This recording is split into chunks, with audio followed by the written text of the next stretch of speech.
RPG. The second time it was Tekken. Today's recap will be brought to you by Fire Turtle. By Fire Turtle. Yay! Last time on the wonderful adventures of Dungeons and Gappers. A bunch of people ran away from us. Did you forget what happened? But it's okay, we found a cool little bird who likes to repeat things. He does. We fought some gelatins.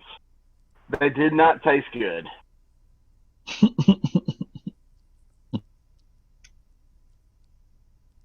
Gelatins are weak to fire. Tree monsters are also weak to fire. Yes, they are. We had a bonfire. Not necessarily. It was not on purpose.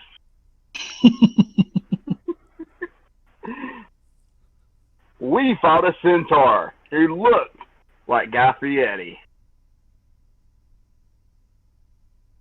I held up a box of matches and told him I was going to set his butt on fire, and he stopped the fight.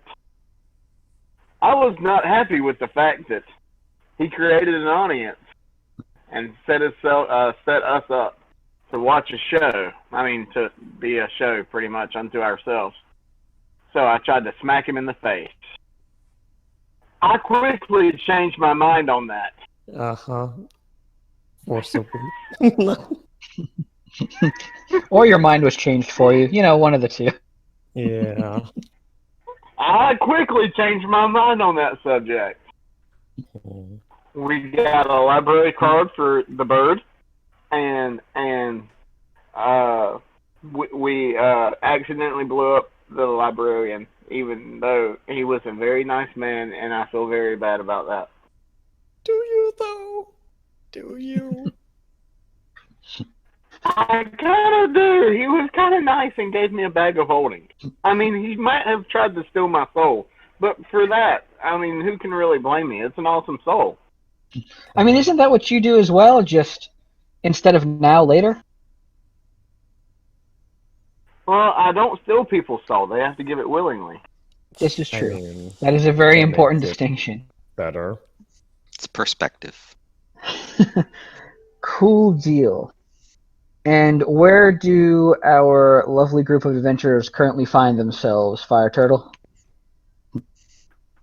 Mr. Magpie suddenly bursted in without notice into the library after the librarian tripped and exploded.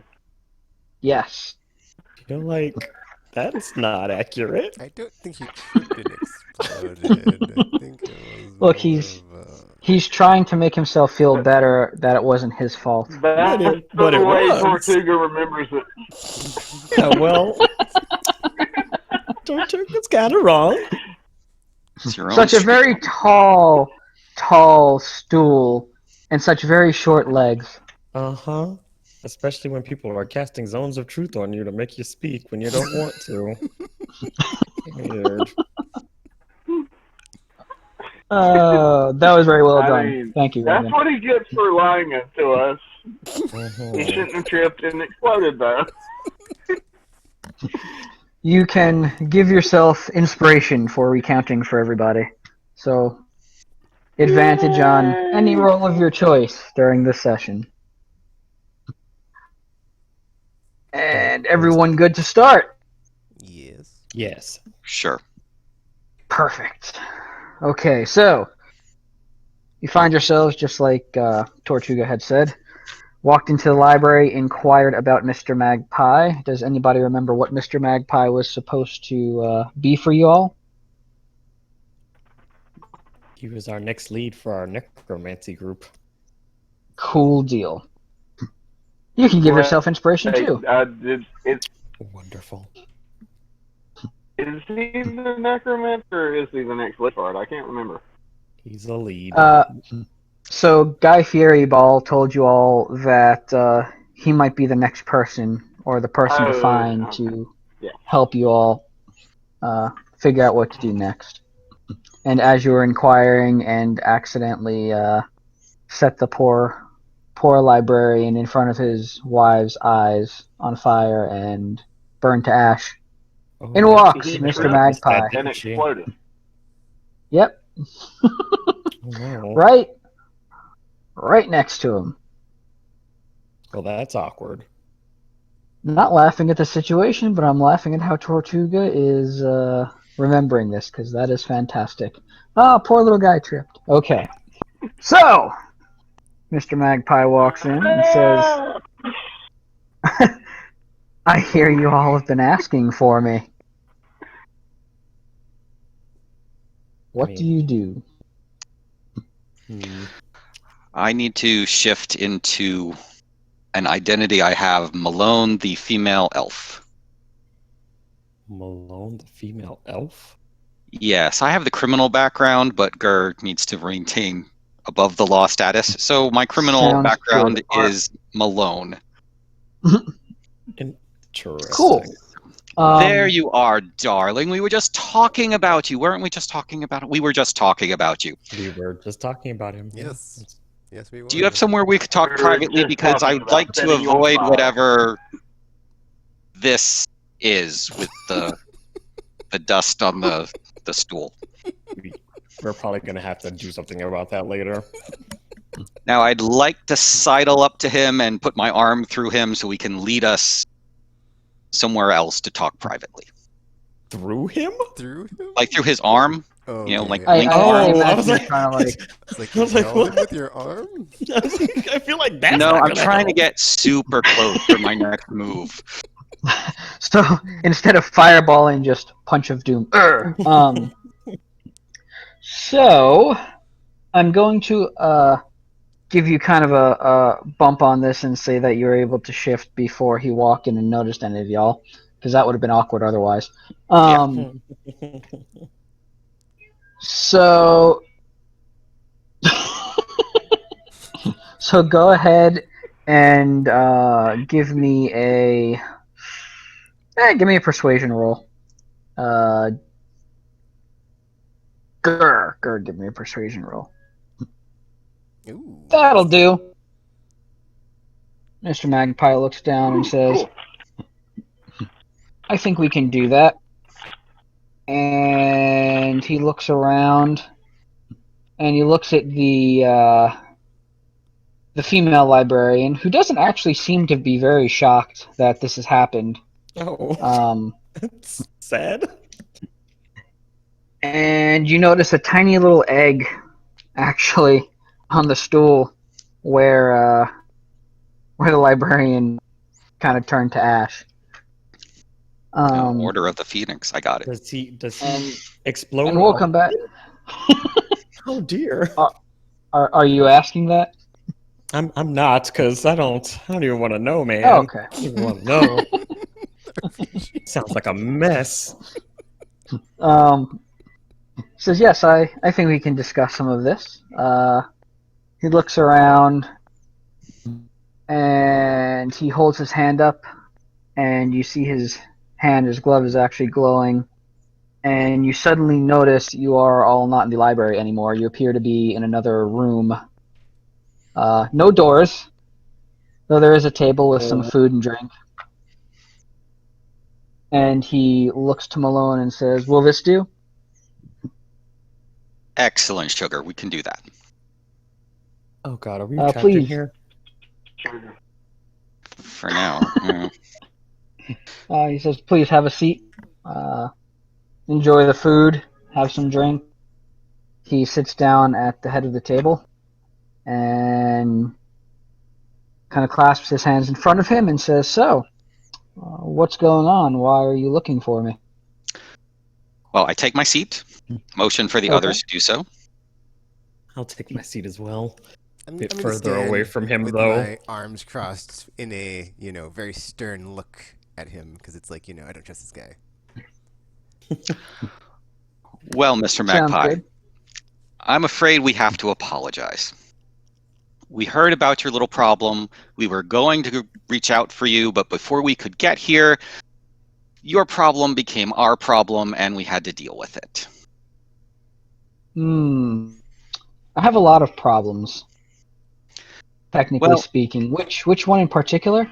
Well, that sure is unfortunate. Well, from what we understood, and we heard it from wherever, you had a knoll problem. Someone decided to skimp a little about, business expenses, hired some gnolls. They went off script. Suddenly you're not getting corpses, you're getting sausages. We wanted to deal with them. Ah, yes. But the gnolls found us before we found you. Well, were you compensated for this? I mean, technically, yeah. I mean, well, not officially, not yet, no. But that's what we get for going off contract. That's okay. He reaches into his vest pocket of his coat and pulls out a bag and kind of tosses it onto the table and says, "For your troubles, I really don't like getting my hands messy with certain things." Oh. I certainly can appreciate that. For the poor. You grab the bag for the poor, okay? You are not grabbing the bag for the poor. You find 50 gold within. Nice. Okay, so, well, it sounds like you found a problem, and you solved the problem. Was there another problem? Well, you can tell us. I mean, we don't want to have an official contract basis, but we do like some freelance work every now and then. So if you had something else you wanted us to look into or talk to or research, we could do that. Oh, okay. So, pretty much y'all are looking for work, but not as an employee, per se. Exactly. Seeing how that they like librarian was treated as an employee, not really our scene. He is actually a freelancer, too. Evil. That's how you treat your freelancers? That doesn't seem like that? No. No. I didn't do that to Duncan. He does that whenever he gets nervous. Oh. That's how long does that take? The initial process, pretty instant. The follow-on process, a couple hours, about a day. Oh, that's not too bad. I told y'all he tripped and exploded. I mean, it sounds a lot more plausible now, but just such a strange... We were worried about the poor man. That's very kind of you. It would have been a shame if you all were the reason that I lost one of my librarians. That wouldn't do. They're very hard to find, Oh, people that can both work within the library and at the same time not to try to steal its knowledge, or worse, get easily persuaded. Can you clarify this? Is he your librarian, or is it your library? I said he's a freelancer. But this is all That's your neither library. here nor there. Say again? This is all your library? Well, he is a freelancer. It'd be very strange if one of my freelancers had a library.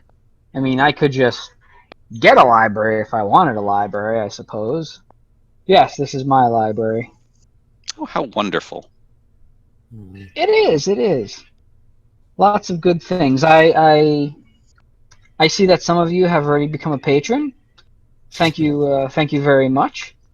We usually try to find good people who are interested in learning and furthering their goals, their aspirations. Their craft. Also, as you all look around, you notice Kit is not in the room with you anymore, or never ended up in the room. Oh no. Did you kill our bird friend? Is he dead? No! No! Kit. Oh, Kit! Well, I'm over it now. Was that Kenku your friend? He'll be fine. It looked like he was running off, trying to make use of his new card. He's flapping his wings. Oh no, he never got the book to land. It's kind of adorable, actually. We do have a lot of books on how to fly, how to glide, how to land.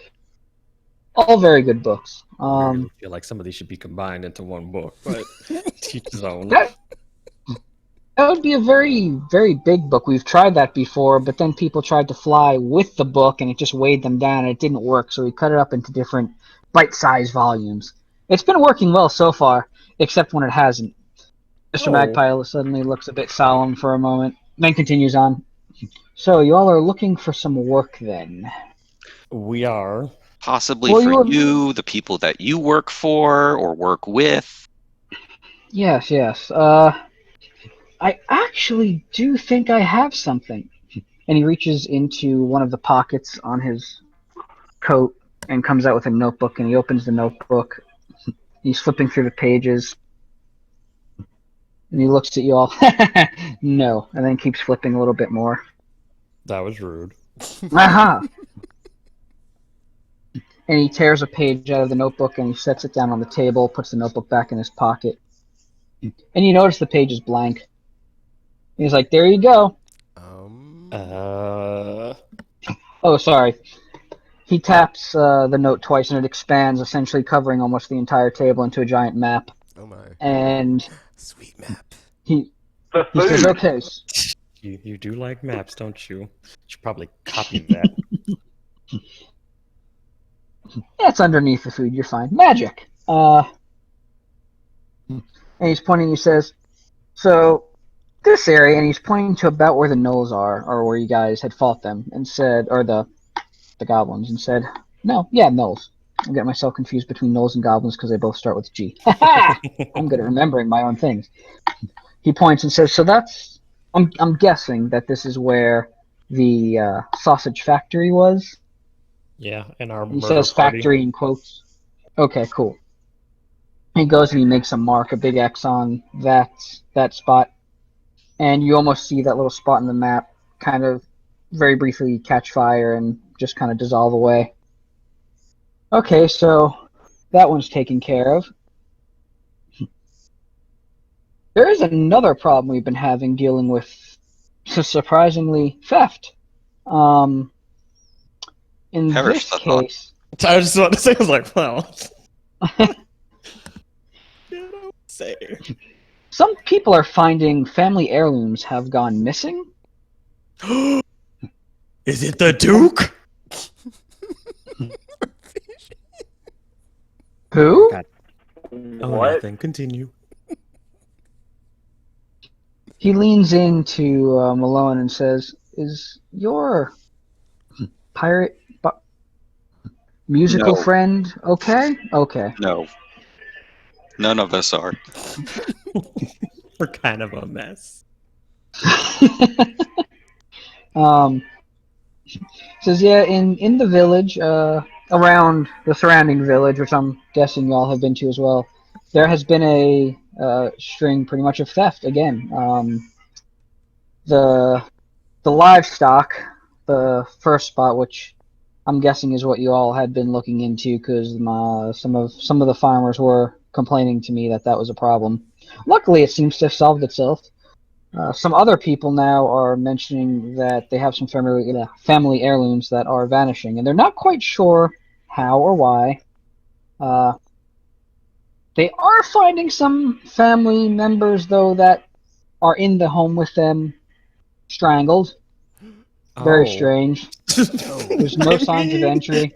We will dispense justice on the evildoers that have. Before we start volunteering ourselves to get ghost killed, we should kind of burying the lead, aren't you, sweetheart? Yeah. God, that might have been something you wanted to tell us. You know, I have to ask: will this job come with any reference? Will we get money for? Are you asking for a reward? That's what you're trying to say? Yeah, reward. That's the word I was looking for. He reaches again into another. He seems to have a lot. Another vest coat pocket. and pulls out a large bag, and he turns it upside down onto the mat. And gold just keeps pouring out, pouring out, pouring out, pouring out. Gold. Tekken, you're not And he supposed to be says, swayed by money. I wink at Boblin.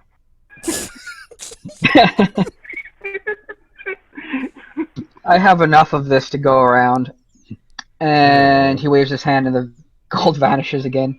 So I don't think y'all need to worry too much about that. I make sure to treat any of my freelancers very, very well. Is this something... And this isn't anything evil related, is it? I mean, it's like, something... We're not going to go find strangling out people. What do you think is going...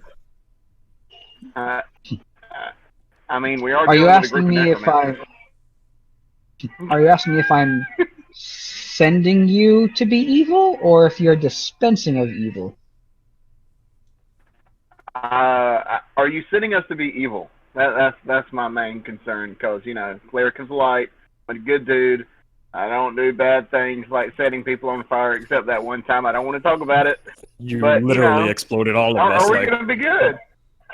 And yourself also. Yeah. I suppose that's really for you to decide now, isn't it? I mean, good, bad. It really comes down to point of view, doesn't it? Oh my. I like this guy. One of those. I mean, he's not wrong. So these break-ins I'm good with it. I didn't take much convincing. Well, I mean, sometimes good and evil is a point of view, but sometimes, raising the dead is usually seen as an evil act. Evil? I would say not letting people be able to have their proper rest would be a bad thing. At the same time, I would also say going to someone's house and, from the sounds of it, strangling them, and then after that, stealing from them. Just kind of seems like twisting a knife, essentially. Oh yes, quite. I would imagine it's bad form to kill if you're just going to take stuff. Yeah, I would imagine that it's. Let's go. You might see that as evil. Well, they can't stop you if they're dead. So, no fairness. So, is anything particular about these bodies? The only marks that we do see is around the neck. There doesn't seem to be any big sort of break-ins. There doesn't seem to be any... I mean, they lock their doors. They're not quite sure how this is happening or what's going on, but they'll go to bed, they'll wake up, one less family member in the morning. And one less item in the morning, too. Sometimes they notice one before the other. It kind of gives you a good view into what kind of people they are. Yes, anywho. Do you have a list of what items were taken? Let me look. He taps on the map and it actually shrinks back into the blank sheet of paper. He flips the paper over. He reaches into another pocket and he pulls out a little feathered pen, holds it on top of the piece of paper and lets go of the pen, and actually starts drawing on its own on the back of the paper. And he's looking, yes. And you see there's a picture of a ring. Very different from the ones that y'all have been finding so far. He says, so there's a ring, and the feather pen flips itself upside down, wipes away that drawing, draws again. That's right. The amulet. There's also an amulet taken. I think there was one more thing. What was it? And the pen continues drawing. Right. And you see there's just a shoe. Random. And a shoe. And people put value on interesting things. I don't know what to tell you. I mean, I guess, but... Okay, so we'll go there, find these, and solve your strangulations, and then I assume meet you back here at some point?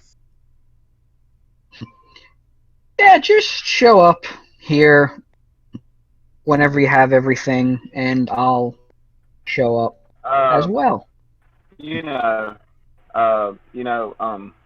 we don't know where here is. He transported us to a kind of It was magic. weird room. Yeah. Ah, good point. The library. Show up to the library. That makes more sense. Actually, since you have the card, you can show up at any library. But this one's probably the closest. Very good. Well, I don't have any questions, dearie. Do any of you? I mean, I'm a little concerned that we might be fighting Ghost, and I don't do Ghost, guys. I don't do Ghost. I don't believe in Ghost RPG, so Okay. I've yet to see I one do that. in all my time traveling. You don't really combat anything, so we can do this. I've saved us more times than most of you guys have, so you know what? Absolutely. I I agree completely. You just fight in a different way. We'll take care of the ghost, and you just cheer us on. Yeah, RPG. Just crank out the jams. All right, Exactly. You know, You are the soundtrack of our lives. he looks at Tekken. I do have a question for him. Yes. Can Go I on. catch a ghost on fire? Or ghost I guess we'll find out, won't we? That would depend on the ghost. You know, we have a lot of books on that. And it seems you have a membership here, so you could probably look that up if you'd like. I'm good. I haven't started this volume 3 yet. He looks at the book. That's volume 2. Doesn't matter. Well, Enjoy. Good point. He's still right. He hasn't started volume 3 yet. So I mean, technically, no. It's not. I can't argue with good logic there. And with that, you suddenly find yourselves back in the library, and the piece of paper that was on the table is floating to the ground. I guess we need to take that. Probably. I guess I can hold on to it for now until... You see at the front desk, the lady librarian is changing the diaper of a very small baby halfling. Oh no, does she have to do it, like, the long way? Oh, this is just awful. I feel terrible for her, but I mean, not our problem. Apparently she's a cougar. I mean, I wonder if she explodes and does the whole egg thing too. If she gets nervous, is this like a thing for them? Is this their life? Man, All right. Well, everyone, it looks like we have our next mission. well, What are you doing? I go hand her a piece of gold for diapers. Oh, okay. She looks and says, "Thank you." How are we divvying up this gold that Magpie gave us? It's for the poor. We're not giving anything to the poor.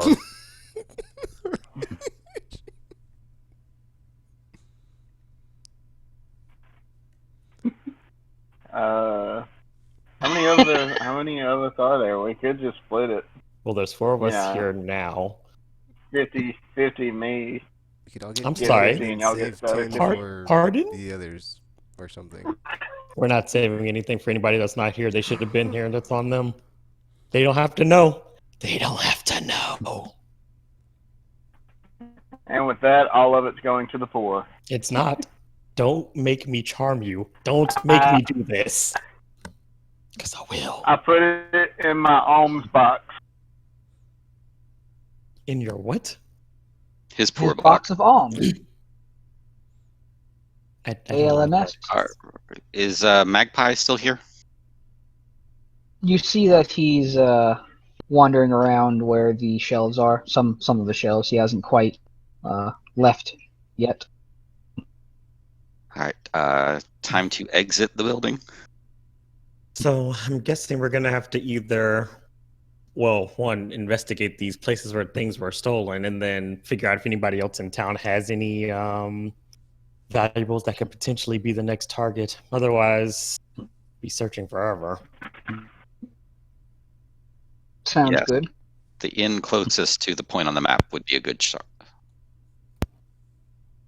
Cool deal. I'm going to assume y'all are going to make your way there. Yes. Okay. Yep. Hold on one second. Back to my normal look. So gotcha.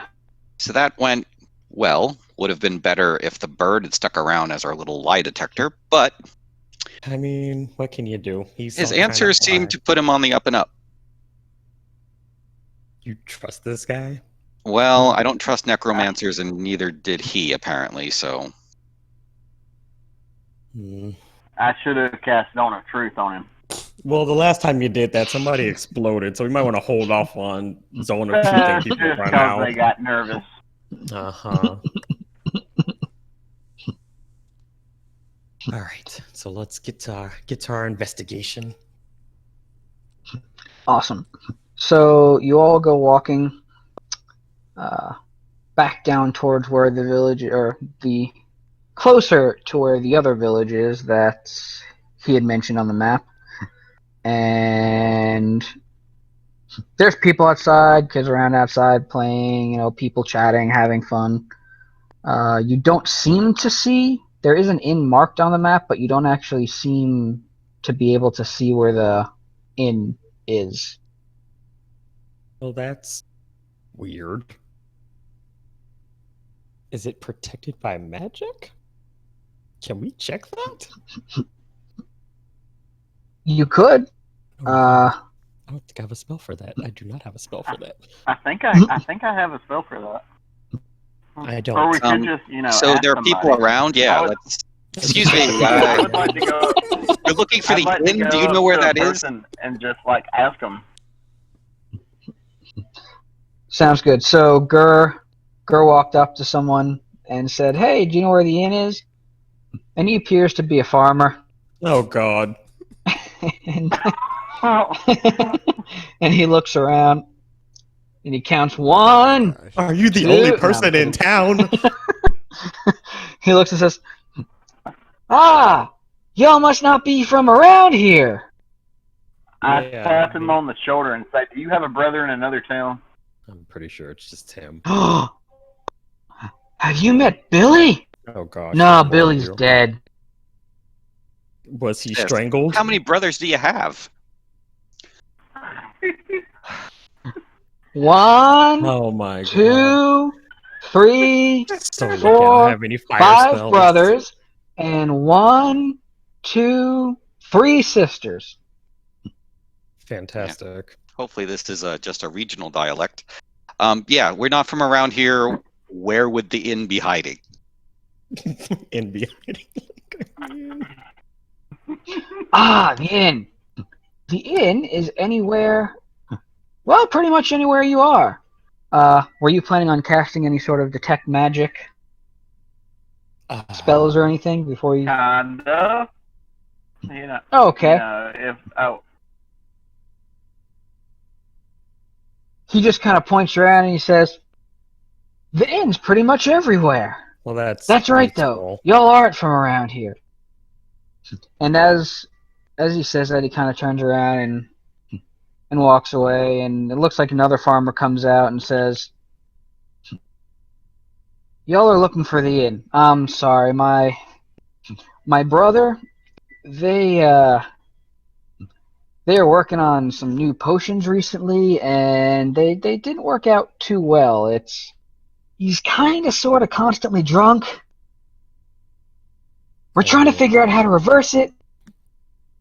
It's not going so well. But you all are looking for the inn." We have a friend who's a dwarf, so we're okay. You understand then. Well, our village was originally set up by some very grand wizard, aren't they all? And he put some very interesting magic around. I mean, all our homes and everything, there are homes and stuff, but we do have one central location, kind of the inn, the bar, the hangout spot. And to get to it, all you have to do is touch any one of the doors that are in our area and then just knock. And then open the door. It's very important you knock and open the door before anyone actually opens the door from the inside of the place. Because otherwise it doesn't work. Kind of like this, and he turns around. He turns around and he goes to the front door that he just came out of, and he closes it and he knocks twice and opens the door. And when the door opens, you actually see inside, and it looks like a nice bar.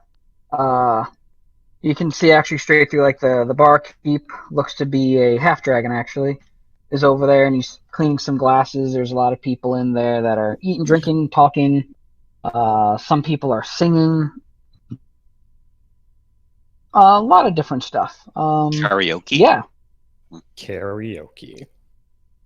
I mean, I Wait, suppose did you say the if bartender you... is half draconic? Yes. Appears to be. Okay, can we go in, or do we have to do the Cool. whole knocking thing ourselves? Oh, no, y'all can walk on in.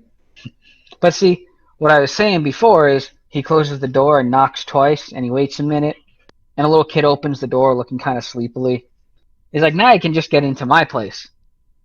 So you gotta close the door, knock twice, and open the door, and then you see back into the inn. Well, does this work on just the doors or any entrances to your place? Oh, it's not just my place. Any place in our village that has a door. Well, okay, but Close the just door? your door? Or Ah. You mean like a window? Like a window. a window, a hole, a chimney, any other You know, I've never possible tried way? it with a window. I've never tried this with a window. It could be. I've not tried it with a window, but it could definitely possibly work. We were just always told the way to the inn, knock twice, open the door. And we kind of been that way for a really long time. I imagine a chimney wouldn't work, because something about closing it and then some sort of knock spell and then opening the door and it opens into where the inn is. I assume if you could see through the window it might not work because maybe the magic gets scared? I don't know. It's a good question. I've never really tried that. Okay, so Hey, let's would you like to try some of our alcohol? And he hands you a flask. Didn't you just You can tell us keep that. stuff I'll try it. possibly- Yeah, absolutely. He No, hands thank it you, over I to don't Gur. drink.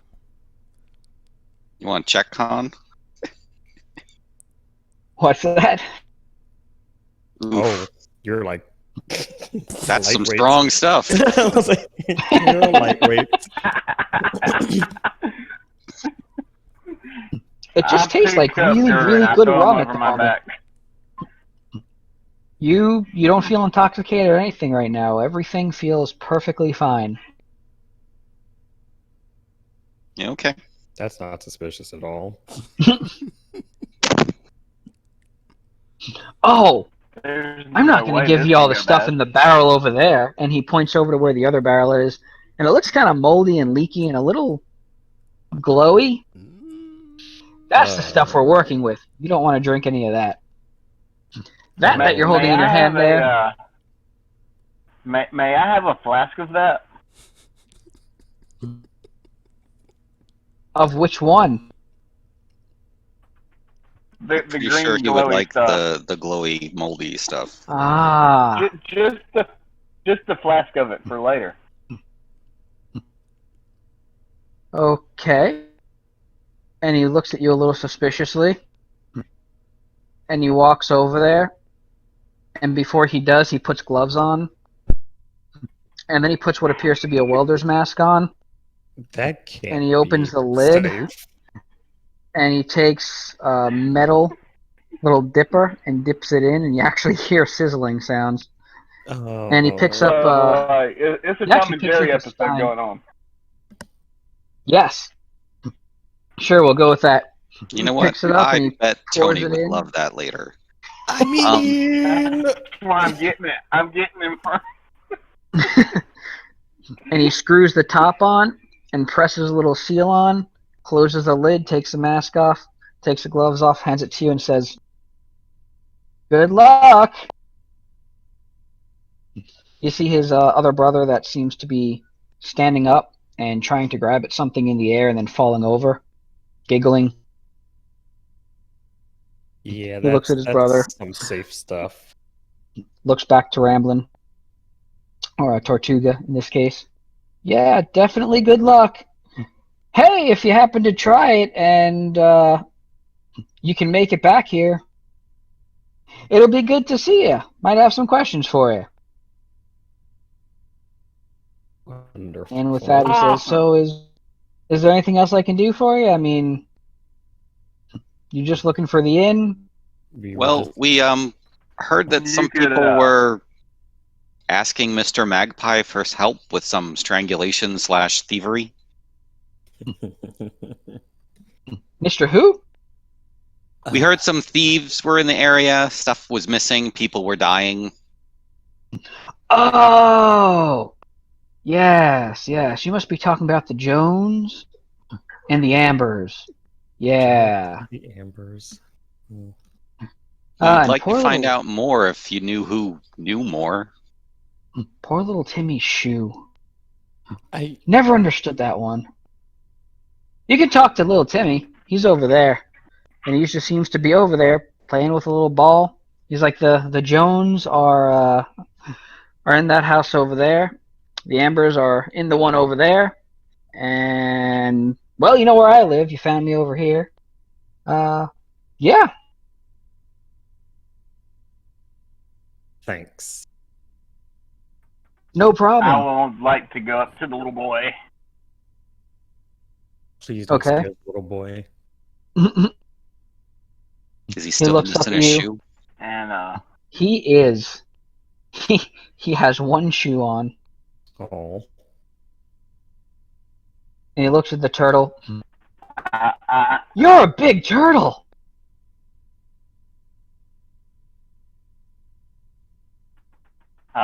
Son, where's your other shoe? You're not my daddy. Oh, gosh. We just want to hear the story about how you lost it. He looks at his shoe and says, well, my other shoe's right here. And he points at his left foot, and then he starts snickering. He says, my first shoe was here. And he points at his right foot. I don't like children. This is exactly why I don't like children. And he says, well, I was sleeping, and I had two shoes, and I had my favorite ball in that shoe, and I don't have my favorite ball anymore. Have you seen my favorite ball? My shoe went missing, and I don't know if it went missing along with my favorite ball. But I'm missing my right shoe. Can you describe your favorite ball for me? He takes the ball he was holding and says, it looks just like this one, but it's not this one. And he hands you that ball.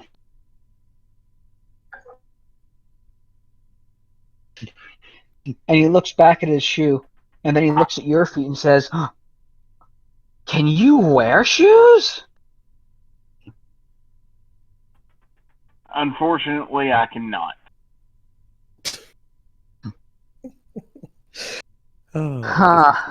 Where's this kid's parents? What's got? But I give him 2 gold pieces so he can go buy another shoe. Why do you keep giving out gold to people? But not us. This is right. I don't understand. I can get a whole pair of shoes. He takes off his left shoe and he hands it to Tortuga. Oh, that's just what I wanted him to do. I could have just beat him up and stole his shoe if you wanted it. I mean, he's a kid. You don't have to worry about go through all that trouble. I know, but he's a kid. Oh my gosh. Well, time for your nonsense, turtle. Shoe, well, where his right shoe was, he looks at his foot and says, and then looks at his left foot, and then back to his right foot. I'm going to need both my shoes to make it to the store. Did you ask me a question? I know a lot of answers to a lot of different things. I read a lot of books. There's a library in town. Have you talked to the librarian in town? He's really cool, but sometimes he shakes and then and then I can't talk to him anymore, and I have to wait till the next day before I can return or check out my book. I was reading a book about turtles. Are you in the book about turtles? And he looks back to Tortuga. You should be in a book about turtles. You should write a book about turtles. I bet you know a lot about turtles. I should. Oh, gosh. So, little one, when you lost your shoe or it went missing, anything else happen at home that night? Like a strangulation? Someone die? I mean, it would stand You out. see his little bottom lip trembling. Someone died? Oh, y'all upset the boy. Way to be so I blunt with the mean- kid. Jeez, guys. Well, if we And- don't, we're gonna be here all day because the turtle's sitting up here playing with this stupid thing, and it's like we don't have time for this. We don't have time for this. People are getting killed, Taki. People are getting killed. Something happened to somebody. You know, to be I was specific. just- People are I getting was just murdered. told that Daddy took my shoe to get it repaired with the laces, and that's why my shoe is gone, and I haven't seen my dad. Wait but a minute. Guess what, kid? But He didn't leave to go someone get died? cigarettes. Wait, Well, wait, maybe he Dad. just went to the store for cigarettes. Is this- Okay. He didn't. Listen, kid. Your dad's dead. What? He's not coming back. Whoa, So, RPG, hold on. you- dude. he looks He's gonna- right at Gurr and says, "My dad didn't smoke cigarettes. He used a pipe," and then makes a face at Gurr. Yeah. Tobacco kills. And Well, guess you what? got Your me. daddy's dead. So, Thanks for the talk. Let's skedaddle Wait, to. there's a clue there, dude. If you took the laces, Oh my that's like an gosh. instrument of strangulation. That could he be the was clue. clearly his parents or his mom probably lied to him so he wouldn't know that his dad was dead. So if anything, we need to go talk to his mom, figure out what the crap is going on in their house, and start talking to this stupid kid before I punch him in the We face. should have the kid lead us to his house then. How about Yeah, we should. Yeah, we should do that instead of playing around with the stupid kid in his ball. Or you, Can we talk to or your you mom? can get the turtle to cast locate object on the other shoe. Yeah, we'll get to that. Cross that bridge. We'll burn that bridge when we get to it, like you said. I think, and the kid suddenly looks shocked and looks around. I'm not supposed to talk to strangers. I just remembered. That hasn't worked out well in the past. Are you all strangers? That's Oh my gosh. Wait, We're what? not. We're like I'm actually like one of your uncles and I need to talk Whoa. to your mom like RPG, really dude. badly. Have you seen my dad? Did he go over? He said something about him and his uncle getting into some sort of business, Yeah. and then he was that- talking about it a lot. And it seemed to cause a problem at home, and Oh. something him and his uncle, my uncle and my dad got into a fist fight. And oh, that's right. Then my dad took off his shoe and threw it at my uncle. Oh, is that why my dad took my shoe? Did he have to go use it to defend himself against my uncle? Maybe that's why he took my shoe. He said it was Yep. to get the laces fixed. That's- Get Oh, out that's my what it Zippo was. and look at RPG and tell him not to say anything. wait, Oh, if you're no, my this is uncle, happening. do you have my other shoe? Did my dad give you my other shoe? Where's my other shoe? I have to talk to your mom about that first before we do that, and then we can talk about your shoe all you want, kid. If I don't kill you first. I remember you looking a little stronger and taller. Maybe less demonic. I don't know.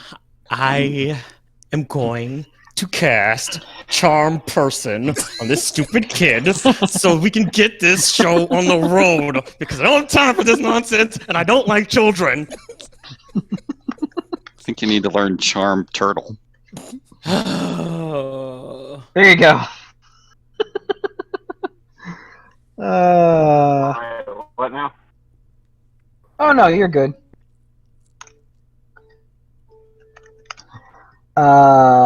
Let's see, how do I do this? Okay. Oh, you don't have to do it. Well, Oh, for yeah. you casting, yeah, I just need to. That's not what I wanted at all. That's random. Evil Mage Tiger. Badger, gargoyle. What's happening here? The What's kid a suddenly voodoo? looks. A what?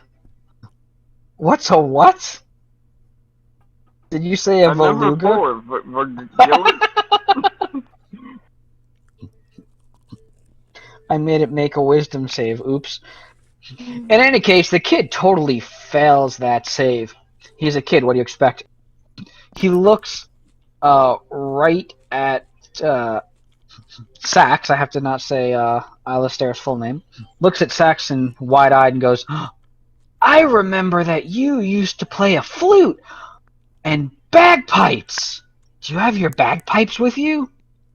I do. And then he says, let's go play the bagpipes at our house, just like you used to do, anytime that you would come over. And he starts walking towards his house. Let's go follow this kid. Also, I'm very disturbed by the fact that I probably know him and his family. But that's another story for a different time. To the house!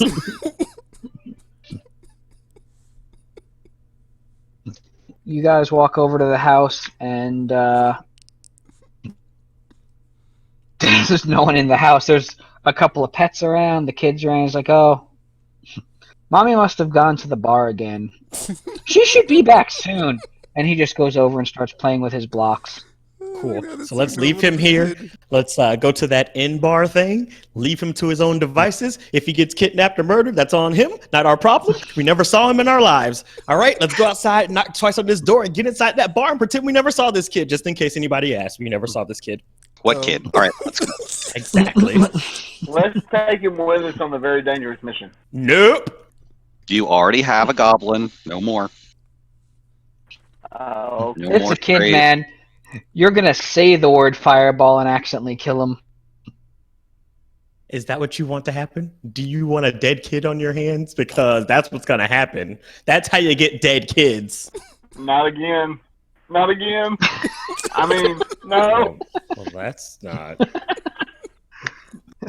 Again, All right. another problem we'll worry about later. To the bar.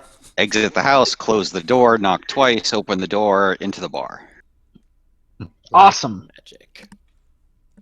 The bartender is at the front, looks again, like I said, half dragon, seems to have a couple of swords at his side, wearing what appears to be a very oversized samurai hat. Hey! I haven't seen you all before. You new visiting the town? Why is the bartender so Yes, well? we are Perfect. In a perfect draconic accent, I say, yes, we are new to town. Would you happen to have some information for us? I have a lot of information. He responds back in kind, in draconic. What is it you're looking for? Also, good on you. And he motions to you being able to speak draconic.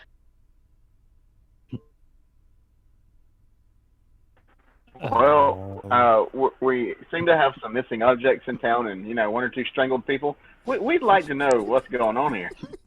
Might be three. We'd like you to speak Actually, common. He switches back to speaking common. I think we can do that. Yeah, I hear a lot in my little inn here, and I have heard that some items have gone missing. Some people have, I don't want to say turned up missing. You can't really wake up dead, I guess. I mean, But yeah, they found some of their family unfortunately slain. Very, very sad indeed. They not only that, but they found some heirlooms they've had passed down their family for a very long time were missing. That's about all I know, though. are any of the people who have experienced this in your bar right now? He looks around. Possibly someone's drunk mother by chance?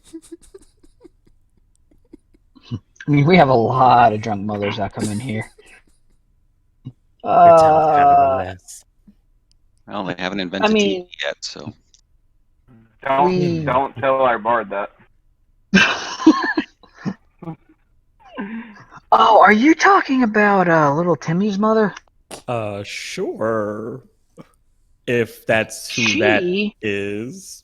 We don't know who Timmy is. Well, you mentioned the missing items, and Timmy was just in here the other day, and he actually points behind him, and you see that he has a fridge, and there's a little drawing that has Timmy written on it, and it's a drawing of the bartender. Oh, how adorable. And he says, he was just in here the other day. I usually make him some little chicken fingers, give him a little bit of chocolate milk and stuff, Kind of hard when you wake up one day and your favorite shoe is missing. Oh, and his dad, too. I'm about to say, and his dad is dead? Sounds I feel like like... an adorable child that we have not met. I mean, that sounds terrible for that kid that we one day would hope to meet. We do not know. Yes, that one. But, We don't know them. Yeah, so his mom, anyone who lost something related to someone who... She was actually in here just a little bit ago, and she walked out the door, mumbling something that she didn't have little Timmy with her. Usually she does come in here with him. I was kind of surprised. I thought maybe she dropped him off at with, I don't know, with family, uncle, something like that. But yeah, usually she has him. I did think it was a little strange, but I figured maybe babysitter or something had to come here. You know, it's hard on the family when you lose a family. Yeah, we also heard about the Jones and Ambers, I think. Ah, yes, the Embers are sitting at the table over there, and you actually see that they're celebrating. You don't know what, but they appear to be singing and laughing. That's funny. They don't look like they just lost someone. Or maybe they did, because they might not have liked them. Hey, I don't judge my patrons, clients. I don't know, what do you call the people that come to an inn/bar? Customers? Yeah, let's go with that. I don't really judge my customers as long as they come in, they're civil, and, you know, they buy things from me and keep me running. I'm happy. Cool. So we're gonna go talk to them then, and thanks for your help. I mean, who's to say that? Yeah, no problem. If not you'd like anything to eat or drink, let me know. And it's a celebration of life, you know? It could be one of those things. Yeah, Tekken, I'm pretty sure they just didn't like the guy, so they're probably celebrating that he's dead. But we'll find that out when we talk to them. Which we're going to do now. Yes, we're gonna go Cool. approach the table. So as you approach the table, you actually hear that, you know, they're singing some for some reason some sea shanties.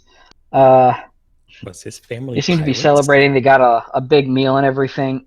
You wander on over, and a man with a very big beard, big red beard, looks to actually be a dwarf. Hey! Come on over, sit down. He appears to be a little bit drunk. Join us, and he wanders over to you, puts his arm around Sax, and kind of almost tries to forcefully make Sax sit down into one of the chairs. Whether or not you comply is up to you. I'm going to politely remove his arm from me. Him touching me. Sorry. We're all friends here. He says, there's some food on the table, and you see there is a very big table that they are currently sitting at, and it is filled with food and ale and actually a couple of bottles of chocolate milk. Maybe it's alcoholic. Who knows? But tons and tons of food on the table. They're all just, you know, laughing, dancing, sitting around. It's like, come, sit down. It's finally time that we're free of our burden. Sit. Free. What's the celebration? They hated this guy. What are we celebrating? Our family curse is gone. Oh, please explain. Please elaborate. Explain. Details. Spill the tea. All of the tea. Y'all must not be from around here. He looks at you guys and... Well, I mean, for one, everyone knows about our curse. Yeah, we had a ring. It was part of our family for a really long time. And it was always passed down, and the member of the family it was passed down to was always the most important member of the family, and the one they always had to get their way, and we always had to do what they did, otherwise bad things would happen. Our crops would, you know, die, any pets we had would run away, our children hated us. That may have been the curse, it may have not been, we don't know. That last one might not be the curse. Anytime we would try to make food, sometimes it would end up poison. No one had poison anywhere. We got rid of all the poison in the area. We'd eat the food. We'd still wake up the next day and be essentially having to all have our own little separate areas of the house. And then, oh, the poor people the next day every time we had to go and clean our house up. And then one day we wake up and one of our brothers He was not a very, very nice brother. Like I said, always had to have his way. We couldn't find him. But more than that, we could not find the ring. Every night he would take it off. He would put it on its little box. He'd go to bed. We'd usually go out. We'd come here. We'd celebrate without him while he was sleeping. During the day, when, he'd wake up, we'd try to, be away. At night, we'd come here. We'd celebrate. During the day, we'd have to be around him and do what he wanted. And something. The ring told me we have to do this, otherwise bad things. Unfortunately, he was right, but that ring just caused us undue trouble. And now we're free of the ring. Sounds like one of those communication rings that you keep running into all over the place. Interesting. I And don't know. It looked different. I mean, but he said the ring was telling him to do things. I mean, it could be related. I agree. But also, it's a family member that kind of like didn't wake up the next day. Did you guys happen to leave your doors or windows or anything open to kind of let people in to strangle your brother? Oh gosh, no. We usually leave all of our things closed here, so anyone that wants to, come into the inn has an easy way in. Plus, if you leave your door open, just anyone could walk on in. Nobody wants that. I mean, Well, unlocked doors. How terrible. I mean, but then that means they didn't. So you didn't notice any type of strange footprints or any type of things around when you saw your brother strangled? Did you even care that your brother was strangled? I mean, he was a little bit of a meanie face. I'm sorry, I don't mean to curse in front of y'all. I've heard worse. But he was just downright mean. He would not be very nice to us. He would try to give us orders. He would make fun of us whenever we didn't do anything just right, just his way. It was not good. We're free of our curse. Have a drink, and he just hands you a stein of ale. Oh. But he's still family, right? So you'd probably offer a reward for his killer, correct? For somebody who's supposed to be all good and stuff, you're kind of extorting a lot of people around here. You really? It's for the poor. Uh-huh. Modern day Robin Hood. Would we offer a reward for finding the killer of our brother and the stealer of our cursed family ring? Yeah, I'm pretty sure. He's still family. Yeah, but I'm pretty sure they're not itching to get back a cursed ring. So I mean, if you ring for you. If you find the killer and bring them here so we can pay them, I could suppose we could share some of it with you. Horrible. I pointed back. He killed him. Wait, what? What? Okay, so I'm assuming that if we were to find this ring somewhere, you don't want it back. We would prefer if that ring was chucked off the face of the planet, but it is a family ring. It does have sentimental value to us. And as he's talking about the ring, everyone is suddenly shooting him a glance. We don't want anyone else to end up like our brother. Sure we're freer without that ring. We don't even know why our family passed it down. All we were told is it gets passed down, and the holder of the ring is considered the matriarch or the patriarch of our family, and we have to do what they say. Otherwise, family curse. How do we know one of these guys didn't just strangle him? I'd be kind of annoyed with the quote-unquote family curse myself. Did you say that out loud? I did not. Because I don't want them to hear that. Well, darn. Although, I am curious now. Because... So, yeah. Okay. I'll roll with it. I said it out loud. Thanks a lot, okay. Sax. So they look right at you and say, well, obviously, we'd probably be celebrating that person. They'd have a crown on their head right now, wouldn't you think? I mean, maybe. I mean, and some of the family is looking at him looking at him a bit shocked. You all know I'm speaking the truth, and like, yeah. They all shake their head and continue drinking. Man, they really didn't like this guy.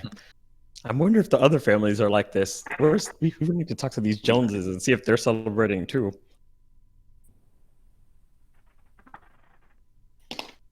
Yeah, where are the Joneses? Oh no!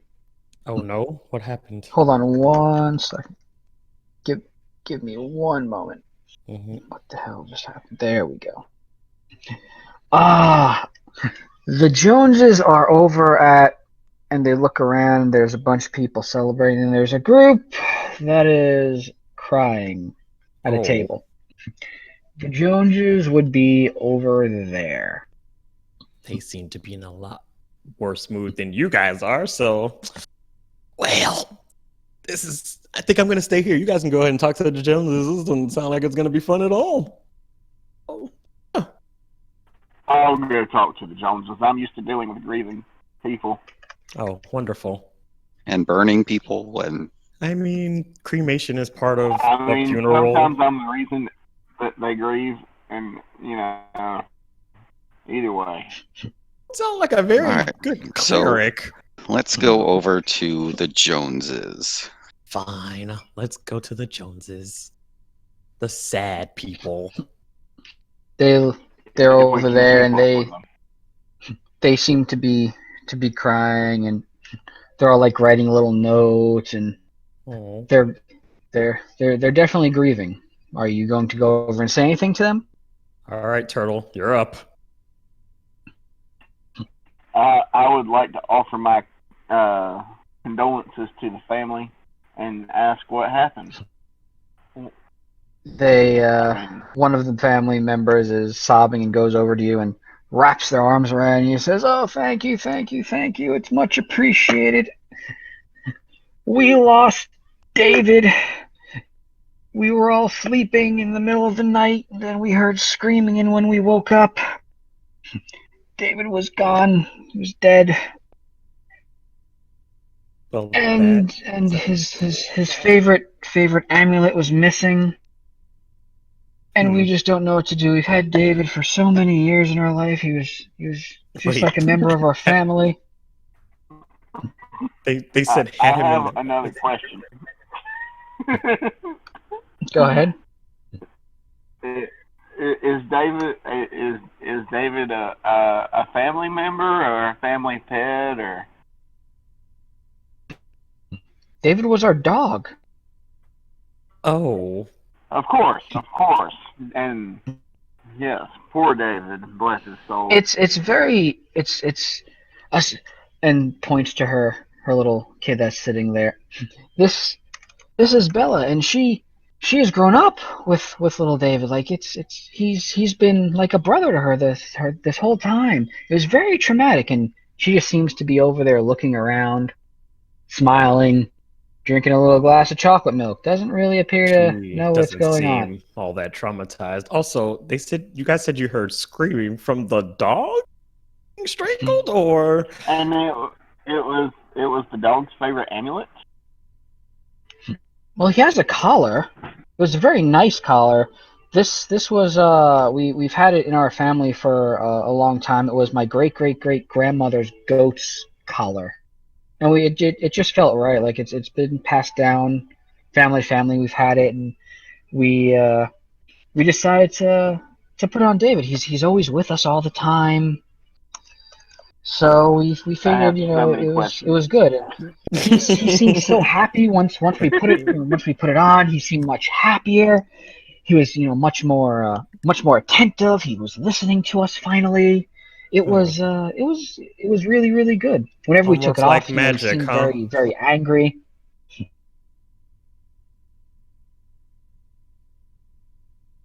I don't know. So what we have here, I'm assuming, is that amulet was actually a slave collar.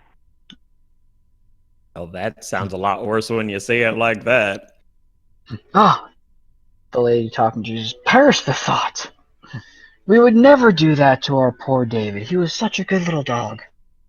Good enough to get strangled for your family. You know, our family's grieving, and you come over here and you start asking us questions. What can we do for you? Any clues we should know about the crime that was perpetrated? Are you detectives? Did someone... I mean, I personally am not, but, you know, I like to think of myself as a folk hero traveling the world and righting the wrongs of evildoers, and this is up that alley, so, you know. Certainly is, but we're definitely... She looks over to Tekken and says, Are you the one that survived the gauntlet? I am. That is and him. Looks right at Tekken. That is him. The one who single-handedly destroyed the entire gauntlet? I mean, single-handedly is a bit of a stretch, but yeah, he did Yeah, a lot of work. Was me. I mean, if you've heard the song, I'm not going to complain. Can I have your autograph? Oh, and she pulls out she suddenly doesn't seem to be sad anymore, pulls out a little piece of paper and a pen and hands it to you. Can we have your autograph? And little Bella suddenly looks up at you and claps her hands. Tekken. You're a hero. Yes. And says, Tekken! Tekken! And she's like clapping her hands. That was one of her first words. She heard about it in the inn. Well, and she was weird. so excited to hear about you. Man. I am great at this.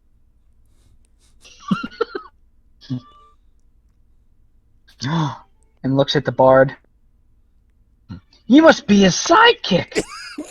I am his sidekick. That's me. Could you? And she hands the piece of paper to you and the pen, and then puts an arm around Tekken. Draw a picture of us together? I certainly can do that for you. Right. That's wonderful. I'll get right on that. Oh, you guys continue getting your information, and I resist the urge to strangle everybody in the near vicinity. This is fine. This is fine. This is fine. I want to. I hand the paper off to my unseen servant so he can finish the picture. I want to. What's the non-creepy way of asking the little girl to talk to me by herself? There is no non-creepy way to do that, and probably wouldn't leave it that. I'm looking for a non-creepy way to question the girl why she's not so upset. He basically wants to get the little girl alone and not look like a total creep doing it. So there's that. Exactly. The daughter? The daughter. Just so you know, the mother just said that the first words the daughter said were Tekken. Yeah, she's not know if you're gonna get anything out. Yeah. But I mean, you could try. I don't know how that. Never mind. I changed my mind. I forgot about that part. Good job. All right, Tekken. Well, they love you, so go ahead and get some information out of them so we can move on to the final lady mom who probably is taking care of her kid that we kind of abandoned somewhere. What question should I ask them? I don't know. Figure out how something would have gotten into their house. Maybe they don't practice security properly. Maybe the dog got out. Where was he found? We need some type of details. Were there any signs of struggle? There were no. There were no. There were no. There were not any. It was really weird. Collar gone. Dog strangled. I mean, you could see, you know, there was some bruising around her dog's neck. I mean, that's kind of the reason that, you know, we assume that's what happened to him. We never tightened the collar that much. At first, we were worried maybe he accidentally somehow did that, but it wasn't even made in such a way that he could have done that. Plus, it was gone, and we couldn't find it anywhere in the house. So we assume, that there was something nefarious going on, but we didn't actually see anything. Did you happen to leave any of the doors or windows or entrances and exits unlocked or open that night? We're not usually in the habit of doing that. I don't believe so. More like, we open the door, make sure there's no one outside, close the door, lock the door. I mean, we want to make sure little David didn't run out, and at the same time, we want to make sure, little Bella doesn't run out. She can be feisty sometimes, trying to get her to go to bed. She'll get up, she'll run around, she'll throw stuff around, and then she'll finally go to bed. Does she say fireball up the poop chute? We're not fireballing up anybody's poop chute. She said that just the other day. Very strange. How do you know that? Are you the one that came into our house? Oh gosh. Speaking of, Tekken, ask them if they spoke to anybody unusual before all of this happened. Did you speak to anybody unusual before all of this happened? Why are you not asking the question? The lady goes, because Tortuga's right by her and says, "Does a sidekick always say the thing out loud and then Tekken says it?" Yes, that is how. No, I think you two are the strangest. But it does happen often. You two are the most unusual people we have seen so far. I mean, we're not a big town, so we pretty much know everyone around here. I mean, we could tell when you guys came in that you weren't from around here, especially you. We don't get a lot of turtle people. I would think not.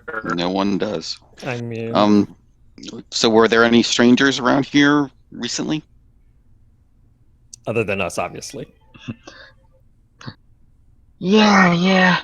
I mean, we had some people that came in and were looking for. They said they were a member of some priesthood. They came in. They were just looking, for like alms and for different, just donations to help them with their church and building their church. And we didn't really, big old robes on, hoods, just wandering around. They would perform a little bit in the street for us, various feats of dexterity and acrobatics and stuff. And they came in, people watched it, some people donated to them, and then they left, and we never heard from them again. We're kind of in the middle of like a road, and you guys do know that with the village you're in, that the village does kind of sit right in the middle of where there's a big traveling road, so a lot of people might pass, not come in and stay for a while, but pass through here. Wait, but the priests are performing all these acrobatics like a circus? Not so much a circus, more like Tekken over here, probably, I assume, So they were really.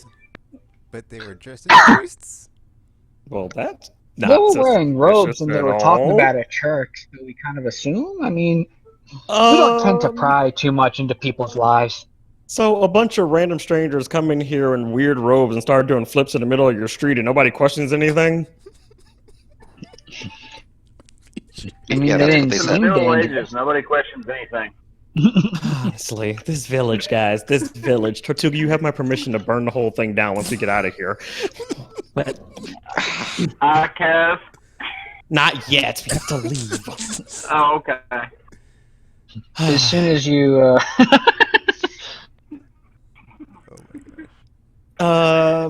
Did these wonderful church people say where they might be kind of staying or headed, or any of the sort of or thing? Maybe the name of their religion, or the name of their religion, or where they're from. If they have it's one. Funny, they did say that they were priests, but they never mentioned who for. They just kept talking about their church. So you didn't even ask them what they were exactly. You know what? I don't even care. Because you guys are. So you just calm down. So you just gave them money for performing stuff, right? I mean, they walked. They came through. They didn't appear to be dangerous or anything. I mean, they came. They just asked for some donation. I mean, we help each other around here, so we thought maybe we could help other people that might be in need. Did anybody seem to go door to door recently by chance? these past They few did days? actually. They did ask if they can come inside and kind of tell them talk about what they're doing, what their plans are. Aside from their religion, they're just kind of trying to get people together, and they did sound like it was very strange. They sound like they were performance troupe, and they were part of a church, so they were looking for donations so that they could maybe build some, what was it, circus, some sort of circus, like in a central location, so they didn't have to actually go performing places. They could instead have enough money to have people go to them. So we let them inside. We gave them some food. We gave them a little bit of some water, some food. We let them talk to us. They seem mostly harmless. Did they notice your dog's collar? I mean, they were petting our dog. Did everyone leave together? Oh yes, And definitely. Which We way don't want did they to go? out the front door. Hmm. She looks at you like there would be any other possibility. They went through the chimney. I get out my Zippo. Not yet.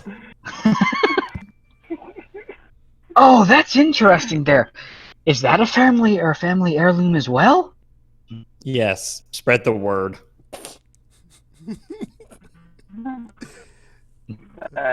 Is my holy object you were trying to get stolen? Listen, it's obviously not stolen. I mean, come on, who's going to steal it from you? I mean, other than the people that are strangling people at night and stealing things. But I mean, it's fine. Do you even have a neck? Can you be strangled? It's not my problem. I won't be the one getting strangled. So it's fine. And stares him into the face. Oh, wait, say that again? That's not creepy at all. What? My neck What happened? extends 3 foot out of my shell, and I stare at him in the face. Listen, I'm just getting ET vibes here. Ah! You probably shouldn't be doing that in public because I'm pretty sure people don't see that very often. I mean, so you notice everyone suddenly staring at you. Yeah, guys. So this guy, he's a grower, not a shower. So that's inappropriate. Oh, okay. Everyone turns back around and there are literally kids in here for some odd reason. All right, so what we can do, we can try to we still need to talk to the mom, I guess, to see why his shoe was stolen. I guess unless something in his shoe was like the heirloom. And then we could probably pretend that your Zippo is definitely an heirloom and definitely not get you choked, because that would suck if you got strangled. For you, not for me. I think we'd like to talk to the barkeep again. Wait, Okay. I want to ask if that family has had any grudges with anybody, or if anybody had any grudges with their dog, or if the dog had like attacked anybody, and, like had a grudge. Had any grudges with their dog? Oh. I'm just trying to make sure we come. I mean, against the family, that would make sense, but who has dog grudges? Someone obviously killed the dog, so it could happen. Yeah, but they killed him for the amulet, obviously. I have had a dog grudge before. Oh my gosh. Not Cortez, but me personally. Honestly. She looks over at Sax and says, are you done drawing yet? Oh crap, my servant. Yeah, it's definitely probably done. I took the picture from my servant and hand her whatever he was drawing. Oh, wonderful! And then hands it to Tekken and says, could you sign the picture too? Of course I'll sign it. Can I sign it? I feel like you should start charging for your autographs. I mean, it's the whole point of making you famous. She folds up the picture and sticks it in her pocket and says, that's going to look great on the fridge later. So, you said you wanted to talk back to the barkeep again? Yes. So, you must notice a lot of things going on around here. Oh, definitely. So we heard there were some religious people passing through. Who were also possibly a circus, somehow. Ah, yeah, them. They were interesting. They did come into my my little place here, and They just kind of ordered some food, sat down, talked amongst themselves. I don't really know what language they were talking, but they were talking something. People bought them some food, some drink. They did a little impromptu performance, dancing on the table over here. Actually, almost broke it. Those things are very expensive. I wish they wouldn't do that. And yeah, but I mean, they came in. They were just trying to solicit some people for money. It looks like just to build their own circus, and that was about it. No harm, no foul. We think they might be involved. You didn't happen to catch her, like, what church or religion they were, or where they were going? They didn't really say.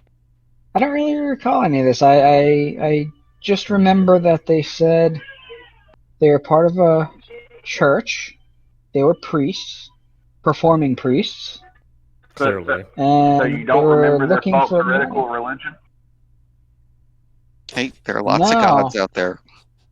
That's interesting. They did talk to us about it for a really long time, but no, I don't remember much about them. I don't remember. No one does their kind of no one like, their faces. So, fun question: after their performances, was anyone acting strange? The people that watched said performances, by chance? No, everyone was actually. I mean, no stranger than people who had a couple watching a performance. Oh. Good business for me. It's weird that they would talk to these people for so long, and yet no one can remember anything. That just doesn't make any sense. Also weird that they just wanted money and not to like convert them to their religion. Because I mean, Tortuga goes around trying to convert people every time we meet somebody. That's like like a thing. I don't take his actions as normal. I mean, setting people on fire isn't converting.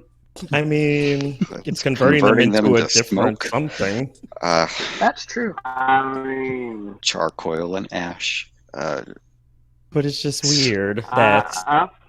And you don't know where we could follow them if we wanted to learn more? I don't actually. I'm trying to remember what direction they came in from or came out from. I mean, there's just one road that passes through here. You're either going north or you're going south. And you don't remember which way they came in or out. Which direction did we come in from? You guys came in from the south. Well, let's go north.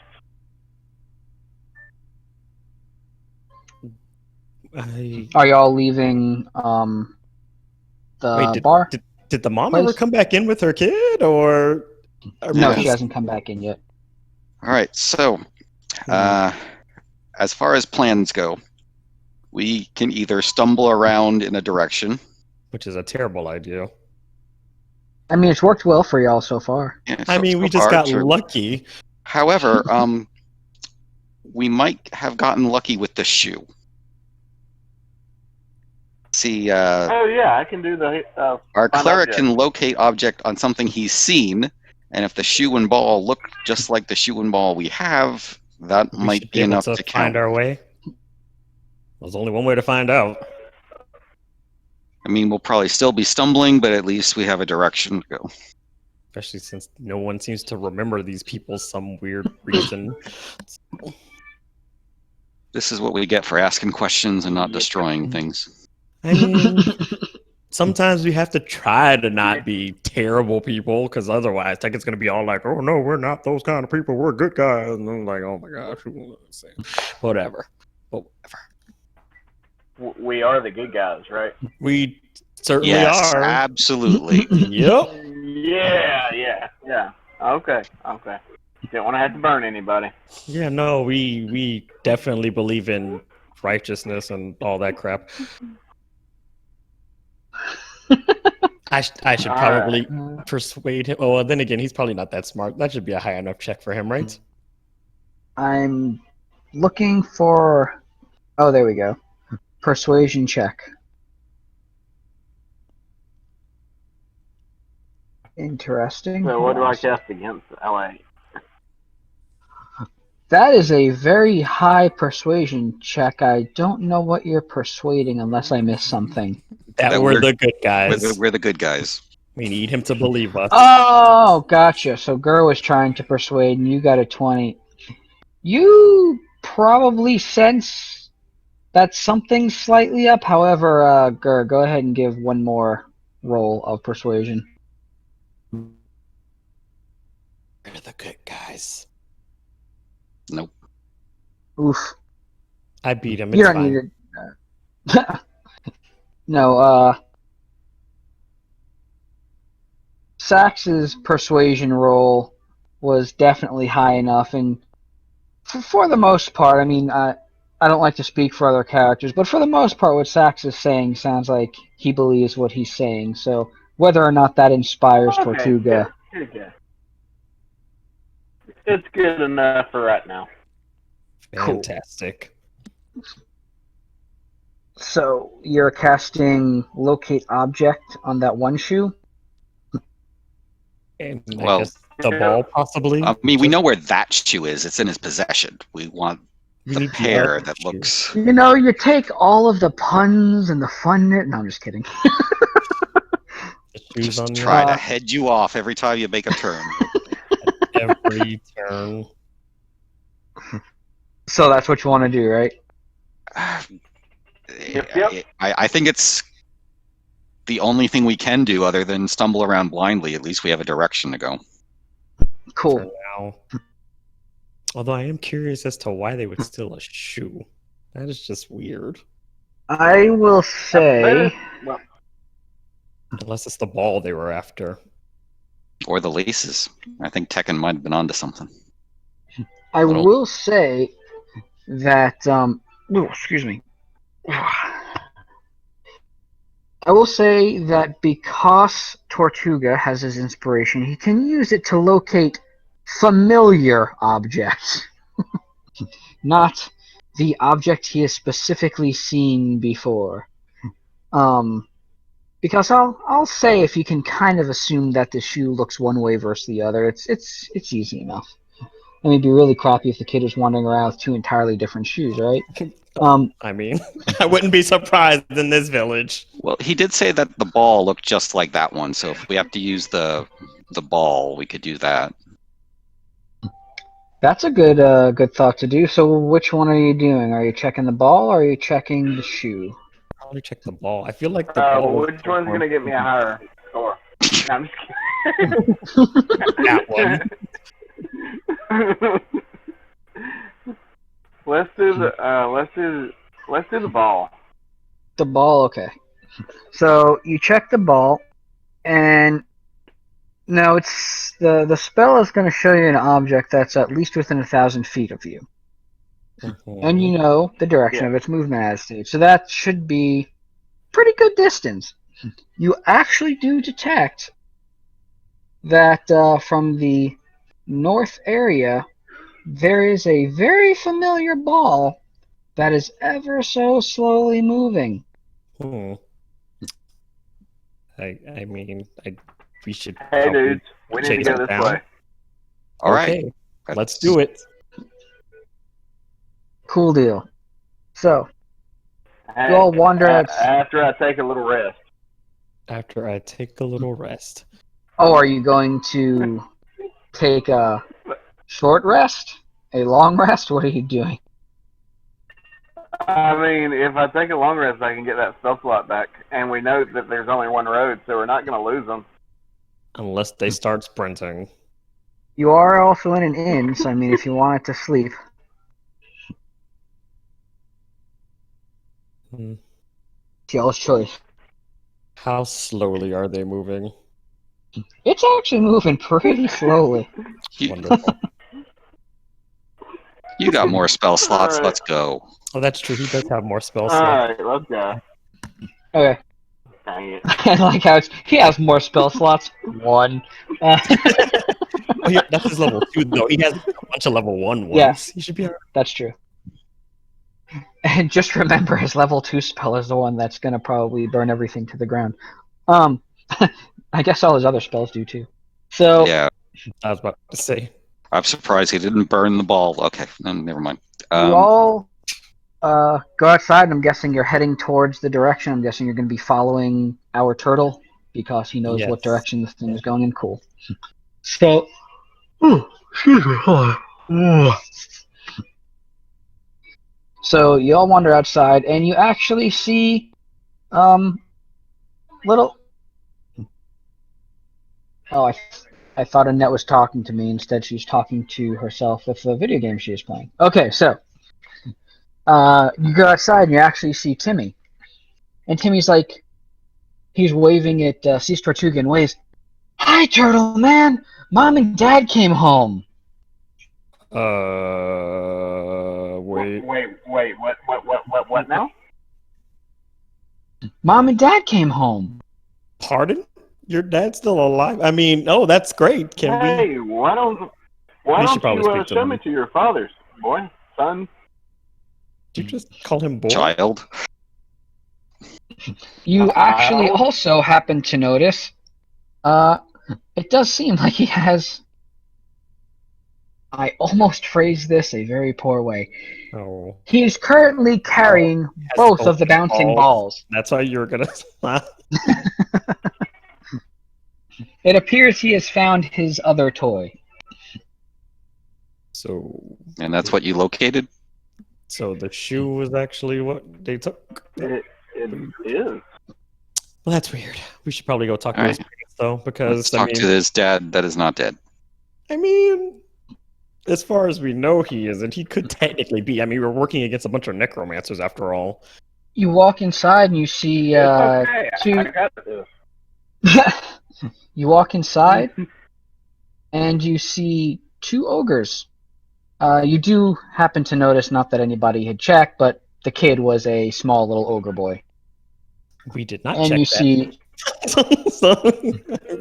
I mean, I would imagine if you're looking, you would have noticed. You know, passive perception being everything what it is.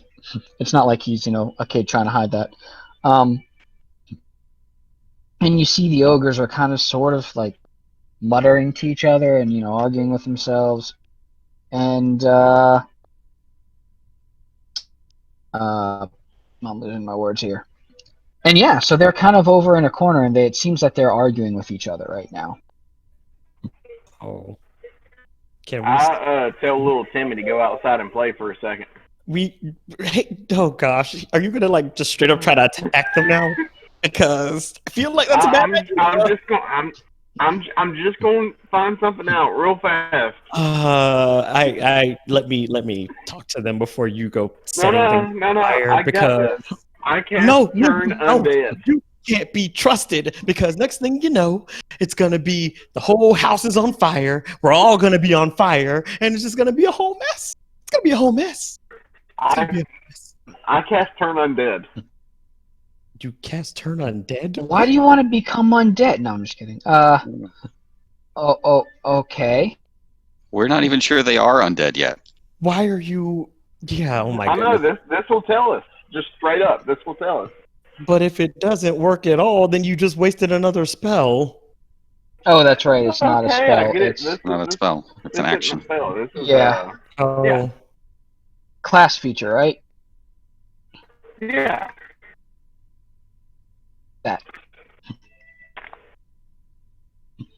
Okay, I don't know what I'm doing at this point. Ha! Okay, sure. You cast Turn Undead. I forget exactly the way that ends up working. And I don't know why it is not showing up here, because it should be showing up, but let me pull up your character sheet. That'll tell me exactly what it is that I'm looking for. Campaigns. That one. Yeah, it's kind of suspect that it's not actually... Yeah, weird, right? It's under my channel divinity. Yeah, it still should be showing it. That's why I want to look exactly what its thing is. Oh my gosh. Tortuga. Features and traits. Turn Undead. Come on. And it doesn't really say anything else. It just says turn undead. One action. Yeah. Don't even know what it actually does. Well, I'm assuming it's kind of like Skyrim, where they just kind of run away from you. Yep. So I just wanted to make sure it wasn't a other things that I was thinking about. Okay. Y'all so... get ready. If they run away, kill them dead. Again. Oh, wrong one. This one. This one.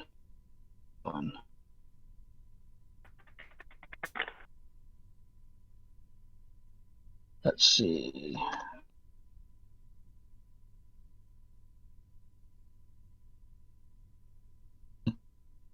What is your current save for that? So wisdom save, and your current wisdom 13. should be. Let's see. The Wait, ogres. my wisdom save is 15. Yeah, your wisdom save should have definitely been higher than that. You suddenly see the two ogres stop, and they're not arguing anymore, and they both turn and look at you. And they go to turn around, and they run into the wall because they were in a corner. And then they go to turn towards you and start trying to figure out what you can tell a way to get away. But there's one way into the house, and they're against a wall. So they're not going anywhere then. My dudes, they are undead. So, I guess that means we have to murder them again. Yeah! So let's... I mean, I thought it was... Wait, but he said, oh no, so that means his mommy died too? Or are they just a bunch of random ogres he brought into his house that happen to be undead because the necromancers are trying to kill us or something? It would have been incredibly hilarious if he just doesn't know what anything looks like, and he's like, look, two people showed up at my house. They must be my parents, but no. Oh no. Well, he did think Sex was his uncle. Well, that's because I charmed him. I mean, oh yeah, I cheated. True. Yeah. And besides, he's a kid. I probably could have just told him anything and he would have believed me. Probably also true.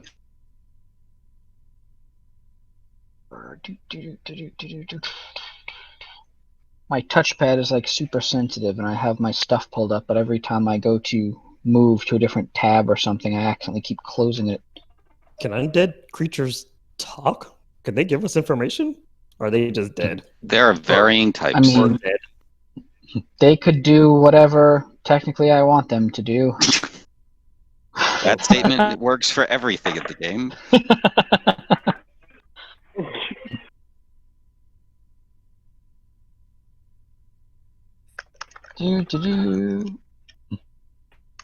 Oh, goody. Let's see which way I get to set them on fire. Oh, gosh.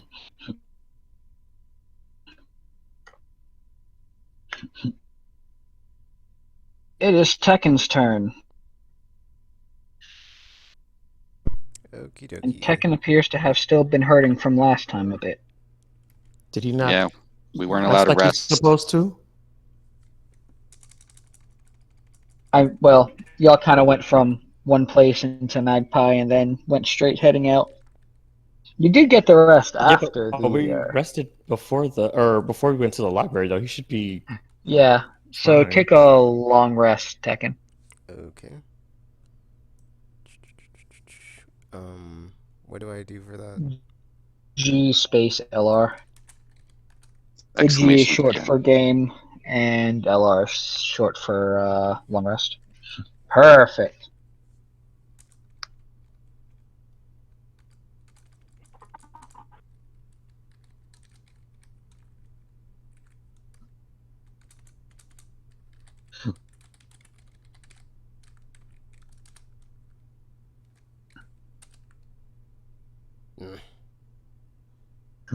Wow.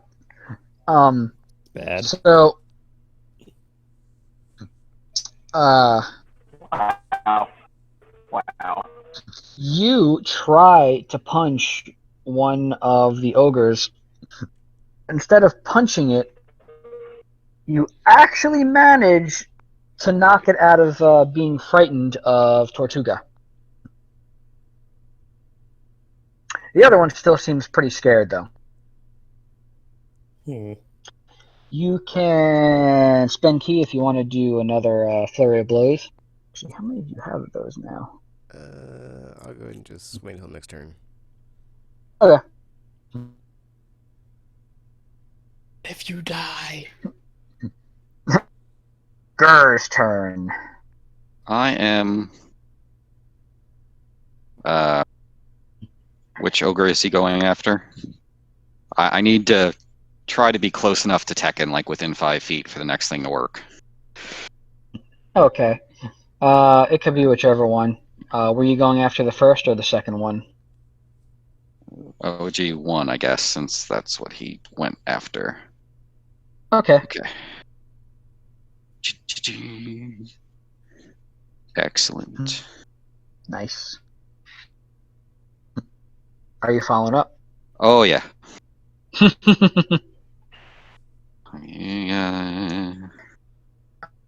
I'm not done the yet. First hit annoys the zombie. We'll just go with that.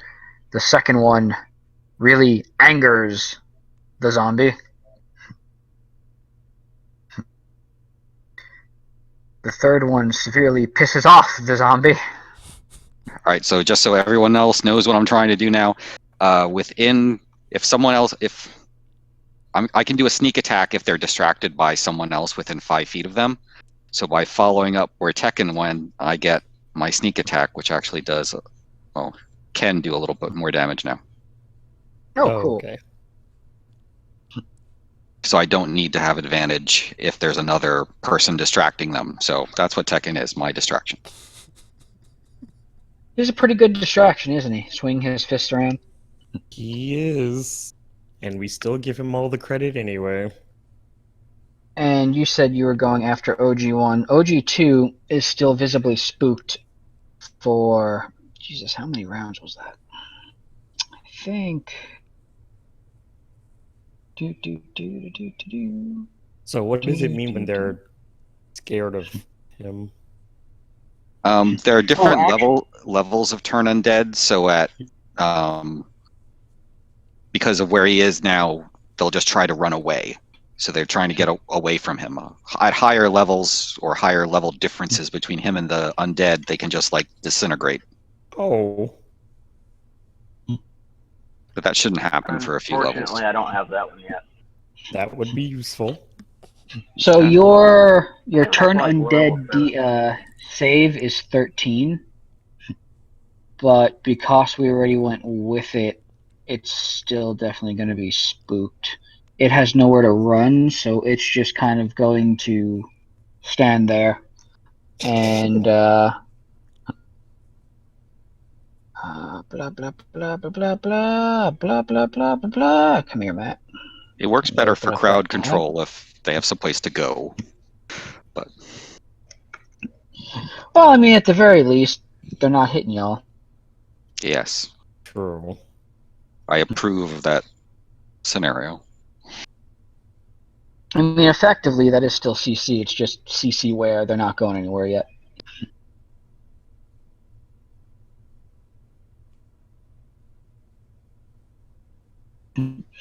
Okay, cool. So he is... I wonder if I can actually... Oh, that was funny. Okay, so... What am I looking for? I'm looking for that. Okay, so that zombie is just going to take the dodge action.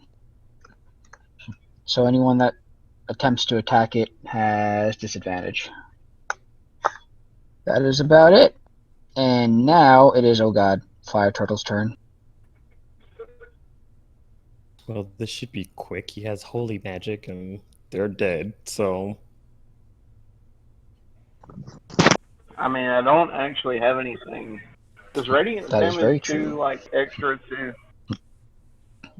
Depends on the creature, but probably.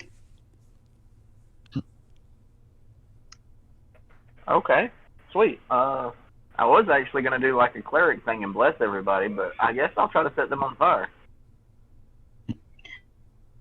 Yeah, that sounds... the other cleric thing. Look, if you can't pray him away, it sounds like you're just going to set him on fire, which, funnily enough, I think would work on most any enemy you're going to encounter. And in your case, especially, tree. Let's do my new favorite spell ever.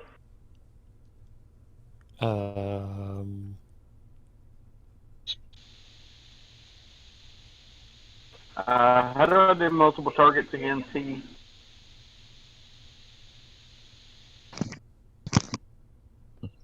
Just do a dash T for each, so... Okay.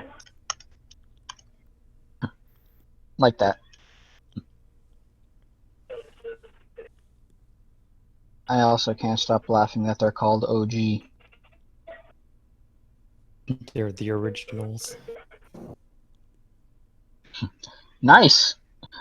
Did that do fire? Hey, wait, I actually get one more. Nice. Oh! Do You got a crit on those. So, that is how much for... Oh, Jesus. Oh, no. Oh, no. Oh, they yeah? each are going to take an Kool-Aid additional Man? 24. Wait, I get one more. I get one more bolt. You should have had another target. They're both there. OG2 is Yes, at the top and OG1 is at the bottom. He has 3 rays. He wants to hit one of them twice. Oh! Did you... out of curiosity, did you put the T in there twice? Well, for the same, did you do... No. I'm curious if that'll work. Hold on. I did it, just for, the way you showed me. Okay, yeah. I wonder... We'll have to try that next time. We can play around with that. I wonder if that'll work. Yeah. But, You might just have to roll a d20 and do it manually. Yeah, but before you do that, let me... OG1... You got a critical on, so 6 times 4, 24. Whoops! Hold on. What the hell? Is it this? There we go. Because you actually did an additional 24 damage to him with the crit. So that is a 10 to hit. Let me check. I don't think that will hit them. That will hit them. Nice! So yeah, so go ahead and roll 4d6.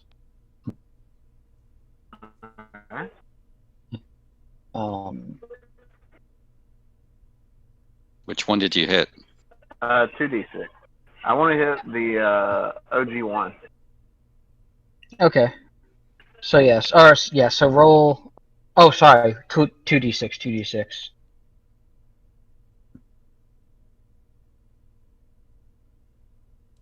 Dang it, I did that wrong. Oh, hold on a sec. There we go. Crap. That's fine. Oh, that's why. D6, 2. Okay, cool. There we go. Because it was 2d6 for the original damage to get the bonus plus the max. Okay, yes. And then you said you were going after OG1 with this, right? Or OG2? Yeah. 1. The second one? Number 1. 1? Okay. 1? Okay.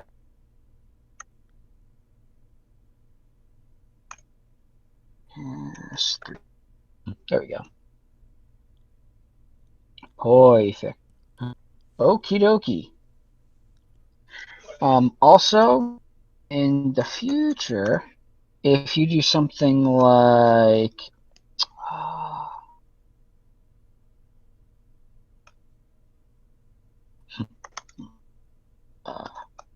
in case you accidentally forgot to target something or, something along those lines, if you do this, like if you're casting Fireball, poor choice because that's something else, but the little dash I essentially just makes it ignores using any of your spell slots or anything. Same thing, like if you're to cast it as a ritual, you could use the dash I so it doesn't take away from your spell slots. So instead of doing the manual rolls like that, you could have you could have just done is replace fireball with the spell name and just dash I, and that would do another attack or another spell the exact same way, but it wouldn't take away from your spell slots. So cool. Right. On to the next one. It is now Sax's turn. Let's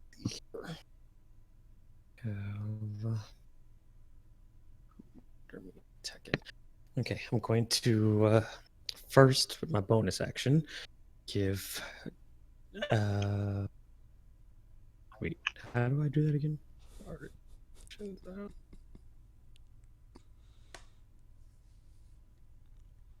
think that's how you do it. That's how you do it. That is how you do it. I'm gonna do inspiration for Tekken. Yay. One and then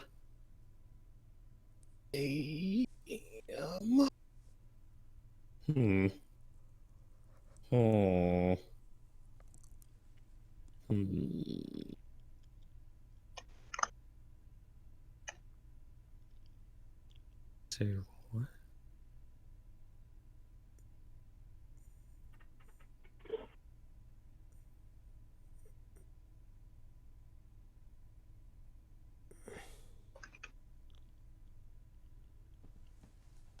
What does that do?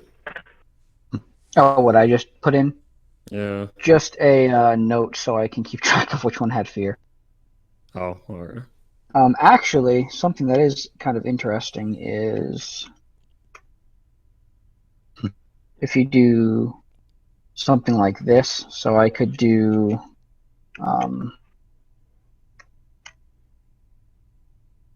like if I do this. So is that a 0 or a O? It's an O because it's ogre, so OG2. It just took like the first two, but it'll actually give you your current breakdown. So I could do you don't have any effects on you, but like if there's certain effects that are applied to you, like in this case I added fear just so we know that he's feared. You could add charmed or something to someone, just easier for tracking. Oh, okay. Like if you look at the pinned message, you could see. Oops, that's not what I wanted to do. Oh no! Should have talked at him. I was going to, but I'm like, well, they're already afraid of him, so I mean, there's not much I can do other than this just reinforces the talk first. Yeah. We stab, you talk. Okay. Is there anything else you want to do, Sax? Nope. Okay. We're now on to the ogre. The ogre does not like being hit by the fire. Most things don't. I mean, I'd react pretty annoyed towards being smacked, so you know. There we go. Ooh. Hmm.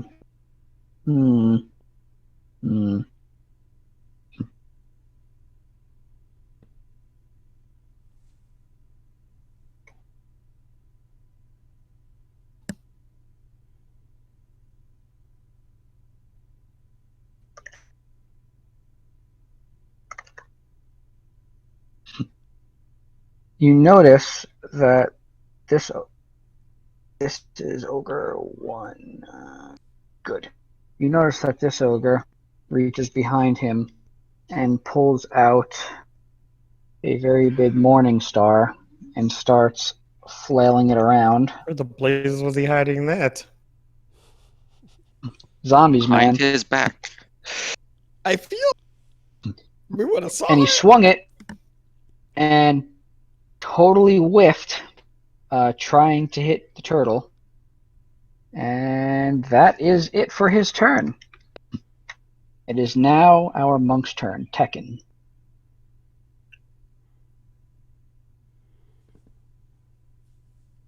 Okay, so don't forget to type the bin thing after the end of your thing for your inspiration. Inspiration. just been, or is it something that been? Oh, well, it's been after it. That's it. Just put BIN Yeah, at the end of your string of whatever you type. Yeah. Okay. Let's go.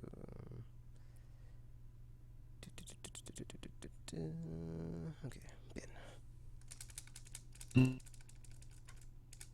And if you're attacking OG2, yeah, if you're attacking OG2, also make sure to add. Should just be. Let me play with that for a second. Hold on one moment. Just want to make sure I'm giving you the right thing to put in there.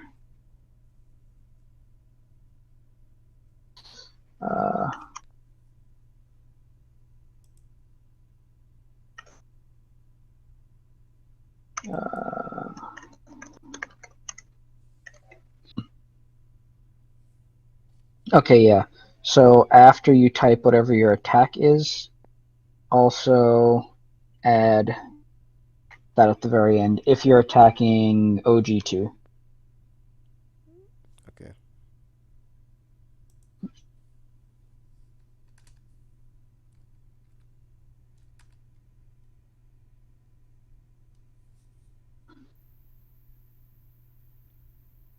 And I'm not going to spend any extra points this time. Oh, interesting. Okay, yeah, you're good.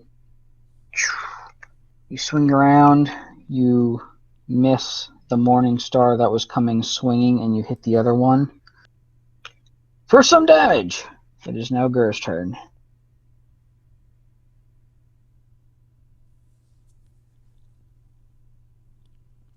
Okay.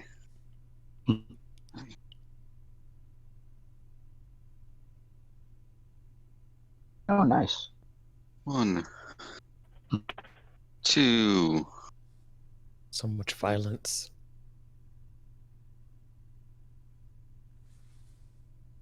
So Tekken has Flurry of Blows. Gur has Flurry of Daggers and Blades and everything else that just causes pain. I try Nice. to keep up. Awesome. Oh. I just have Flurry of OG2's words. turn. Hey, those flurry of words really help. So.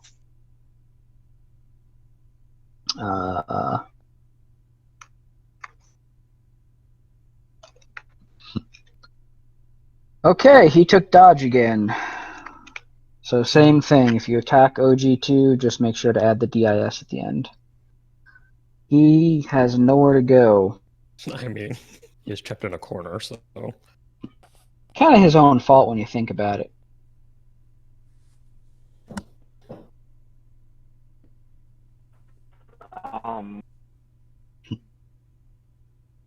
Is this a whole village of ogres that we just overlooked, or? I was just about to say, like, do we just not notice after all this time? Like, I mean, we're used to traveling with weird people. I guess we.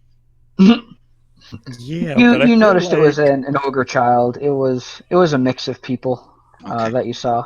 Not any. It'd be a little odd for us to just be like, no, this is cool. We just completely missed that everybody's ogres here. It's fine. We don't notice race. So. Yeah, let's go with that. Ogre lives matter. Usually, in most cases, if it's important, I'll say you walked into an ogre village. Or if you guys specifically ask, then I'll let you know. Otherwise, you can pretty much safely assume that they're not ogres. Just a mix, not anything in particular. And that's mostly out of laziness on my side. So I could be like, "Hey, ogres," or "Hey, this," or "Hey, that." Fair enough.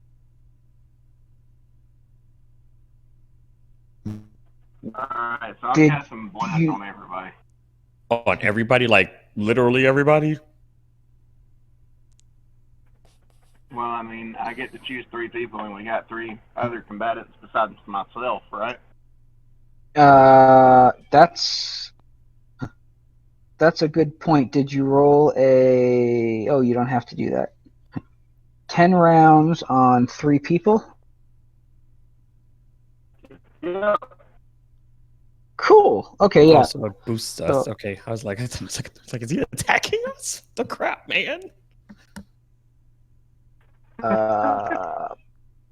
What?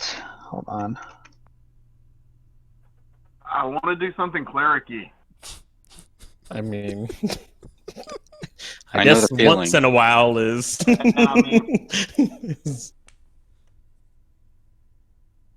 It's nice to once in a while not be the one to cause the damage, right?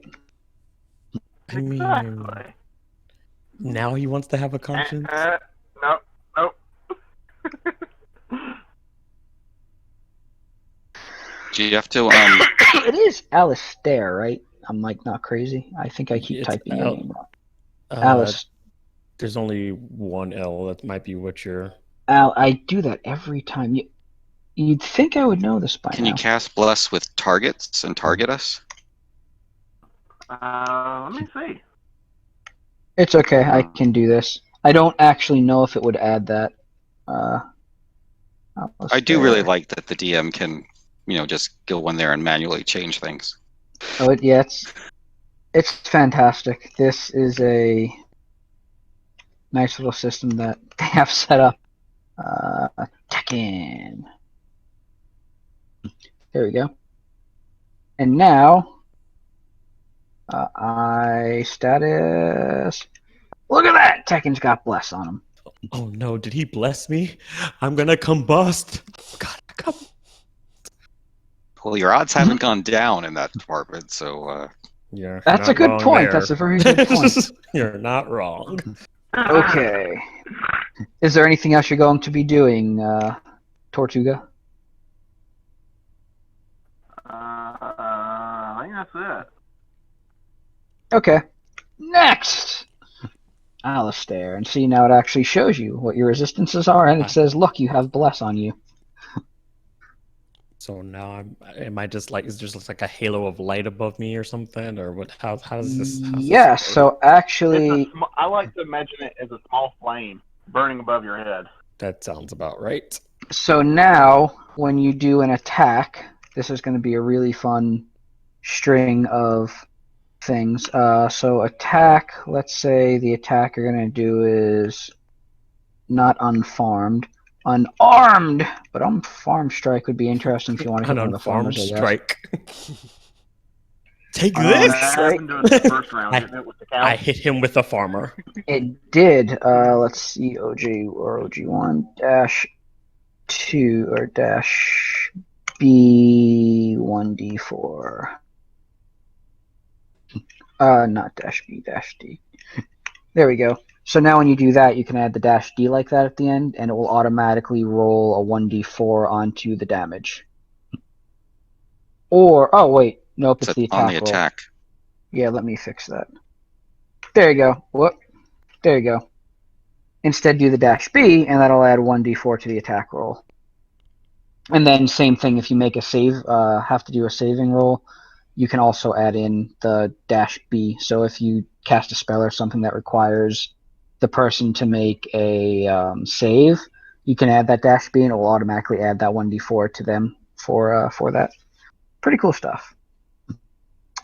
Anywho. So, weird question.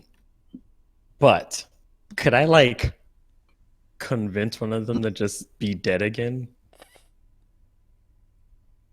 The answer is always you can try.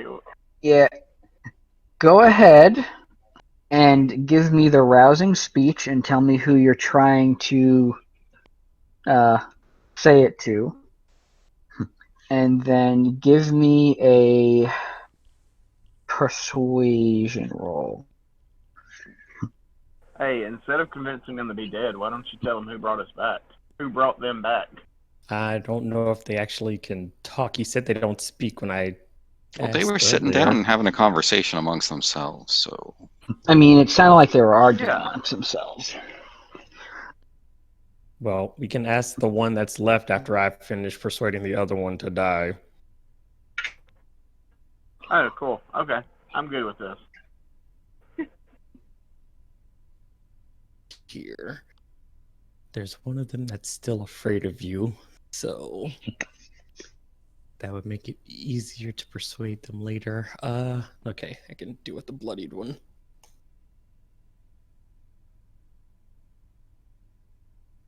I cannot spell today. Good job, me. Oh, that was a terrible roll. I think you actually convinced it to get more hit points. Right? Oh gosh. How who were you giving that speech to? The first or the second? The second one, I guess. The feared, the one that was already feared. Okay. Hmm. It seems to look really, really confused at you, followed by very angry at you. Oh. Well, that's not good.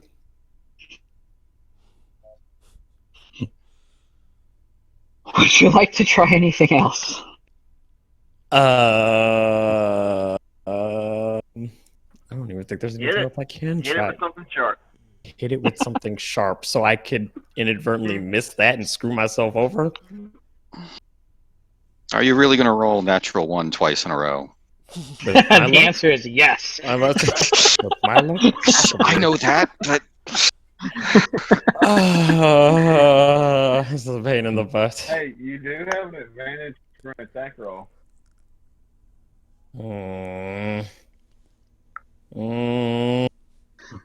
That's true. You do get the 1d4. I mean, that doesn't negate. I just about to say that doesn't mean that. That doesn't mean that it won't stop anything. And that means if he gets a 1, that's a 5 total. So I mean, you know. This is a pain in the butt, man. Pain in the butt. Fine. Yep. I'll attack it, I guess. I mean.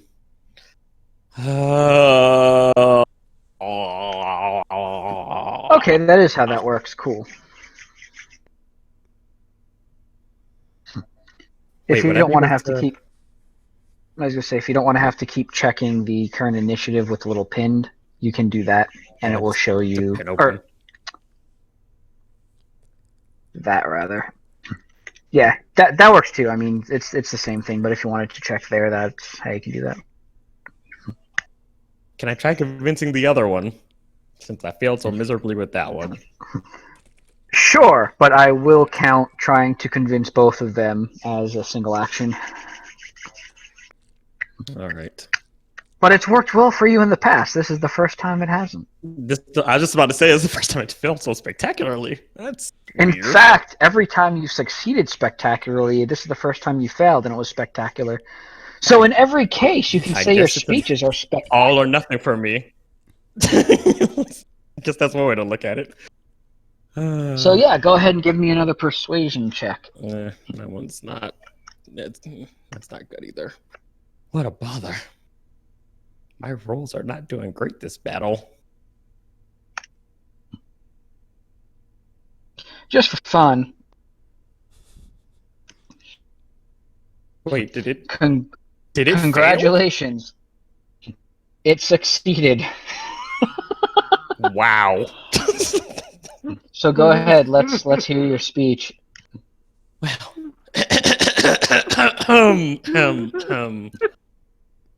Listen, young ogre. You do not want to live the undead life. The undead life is not for you. For it is a life rife with trials and tribulations. And also clerics trying to murder you at every turn because you're undead, which is probably not going to be fun for you in the long run anyway. So I feel like it'd be better for you if... See? You see him over there? He's already twirling his thing and making magical lights come up. It's like, it's better for you if you kind of just, be dead again instead of, being undead. Because at the end of the day, your happiness is what matters. So... I'm pretty sure you're happier dead than you were whatever's happening right now. So, be dead. Go into the light. Well, you might want to be careful which light you go into. So the first ogre, OG1, looks at you and then looks at, OG2, and it pulls out a Morning Star and goes wham! Now, apparently it didn't work out too well. Unfortunately, it swung around And unfortunately, it swung around again. How does this keep happening? What is happening right now? And it smashed into OG2. I don't know how he rolled 2 1s in a row. That is fantastic. So what happens is you gave this rousing speech, and for a moment, it seemed to understand you, and it took out its Morning Star and went to swing at the first one. And the first one, it missed. And it came around, and he thought it was going to hit himself, but he ducked. And on the final come around, poof, it smacked OG2. So his takeaway from that was to kill his friend? Oh, I guess that makes sense, because being dead would make them happy. Oh well. Didn't I say not like 4 minutes ago that the odds of 2 crits and yeah, I was just about to say, and look what happened. That could have been me. That could have been me. But as quickly as it came, the ogre seems to snap back and instead tries to swing at Alistair. The crap? Hey, it's Tekken's turn. How long is your bless for, Tortuga? Can you say 10 rounds? I think it said, 10 rounds. 10 rounds with concentration? Yes, with concentration. Okay, you should be good. Nice.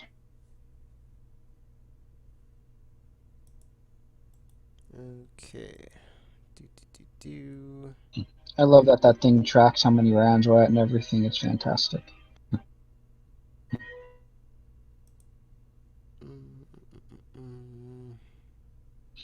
Oh, look at that. Look at that. It is counting down. I should try that on the others. Oh, he cast Bless, so it auto-targeted him. That makes sense. There. Let me fix that real quick.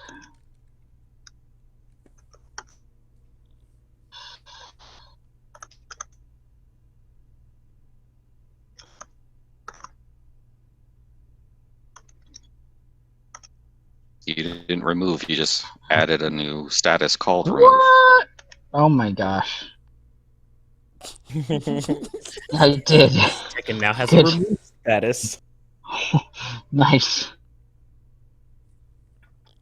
Hey, maybe it cast it as a level 2. It gave it to 4 people, to 3. For description, I can delete the custom using the delete command. So RE, that's what I'm looking for.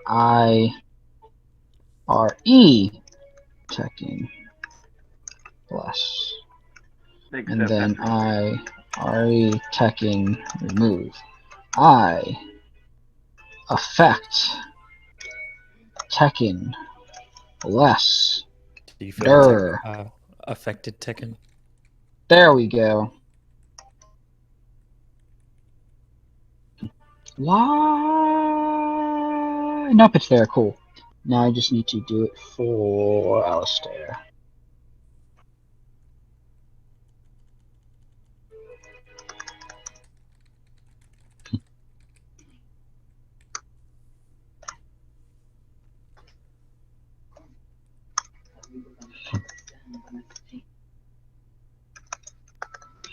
There we go. Perfect. Yay. And Gur, I need to do that for as well.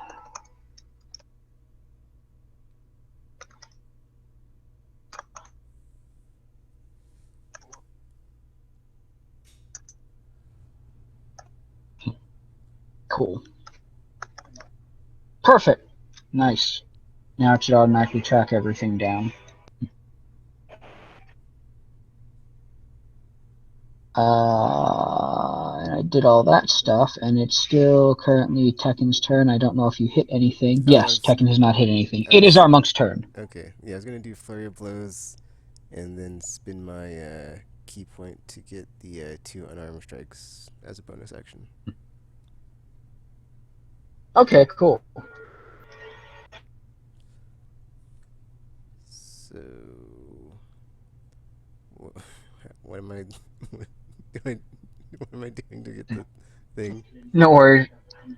Uh, so, CC key -1. Oops! Oh no. Boblin, why? Told you, make all my NPCs as a particular kind of monk to start with because it makes me happy.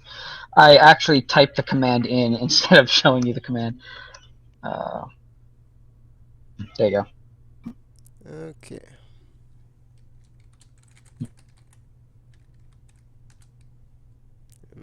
Nice.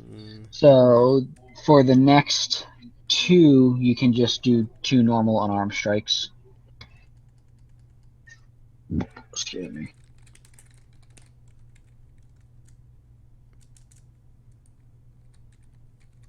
Okay, let me just copy that so I can paste it.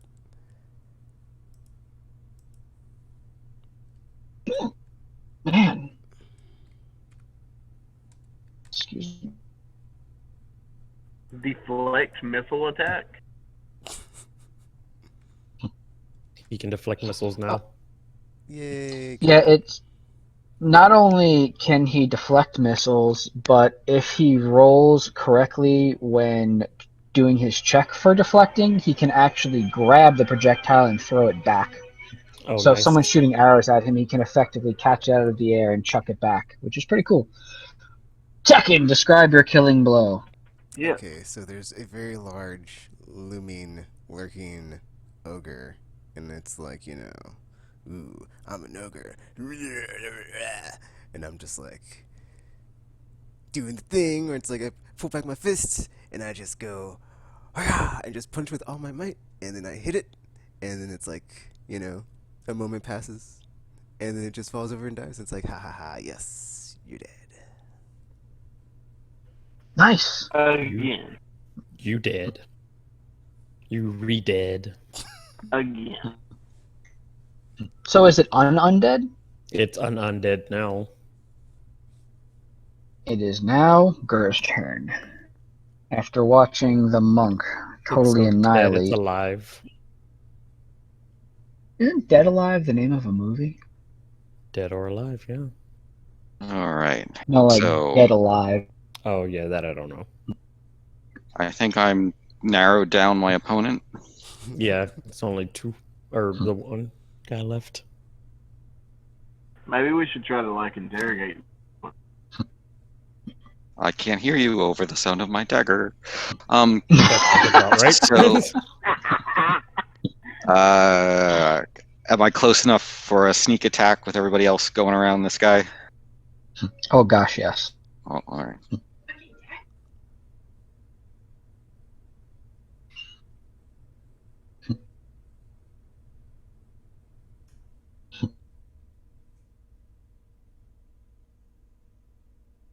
Oh, nice. Once per turn, you can deal an extra scale value. You cannot read property level scale of null damage to one creature you hit with. Yeah, exactly.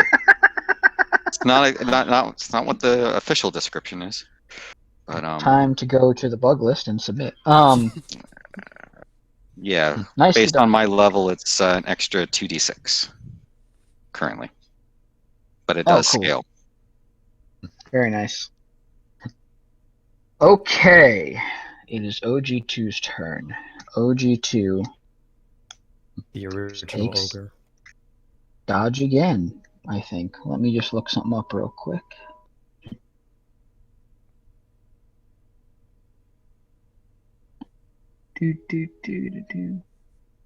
That's not what I'm looking for, game. I'm looking for something else.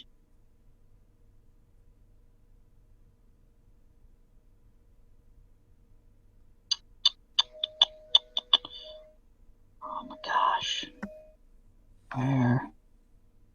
Where is it? That's what I'm looking for. 1 minute.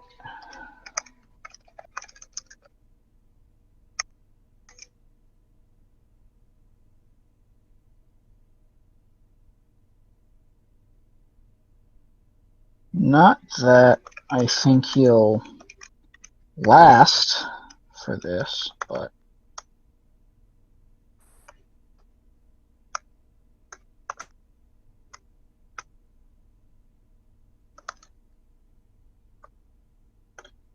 There we go.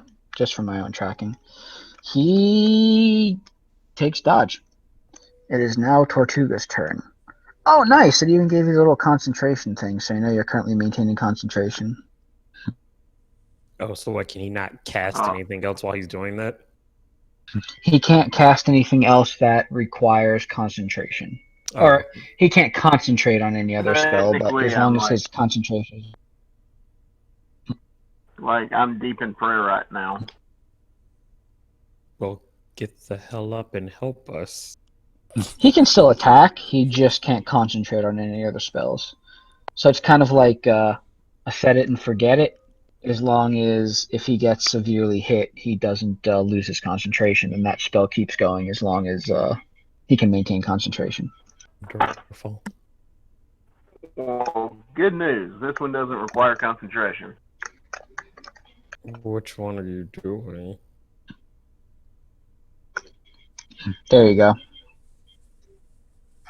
That's a giant description.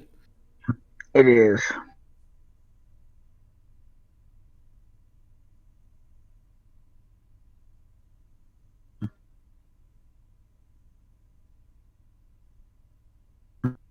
Nice. Guiding Bolt is such a nice little spell.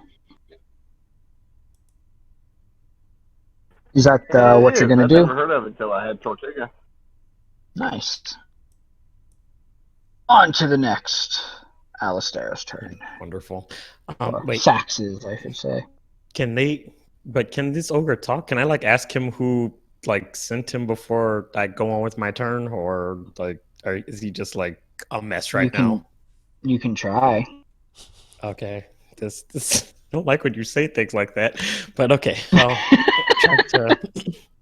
what check do you need for me to do for that? That's a good question. What do I want you to... How are you going to do it? Yeah. Well, I'm definitely not going to beat it out of him, so persuasion. Because you're trying to ask a question of him, like, are you interrogating? Are you trying to, be kind? Or I just need information. So I'm interrogating him. I'm not trying to be his best friend. The easiest way that I tend to go with this is, if you want to do something, do it. So tell me what it is. Have Sax do what it is that you would want to say, and then we'll figure it out from there based on what you do. I more really just want to ask who sent him here, because I'm assuming they can't. All right, so you're saying who sent you? I guess. Okay. Give me a... We'll go with intimidation. But you can do it with advantage because he's already...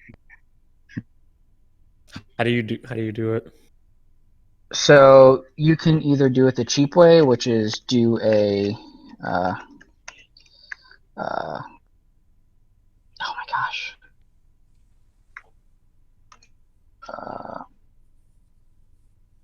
Intimidation. You can do that twice, or instead of doing that, you can do that, and it will automatically add advantage for you. Intimidation advantage. Nice.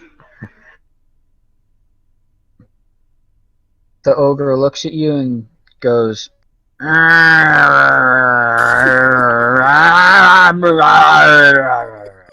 I totally saw that. And then he just points out the door. Totally saw that coming. So, is there anything else you'd like to do? I'm going to actually do something useful, I guess, since talking to these things isn't. Oh, gosh. Hey, the last time you talked at him, he did, try to hurt the other guy. Yeah, and then I got attacked right afterwards, so, it didn't really help matters. 2d2 OKH1? Oh, okay. 2d20, keep highest one. Yep.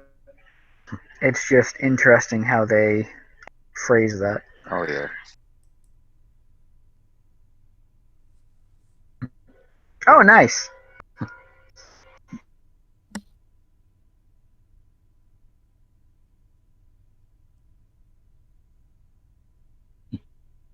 I like how you saved yourself. Well, that didn't work. May as well go into survival mode. I mean...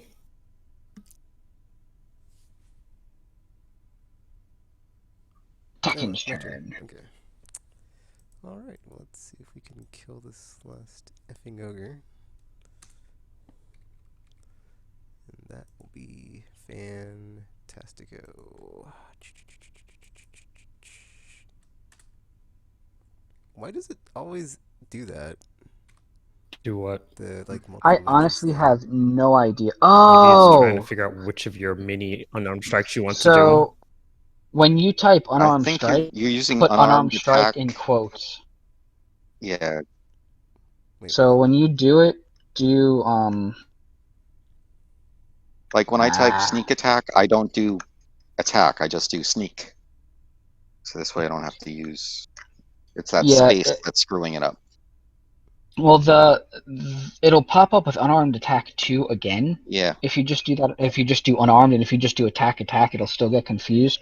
So do something like that. Put quotes around the attack name. So if you ever have to put in a word that has 2 words, put it in quotes, and it will parse it that way. Right. Otherwise, it tries to take unarmed as one parameter and the attack as another, and then it gets really confused. Are you spending anything to hit more or no? No. Okay. Gur's turn.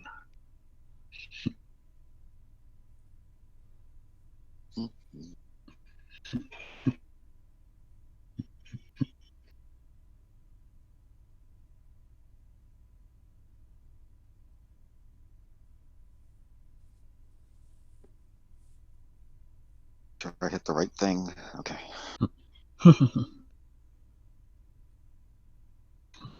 Nice. I assume we're about to see flashing metal? Yeah. Lots of it. I just can't type fast enough.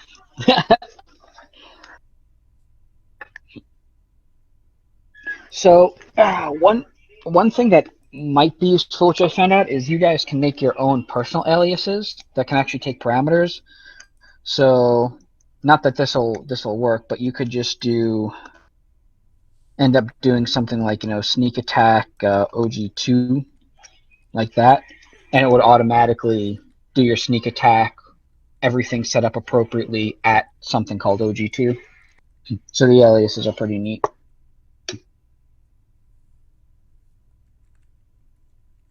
I'm just like copying and pasting it.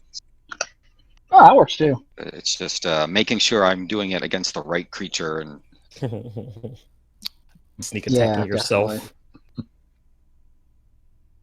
Or when if it ever pops up and says meta, that means you forgot to actually put a target or it didn't realize the target, so it just did a sneak attack to show you what it would look like. What it would look like if you were doing it properly. If you weren't so, failing at your job. Okay. OG2's turn. He is in a sad state. He just takes the dodge action. Oh.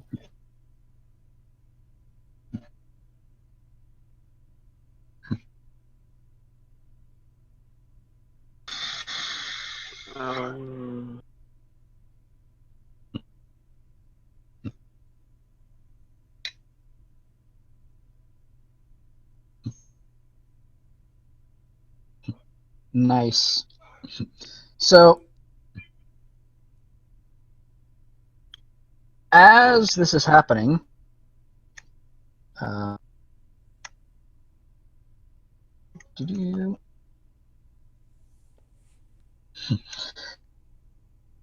this is happening, you actually can hear little Timmy outside yell, "Uncle, you're back!"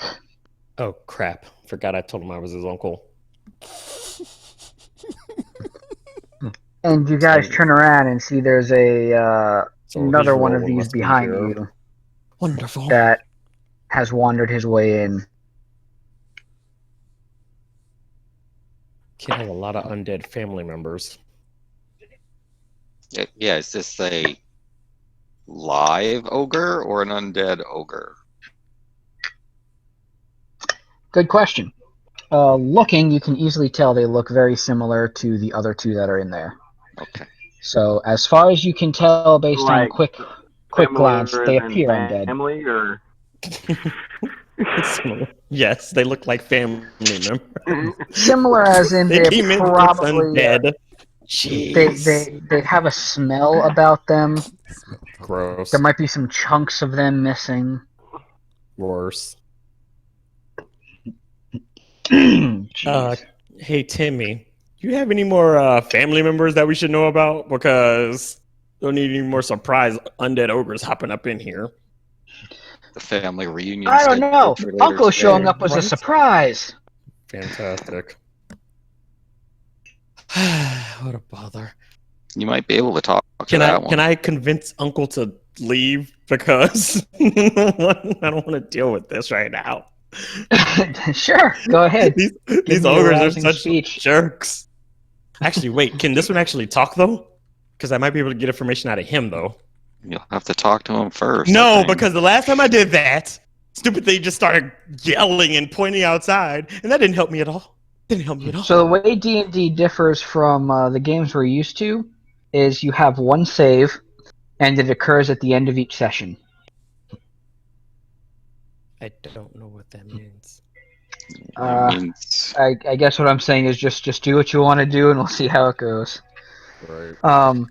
In the case of this question, as far as D&D goes, you might be able to talk to him. You might not be able to. You don't know yet.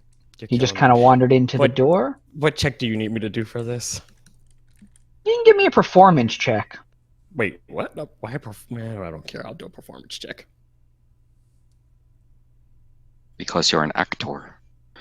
You're the actor. I am a literal performer for the music and stuff.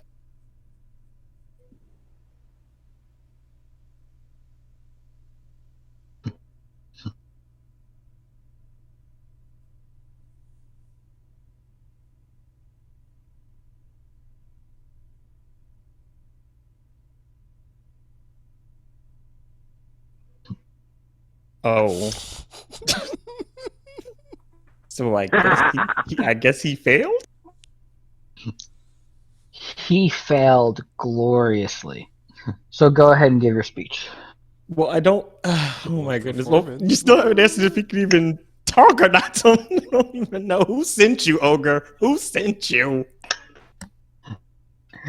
The Ogre almost seems to break down and look at you and go, ah! And he's throwing his hands up around. He's like pointing, and he's making like pointing at different places. Ah! And he turns around and points behind him. And he just tries to be talking, but nothing happens. So if I give you a map, can you point to it on the map? Because this is driving me crazy. Tekken has maps.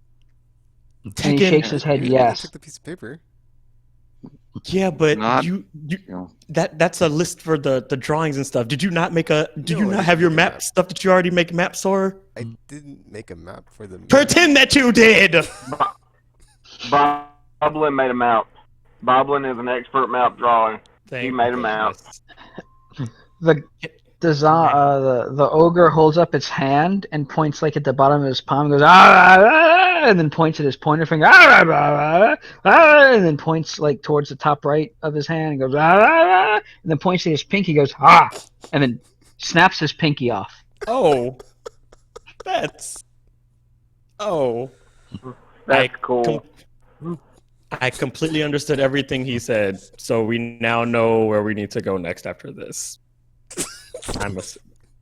He holds his hand out like he's looking for a map, but also you're in combat. So how does this work then? Because it's like I want to give him a map, but if we're in the middle of combat, that means I can't give him a map. And Tekken didn't make a map when he was supposed to, so I'm gonna have to go with Boblin saying he had made a map, and then we're gonna have to give it to him. So I don't understand. Well, I don't know what's happening right now. That's like a table large map, dude. I don't have that much material. Okay. Tekken, like, isn't that the whole point of you? You can do a small scale, and you don't have to make it literally the same size of the same. Oh my! Isn't that the whole point of you taking the map tools? Missed opportunity. Okay, Speaking of Tortuga, our you have map my permission maker, to set Tekken on fire. Speaking of our map maker, it's our map maker's turn. Okay, let's see. Well, I guess. Well, I guess until we get the whole map thing resolved, I'm not going to attack the other Gogre. So let's try this. Okay. My follow-up question: would I be able to talk this ogre out of battle once he kills the ogre he's attacking now? Wait your turn. I was gonna say, if you want for fun, while Tekken's going, go ahead and give me an insight roll. Oh, killed it! Yeah. Well, that ogre's dead. Give me an insight roll anyway, or insight check. Well, that was terrible. You're blessed. Give me another insight check.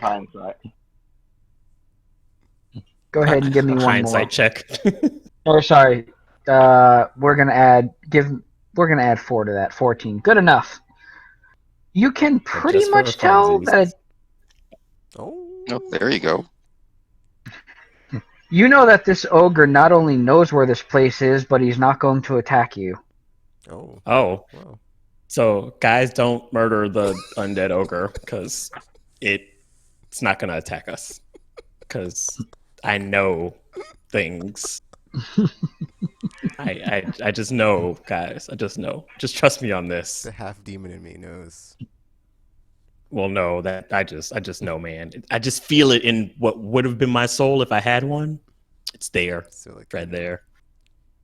So, yeah, fine. I'll put my daggers away. So, the ogre just looks at you and goes, "Rrr," and waves his hand, kind of like, follow me. I think we should follow him, guys. I speak ogre now, by the way. I think Undead we ogre, should no take a less. nap first. What's We're that? on the move. I think we should He wants to take a nap. The ogre is walking away.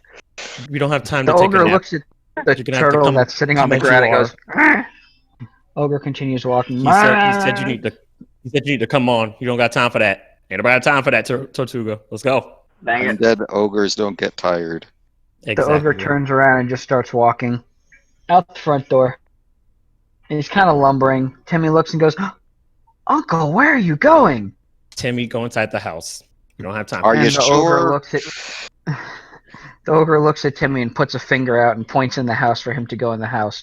And Timmy says, "Okay." And Timmy runs in the house and goes, "Ah!" Actually, and you guys realize you probably don't want to go dead back in the ogres house. in there. Timmy needs to go to the bar. Timmy needs to go to the bar. Well, it's too late now. We've already traumatized someone's child, so we should probably skedaddle.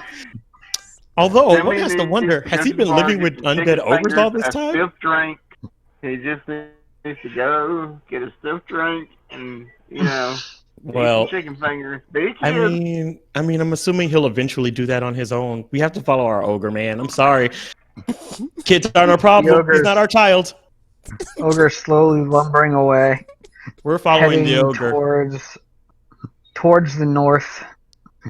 And as he heads towards the north, I'm assuming y'all are following, and he's walking, he's lumbering. Also, take a make sure you make a map next time. Oh, he tripped. He gets back up. Nope, he continues walking. And then he looks around. We're not following right behind him, are we? We're at a distance, right? A good hiding distance where we can jump in some foliage and hide if, he comes up on a camp or something. I mean, you're a giant turtle. It's going to be hard for you to hide, but... Well, I mean, if you want to make sure that you're walking a distance behind, sure. Just let me know, and we will make sure that. Oh, excuse me. Oh. And besides, if worse comes to worse, we have Gurr. He's all sneaky. That's true. Yeah, and his sneaky. attacks have been working really well. So he's walking, and then he stops, and then he looks down and points, and you see there's a shoe on the ground. Well, I guess that's the shoe we were looking for. Can I take the shoe? Are we taking the shoe? I mean, you could probably take the shoe if you wanted. Okay. Oh, you're going to give it back to that little boy, ain't you? We've never seen any children on our travels. I don't know what you're talking about. RPG does not have a heart. I mean, definitely might somewhere. He does, there. but it's probably in a jar somewhere at his place. So you pick up the shoe. I'm guessing you're gonna hold the shoe, put it in a pack somewhere. I mean, you have a bag of holding that'll probably work pretty well. Yes. The ogre keeps walking a little bit, and then suddenly he stops. Oh, he stands up straight, and his hand detaches. Oh. And falls to the ground. He is literally falling apart. This is fine. And his hand starts hauling ass. Away from y'all very quickly. Almost like the Thing from Addams Family.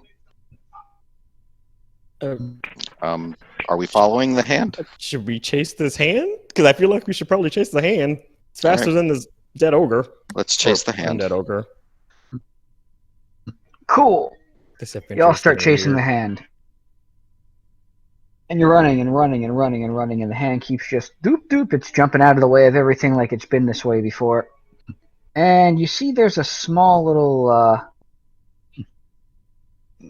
kind of like a little overhang, I guess. Maybe a ledge might be cliff looking sort of thing. You guys get to that, and the hand just jumps up, whoop, and jumps off the little cliff. You guys said you're standing a little bit back from. Like it jumps you haven't quite down? reached. Yeah, it looks like it kind of jumped on over this cliff, and you just saw it go whoop away. It yeeted itself. So, are you all going to peek over? Are you going to go back with the shoe? Can we peek over the little overhang sneakily without? Let's look over. Yeah, you totally can. Are you going to do it sneakily? Give me a I guess. Good job. Give me a stealth check. Otherwise, it's going to be like, no problem. Hey guys, let's look over this. I'm about to say, Gur's fine. The rest of us, though. Ooh, you might want. Oh no! I'm a performer. There's no way I'm going to pass this. It's from the She-Ra show. It's Double Trouble. It's Double Basically Trouble. A changeling. So, of course, the turtle passes the stealth check because why wouldn't he? How does this keep happening? Sneaky turtle. Sneaky turtle. I just imagine y'all are like trying to sneak, and then you turn over, and there's Tortuga, and he's just holding an entire bush over himself. Right? That's what slowly moving. Carrying an entire tree or something.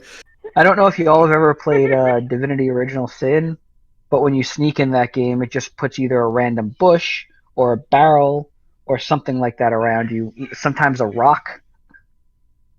Like, this rock has always been there. There's this seems a about bush right. with a 3-foot turtle head sticking out of it.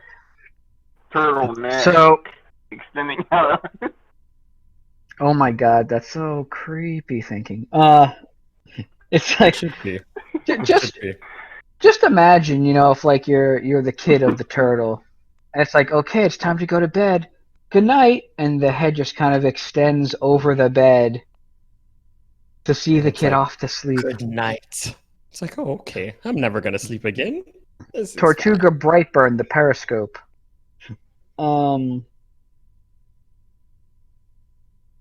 So y'all look over the cliff, and Tortuga notices that the hand, there's a couple of bodies that are actually lying on the ground. Look kind of like they're knocked out, and you see one of them very obviously does not currently have a hand, and you see the hand run over, and it almost stitches itself back to one of them that's on the ground, and it opens his eyes and gets up, and it looks at its hand. It looks kind of disappointed, almost like it was, he was expecting something to be in there. And you see there's two more that are on the ground, and they also are missing their hand. So the first one is kind of standing around. It looks like just waiting. Is the hand the mastermind? Master hand.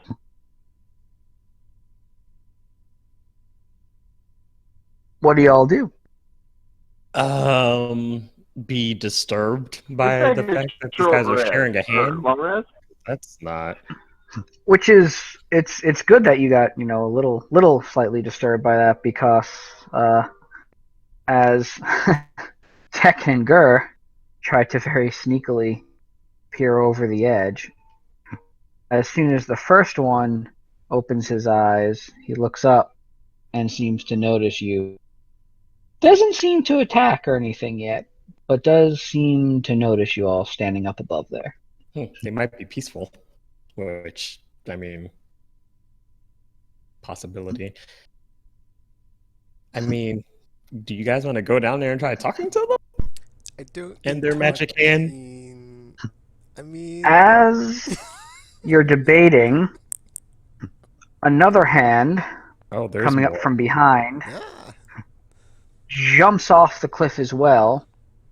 And you notice there's a left shoe that's kind of stuck onto it, and it jumps down to the ground and attaches itself to one of them, and that one wakes up, gets up, and looks at the shoe.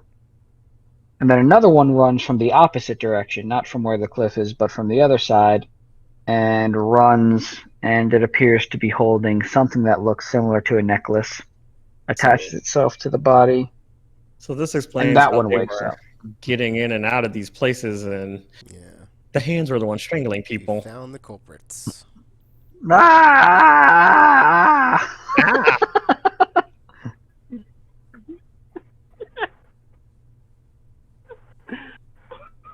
I guess it would be easy for a hand to kind of sneak in, strangle, steal, and then run out of there like a bat out of hell. You also notice that these people are wearing robes.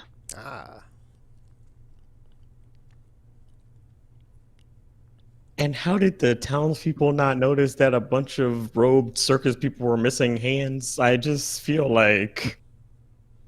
You do notice that the robes, are kind of long. Oh. But at the same time, they don't quite remember much about the people that they saw. I'm assuming it's magic. It's always magic. I have a sense that they're undead, and I would really like to take a rest now, so I can go set them all on fire. How exactly do you plan to take a rest while we're sitting right on top of them when they saw two of our team members? Fair question. Run away. Did you just say run away?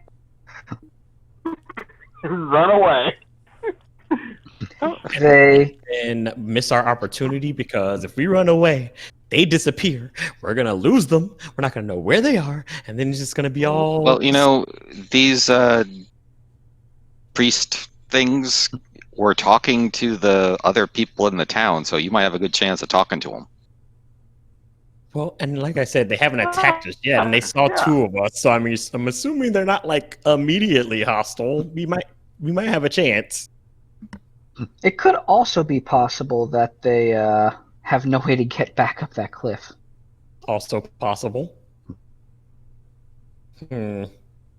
Wait, but if that's the case, then how would we get back up then if we did go down there? I can't fly. But you don't have the acrobatics and climbing ability? I do not. Well, I guess I can Can I not telekinesis myself back up? Leave everybody else down there? You can't use telekinesis on yourself. Can I stand on something and use it on that? Possibly. Well, at least I have a way out. I don't know about the rest of you guys.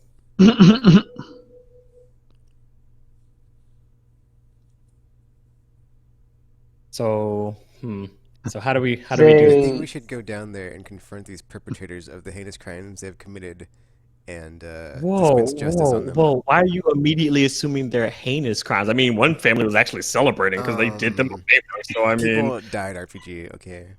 Murder is pretty bad. Can we... Well, can our bard talk to them from up here? Is bad. Sure.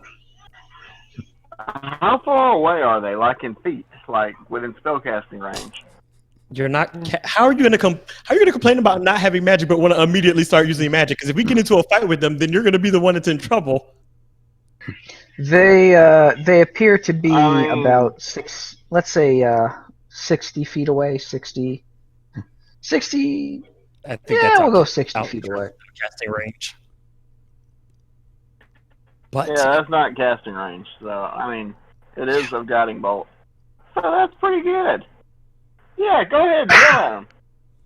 Go ahead and yell at them. That's what we're doing. Okay, so I guess I'm just gonna stop trying to type out stuff. You're not casting anything. What check do you need for me to, I guess, call out to?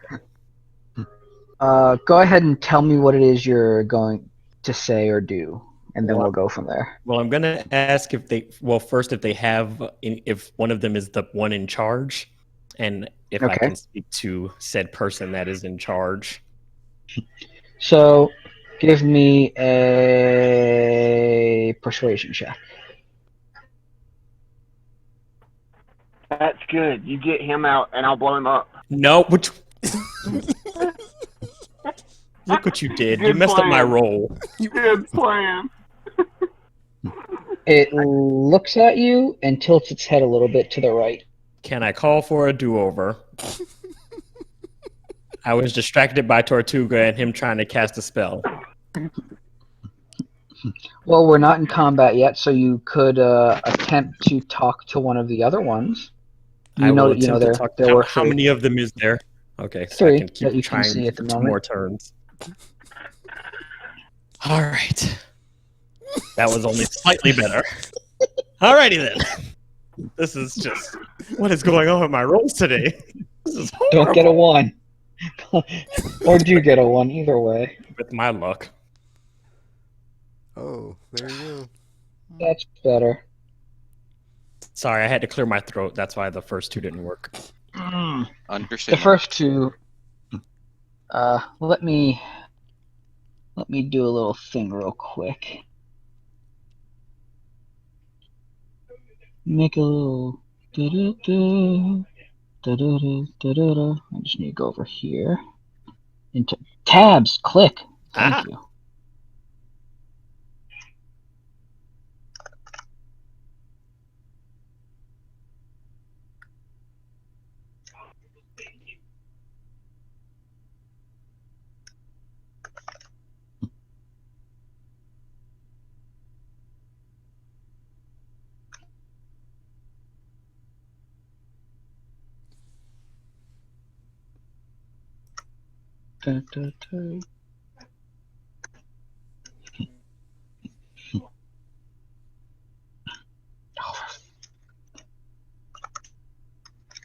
There we go. Oh, lucky for you. So it looks over to you with its little, underneath its robe. And as it looks, there it is. As it looks up at you,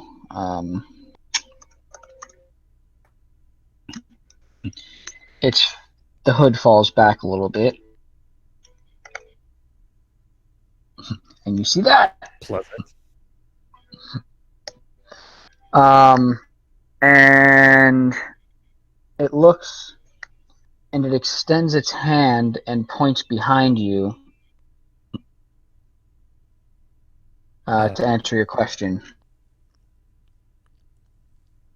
Oh, is his leader behind us? Because I don't want his leader to be behind us. Gur, you should have been like hiding or something. I'm hiding. I don't know if anyone's turned around to look now or yet. Or not. Feel like I would like to turn around, yes. Because, I mean, we can't pretend it's not there. It's like, if we don't look, it may not notice us. You turn around and you see 3 more of the exact same standing behind you. And let's go ahead and roll for initiative.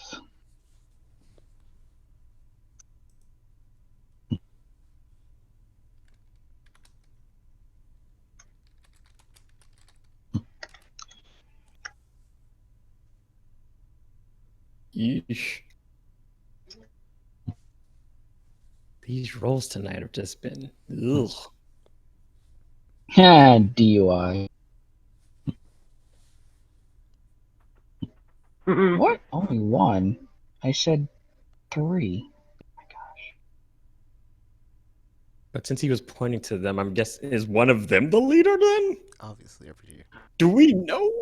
We don't know You say one. obviously, but I mean, we've been following around dead hands and undead ogres. You really can't really just assume things. Why is that not working? Hold on.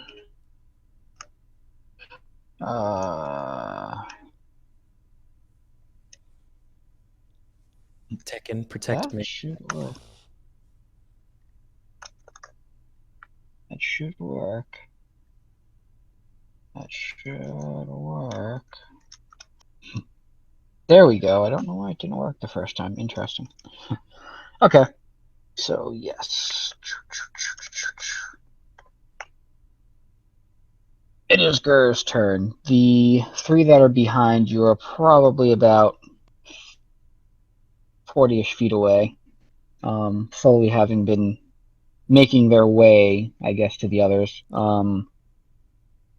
But yeah, they are currently hanging out, and it looks like they are slowly advancing towards you.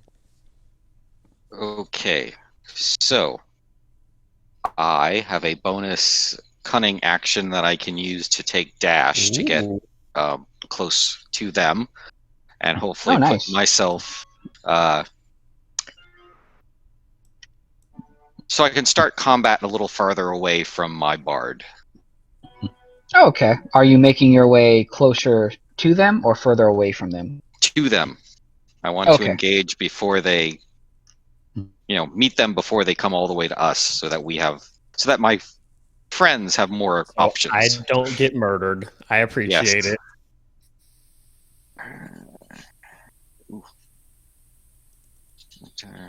Gotcha. They're all the same, right? Currently. Yes. Excuse me. As far as you can tell. As far as we can tell. What did I not do right? The way he said that, guys.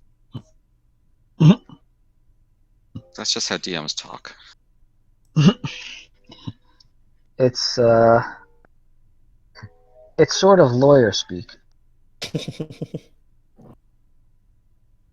I'm guessing I don't have advantage, so no sneak attacks this round.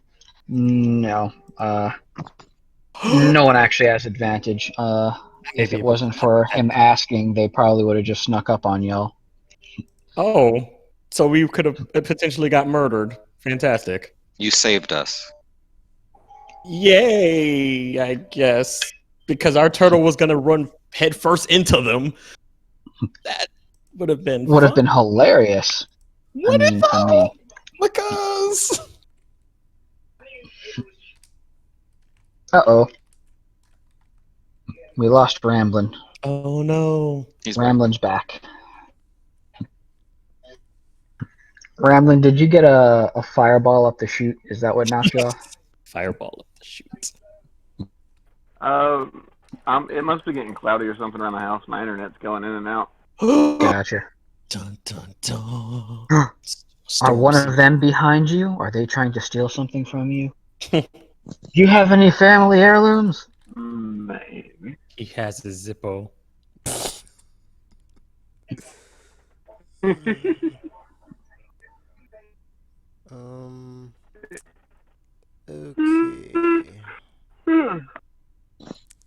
So I'm gonna do a thing where I do the flurry of blows and then like the 2 normal attacks. Yeah, so just I attack. Haha, I attack, that's funny. Flurry. I get it.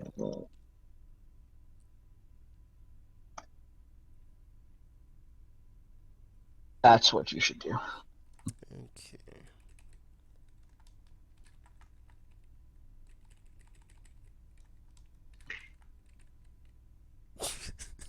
Thing. I mean, and it's like that, and then key -1, right? Okay. yeah. Yep. And then attack, unarmed strike, and then the 1 again. Oh, come on. Oh no. That's okay, you get one more. At least you didn't like super miss though and like punch yourself in the face. Yeah. Nice. Ooh, nice.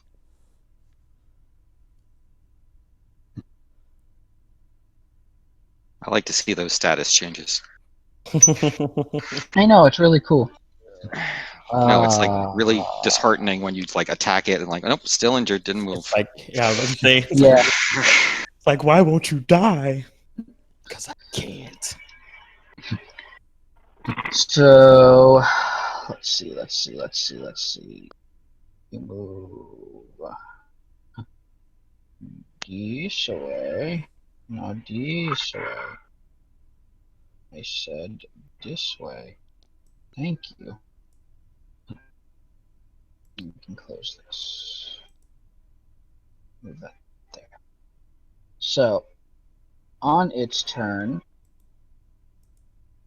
it is going to move up towards Gur. So there's 3 of them. One on the left, one on the right, one in the middle.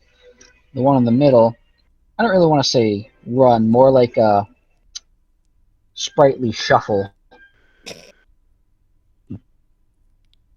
towards Gur. And takes out a finger and almost points it straight towards Gur.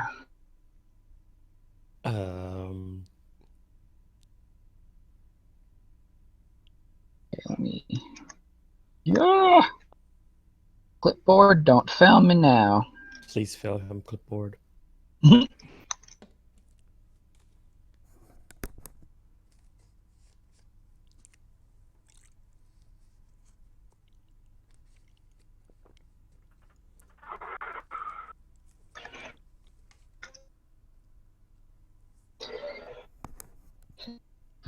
And hits! Mind poison dagger? What the? Some good rolls.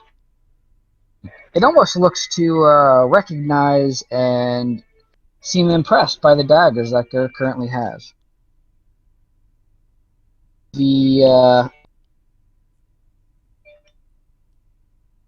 Then he again looks at Gur and points his finger towards Tortuga. Do. Bring it on, bad man. Bring it on, bad man. Jeez.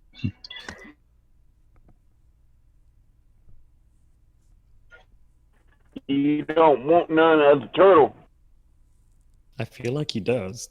I mean, it's kind of what's happening. It points at Tekio. Let's see.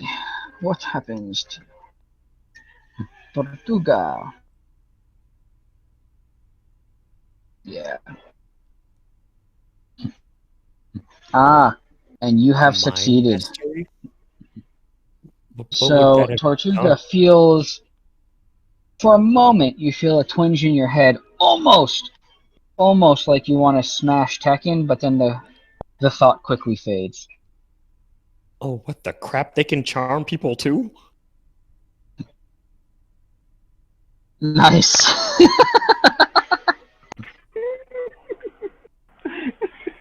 You have a whole folder of these, don't you? I about to say he really does. I do now. I was gonna say it's funny you think that there's one folder. It's like dancing turtle, happy turtle, fire turtle, swimming turtle, turtle. That's a turtle. That's two turtles. The next one runs towards Tekken and attacks. Do we get an tax of opportunity or no? Oh yeah, I was just about to say, because if they're running... The one on the left, no. If the one in the middle decided to run, then yeah. Yeah, okay.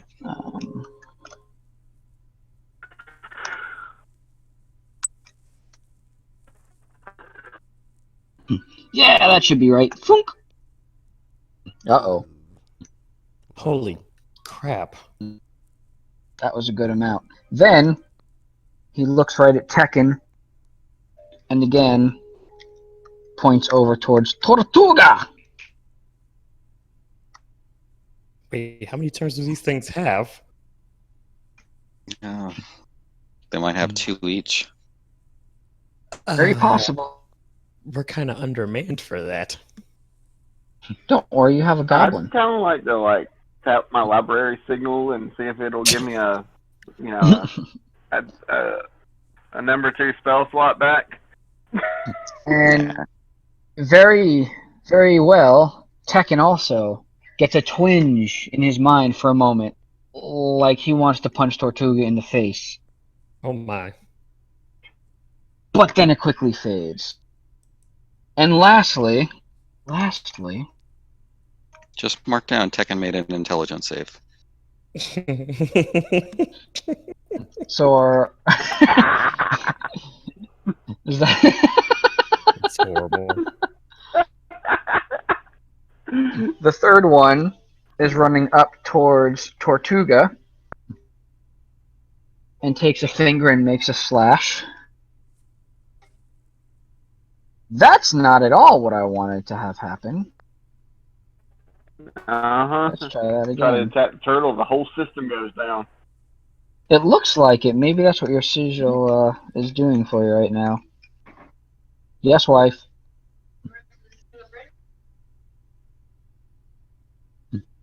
Let's try that again. Make sure I typed this correctly. I did. There we go.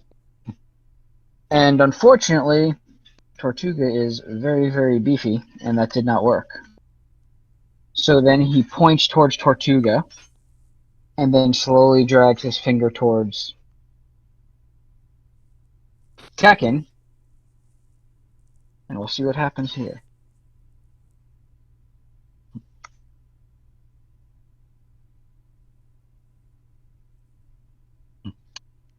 Meta, because apparently I typed this wrong again somehow.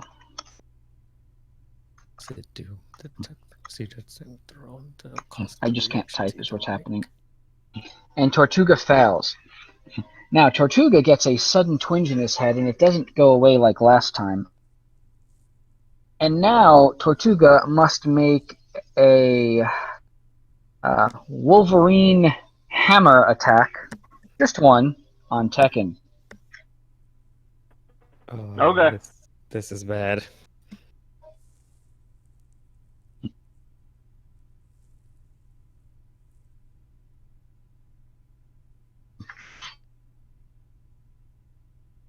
Still have those healing spells? I do. Okay. Oof. Holy crap. Ooh. And suddenly, the sigil on the back of your hand, your library card, starts burning a little bit. Just a little bit. And you feel like for a moment, it's as if you took a long rest. Oh, thank goodness. Because I'm going to need some healing help.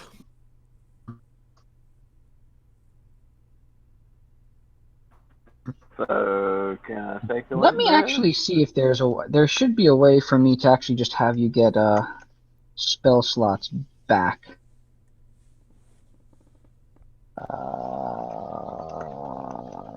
There should be a way. Let me just check.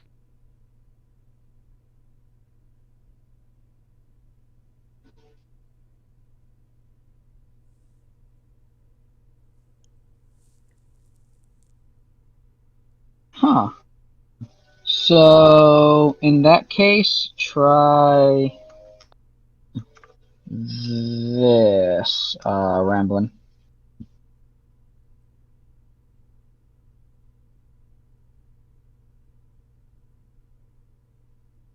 Perfect. Advanced setting things on fire, volume 2. That's fantastic. Setting things on fire magically, volume 2.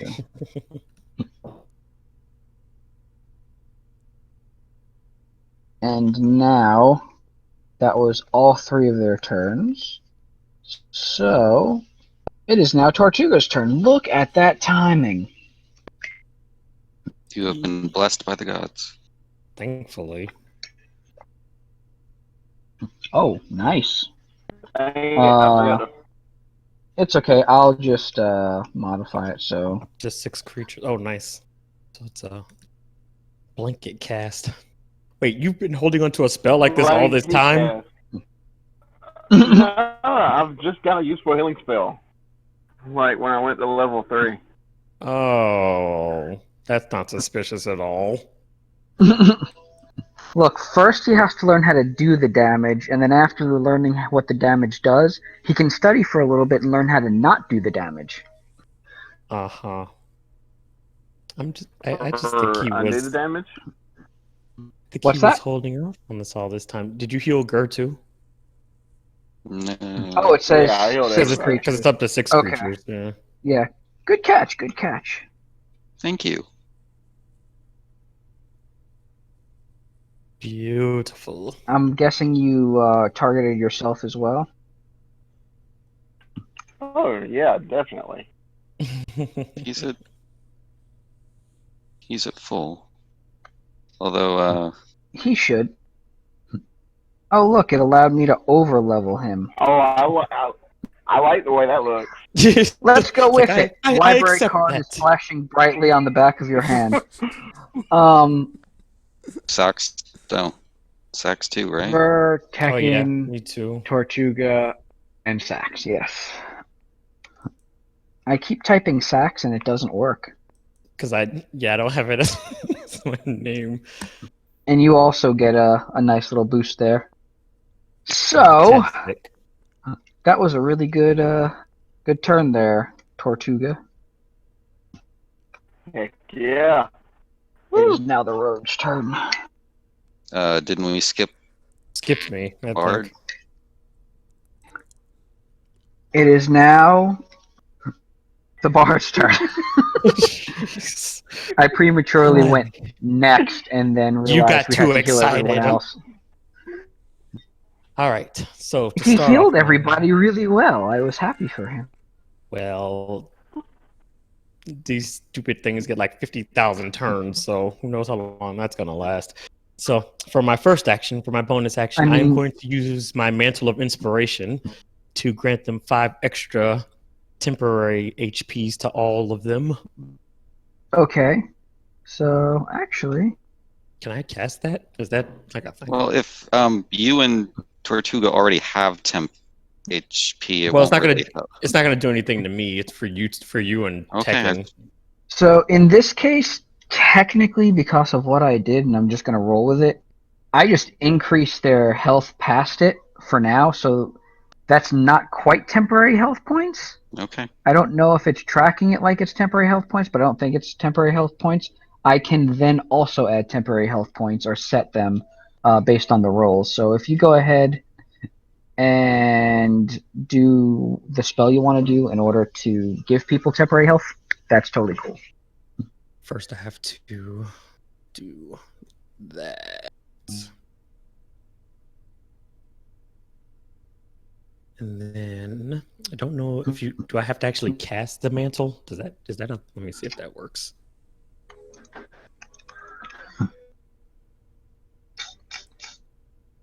Class feat mantle.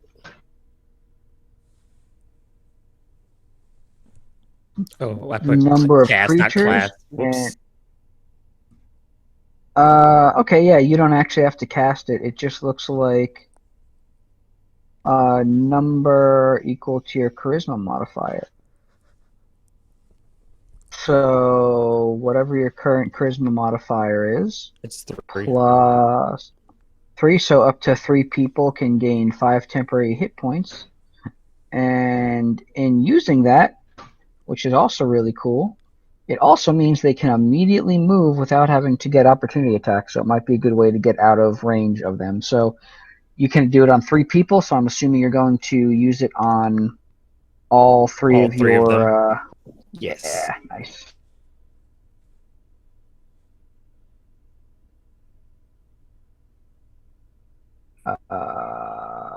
Tortuga. And Tortuga Tekken. Nice. All right. Then Tekken's still pretty damaged though. Need to see how to play this. I'll go next. Okay, I'm gonna cast Healing Word on Tekken then, so he can be normally healed. Nice. Is it backpack time? It's backpack time. Yeah, I mean, at least you understand at this point how this goes.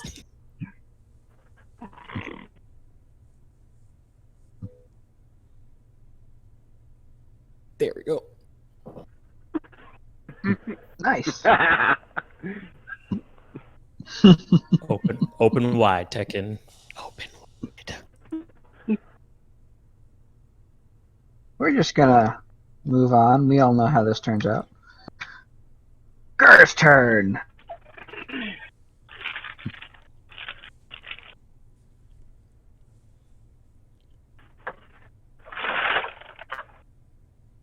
Oh no.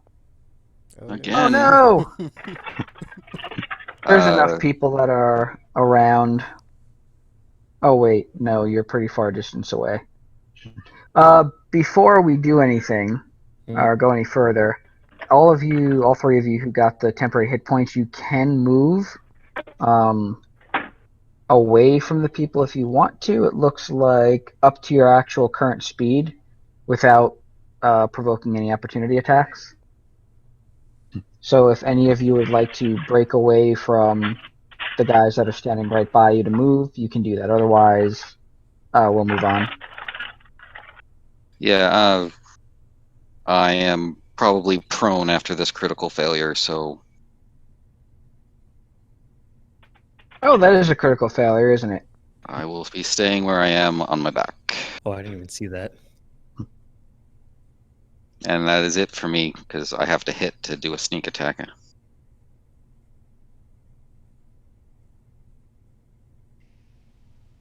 Yeah, sounds good. On to the next. Tekken. Our monk. Everybody's favorite monk. The folk hero. Legends speak his name. Favorite is such a strong... Or legends at least speak of him. Inaccurate word. Okay, another flurry of blows with a key point follow up on DU2 this time. Ooh, nice. Oh, and you critted, so hold on a second. You said DU2? Yes. So that's normally 1d4, so DU2 minus 4. There we go.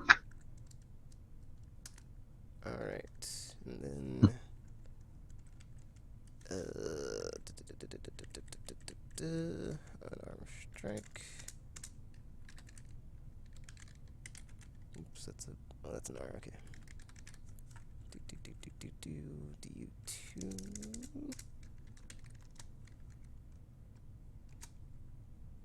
And do it again. Oh, nice.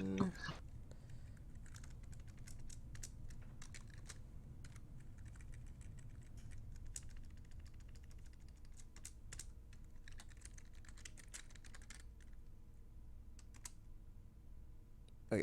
Nice. That's really good, yeah.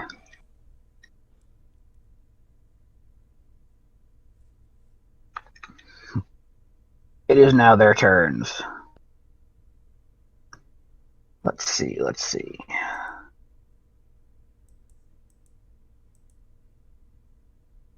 The first one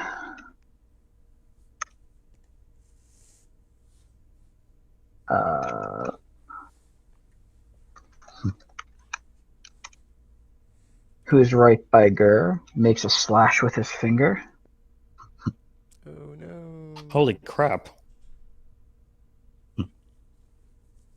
We're going to modify that slightly.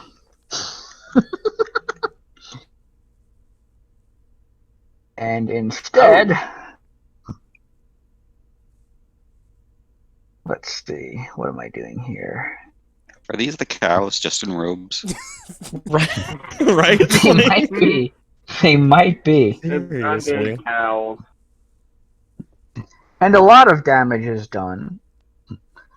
But you almost hear the voice of Mr. Magpie in your head, mentioning something, and for some reason, you realize he had handed you something, slipped it in your pocket before you all left, and your pocket suddenly felt a little bit lighter after that, and some health restored to you. He now looks at you, points his finger at you, and then points his finger over towards Ramblin'. Tortuga. Thank you, Tortuga. Your robes look stupid.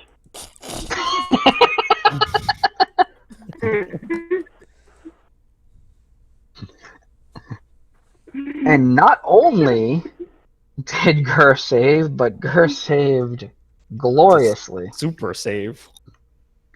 So gloriously that the previous bit of psychic damage done to Gur, a little bit got healed. The other two seem really shocked with what's going on, and they almost seem to trip on their robes, so now it is Tortuga's turn.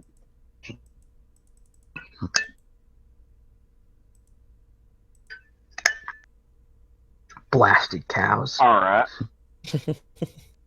They're like, we're back for revenge and robes.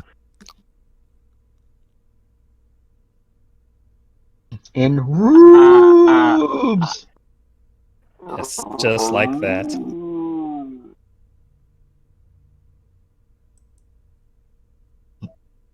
Alright, so let's do this right here.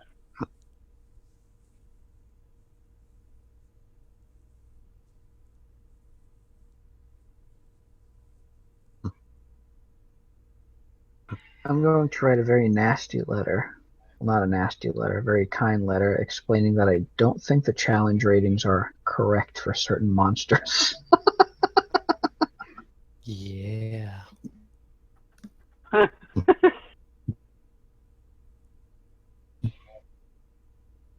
Target.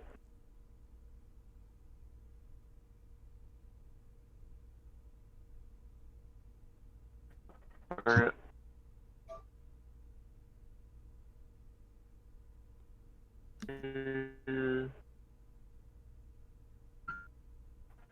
Hold on, I'm almost there.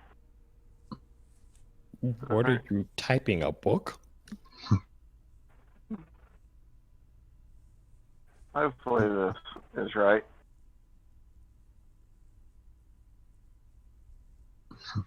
Nice! Yep, that is correct. Ooh, you got a critical on that first on DU2. So that would be 2d6. So 12. Nice. And your robes are stupid. And your robes And are flammable, apparently. Ugly. You really need vicious mockery. It is now Sax's turn.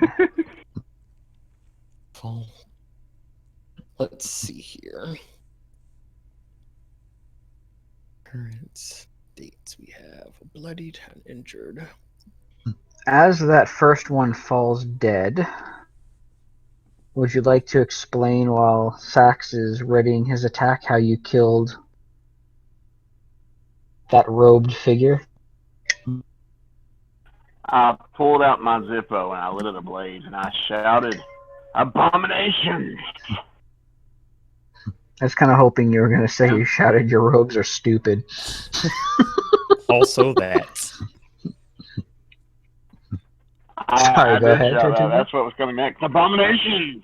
Your robes are stupid and your face is smelly.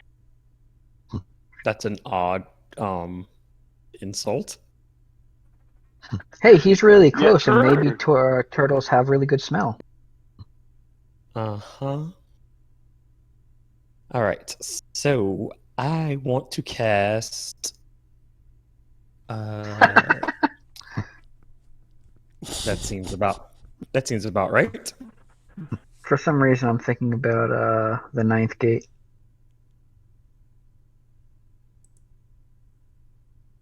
Do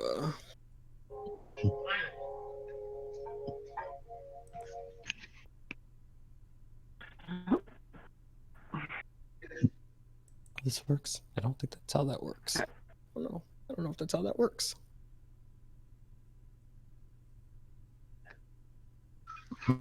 Wait, is that the story of how Ramblin got to the top of his order? Yep. That's why he's adventuring. He got kicked out of the temple. Try that one more time, Sax, and target who you want to target. For some reason, I think the targeting is just randomly not taking today. He was asked to leave his church after the incident. Ah, the incident. He doesn't like to speak of the incident. Oh, and make sure you use that to at the end so it doesn't take away from your total spell slot. Yeah.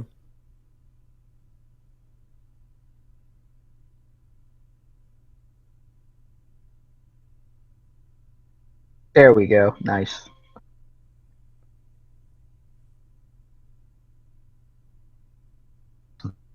Did it work? Perfect. Oh, it did. Yeah. Wonderful. Nice. Are you ready to rock? Indeed. Do we all have to make saving throws now? No, it's just because it's within 10 feet of the explosion of the fireworks. And he did DU3. I'm gonna say, nah. Y'all are fine. You don't have to worry about it. In this instance, at least. Because, challenge rating. Okay! Look Nicely at the done. pretty lights, you jerk face. Look at the pretty lights. Everyone else was so enamored by Tortuga's prose of, your robes are stupid, that it actually bolstered them. Oh.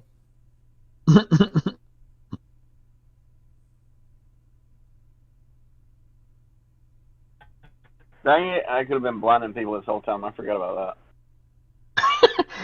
Notice how he said he could have been blinding people. Not he could have been blinding the enemies. Yes, he did mention all of us in that.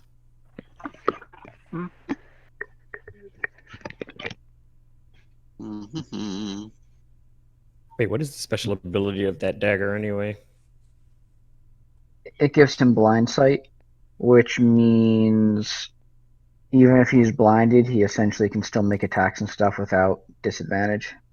Oh, so kind of turns him into oh my gosh, I forgot the name.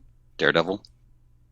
Yeah, that's. I was actually going to go for the blind samurai whose name I have forgotten. Yes, that one. But Daredevil works just as well. I'm done now. Nice. Okay. The robed figure standing in front of Gur seems to be pouring a lot of blood. Gross. A lot of blood. He's kind of been sliced to ribbons. Whatever. To be fair, he started this. He did. It's very true. Do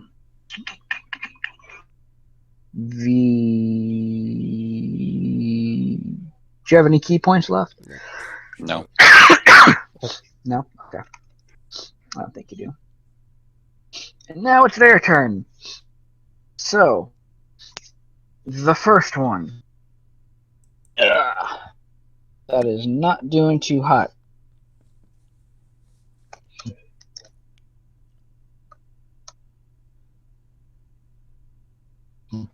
Oh my gosh, I can't spell at all. Makes a slashing motion in front of Gur. And apparently keeps rolling really well.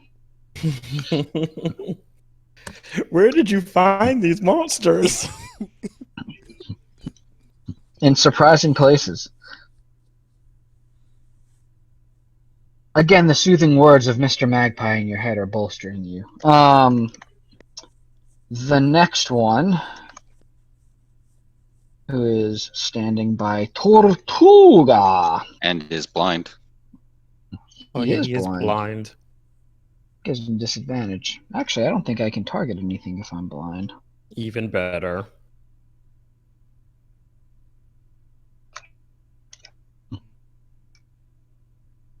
You can't see. I love how that's just like. Okay, disadvantage. We're good then. He's kind of flailing about a bit and trying to figure out, what exactly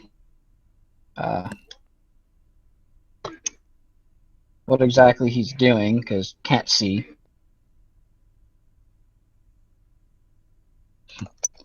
But he still makes a slashing motion somewhere around where Tortuga is. And it's Tortuga, not Tortuge. Douche. And both of those were horrible. Good. And then he points to where he thinks Tortuga is and points over to Tekken.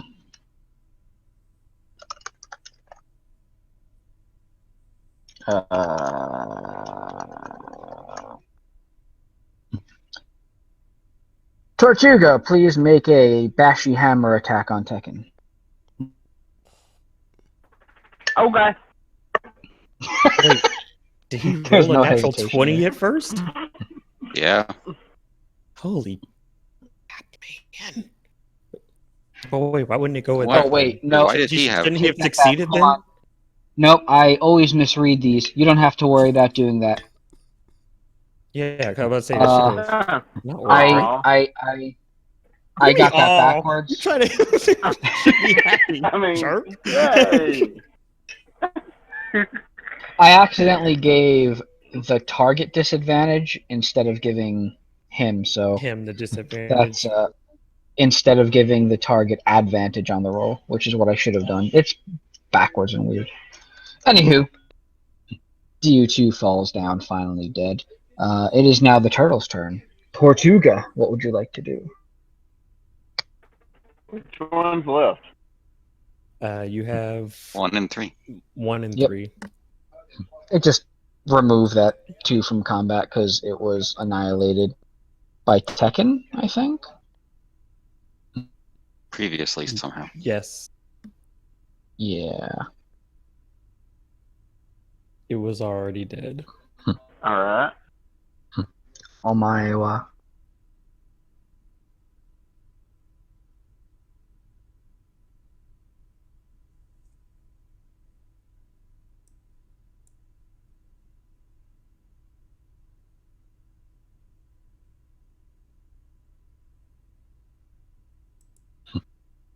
No. I would like to use the advantage I got at the very first. Okay, go ahead and make the attack again, and just make sure to put -I so it doesn't use up a spell slot. And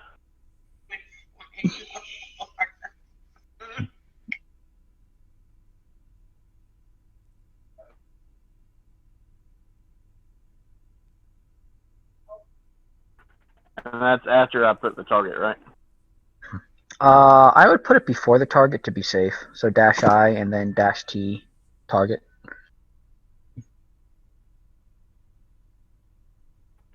All right.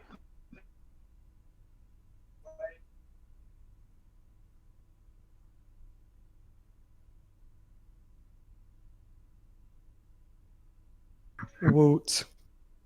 Wow. Please describe your killing blow.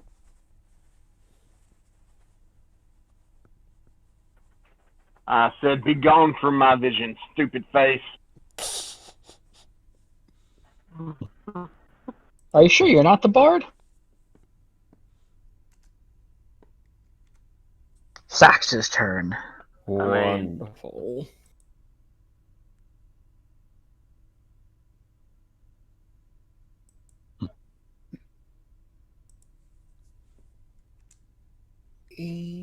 That's how that works.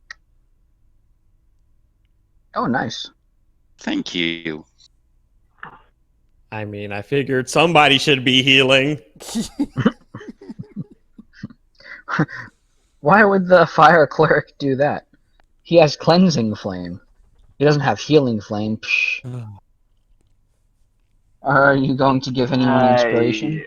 Everybody gets one.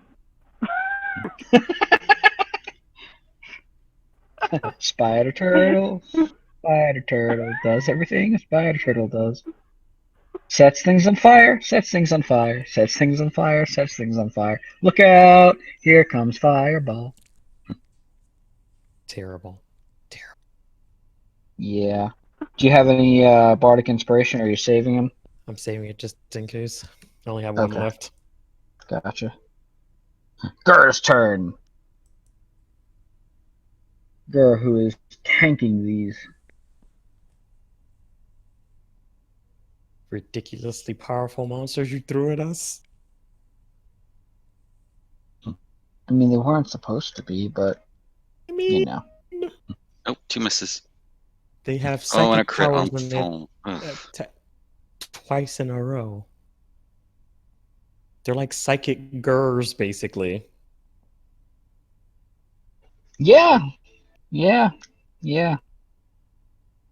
Monk's turn. Mr. Tekken.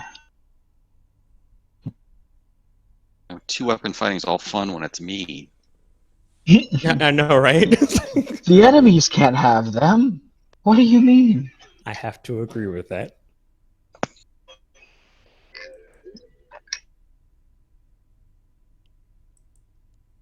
Okay, let's see if we can finish this one off.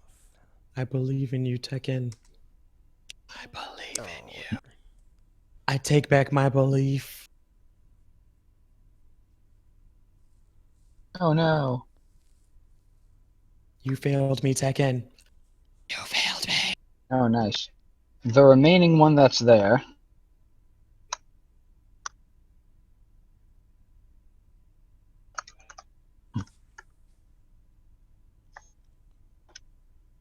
Oh. It's Tekken. For the love of all things holy. Another critical. This is... They're rolling better than we are. Better than dying. Wait, that's gotta be my turn, don't it? What's that? It's gotta be my turn to use Spare the Dying. Yes. Matt can't spell.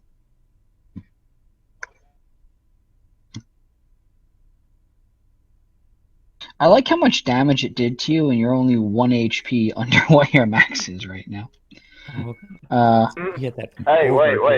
I have a reaction. I'd like to use Yes. Warding Flare.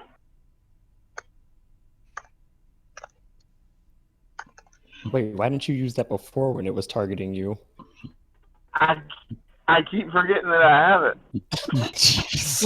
Look, if it doesn't set things on fire. I feel like these are important things. It's like, hey guys, I have this group healing spell that I just realized I had. Like, I mean.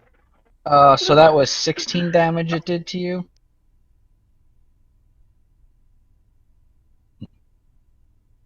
Yes. Wait, you did do that roll with the disadvantage on him, right? For the weird. He can impose disadvantage. So what I'm going to do is this real quick. Give you back that 16, and then I'm going to attack again.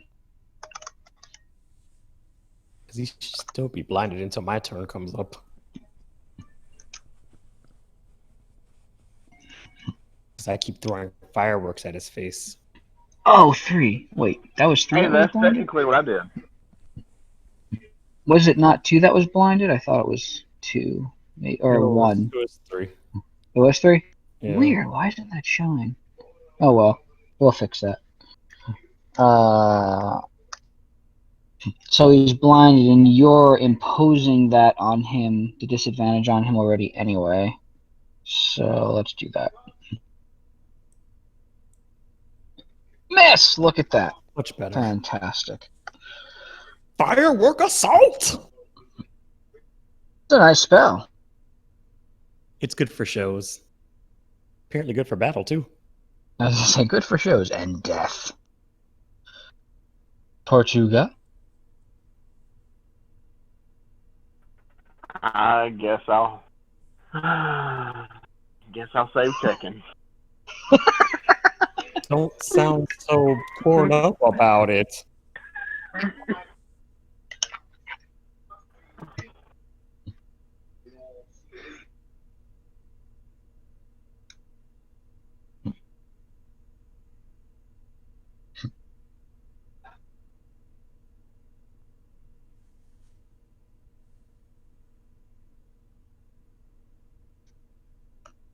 Oh yeah, I meant to ask, how do we do like the casting for like if we wanted to do a lower level spell at a higher spell slot?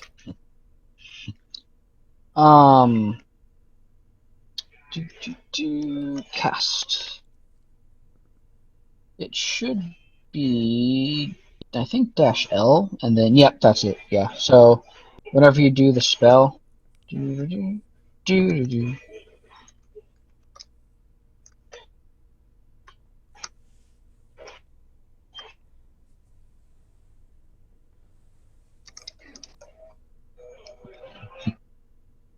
that's an L, not a 1. So -L and then space and then which level slot we're doing? Yeah, like 2, 1 or 2 in this case. Oh, okay.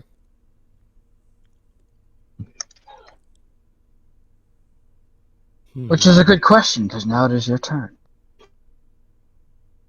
Sax's turn. All right. With his healing bagpipes. With my healing bagpipes. Listen, those bagpipes have saved lives, man. Bagpipes save lives. Hey, that should be a shirt. Could be a shirt. Could be a shirt. Let's see how to spell this.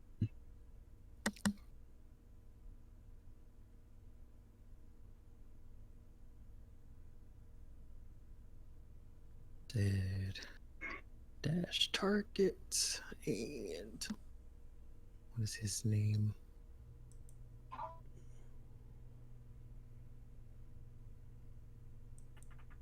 Wait, me after saving Tekken. Huh? Oh wait, that's a big guess. That's gonna take a while to load. Never mind. What happened? What? Oh, were you posting a picture? I am, but it's gonna take a second. That's okay. Don't be weird.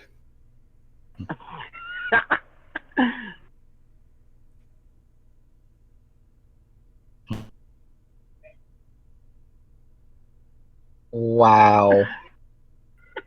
Wow.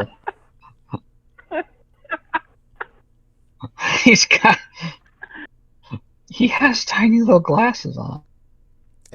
Yeah. Turtle's cooler than me. It's a disguise. I get it now. Gur's turn. Gur has survived the onslaught first of the cows and now of the performing priests. Yeah, let's see.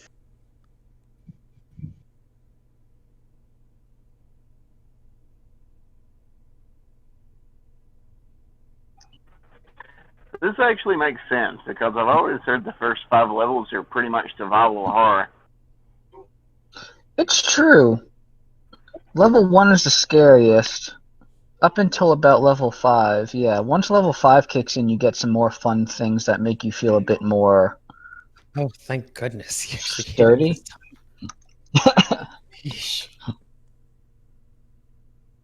Alright.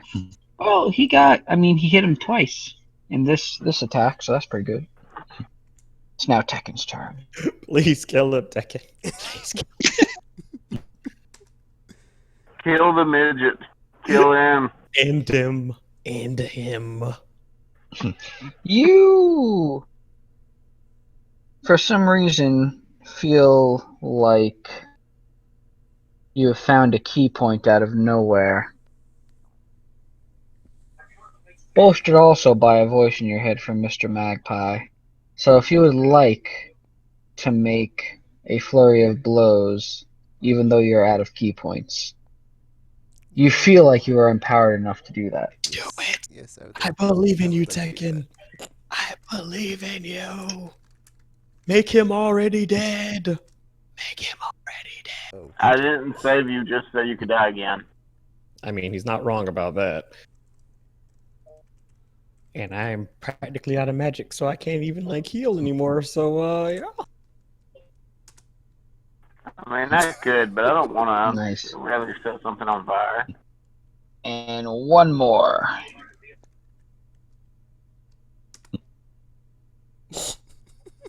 Oh no, he got too cocky. You got too cocky. You flew too close to the sun, Tekken. You flew too close to the sun.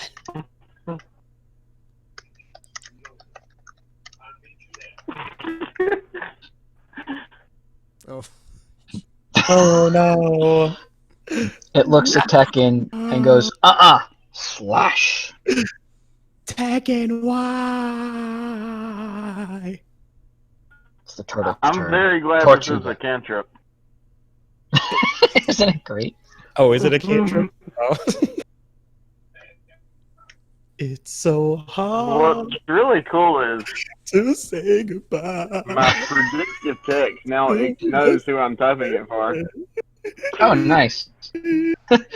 Wait, that means you've used it on him so many times. Yep. It's so hard to say goodbye. To yes. Oh, Tekken's back. Cool. I mean, Nice I'm reviving you. I could be setting the undead thing on fire. Was that an action or a bonus action?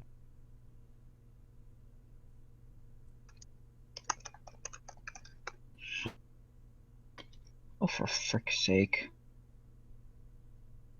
Magic missile, huh? Boblin knows magic missile, and he's just been sitting in the sideline. Right? Like, he's been letting us suffer all this time. All my NPCs Boblin? I throw random crap onto. What the crap, Boblin? There we go. Oh, it's an action, okay. Is there anything you have a bonus action you'd like to do? Okay. Wait. Do I have a bonus action? Do you? I don't have any other bonus actions.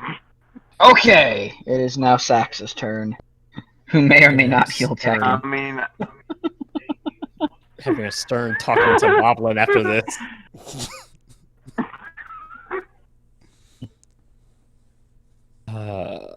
These things do so much damage. It's like they out-damage the healing, so it's like... Boblin, just go up and smack him. Just smack him in the face, Boblin. You got this. Do something, Boblin. Alright, so let's see. Well, it shouldn't survive their next turns anyway. It's pretty critical, right? So, hopefully, we don't run into the fun that. part about gosh. it is, even if you revive them with 1 HP, as long as they have a turn, they can still attack without any issue. Well, that's what I'm saying. I'm like, they still... You get knocked down, you get them up again, and then they get knocked down again, so you get them up again, and they get knocked down, so you get them up again. You're never going to keep them down. I get up again, and you're never going to get you down. I get knocked down. I get up. Hey. Stay in your lane. You stay in your lane, Cleric. There's only one star in this group, and it ain't you.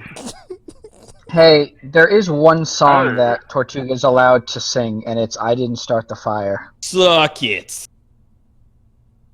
Yeah, FG killed it.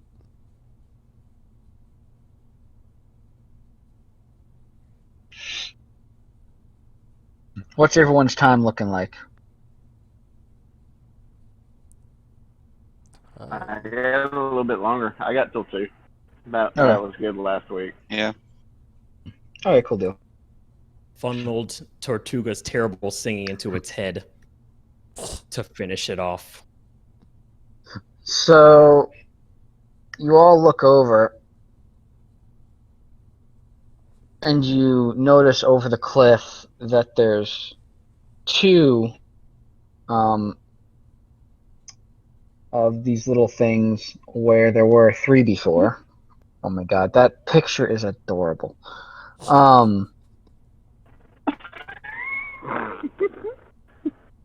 You notice that there are 2 where there were originally 3 down. There are 3 currently sitting around y'all. Combat at the moment has ended. What would you like to do? I'd like to loot the bodies. Loot the bodies. We need to loot the bodies, yeah. We've earned the loot. That is probably a really good thing to do. So you check, and amongst them all, there's actually a good bit of gold for some reason. Probably, I don't know, theft. There's 30 gold that you all find. 40 gold. Let's make it easy. There's 40 gold amongst those bodies. Wonderful. You also find a collar that has an amulet on it. Oh, that must be the dog collar. And you also find a strangely spiky ring. A strangely spiky ring? Yes, and one of them you find an amulet, and on another you find a ring. Can we safely pick up the ring without getting, like, bloodied or something? The Ambers or the Joneses, whichever one it was. I think that was the Ambers. It might be. Joneses was the one with the I'd probably collar. take it back to them to ask. They don't want to see it. I go ahead and pocket 10 gold. I'll pick up the ring, I guess, and the amulets if we're not gonna just like leave them lying there.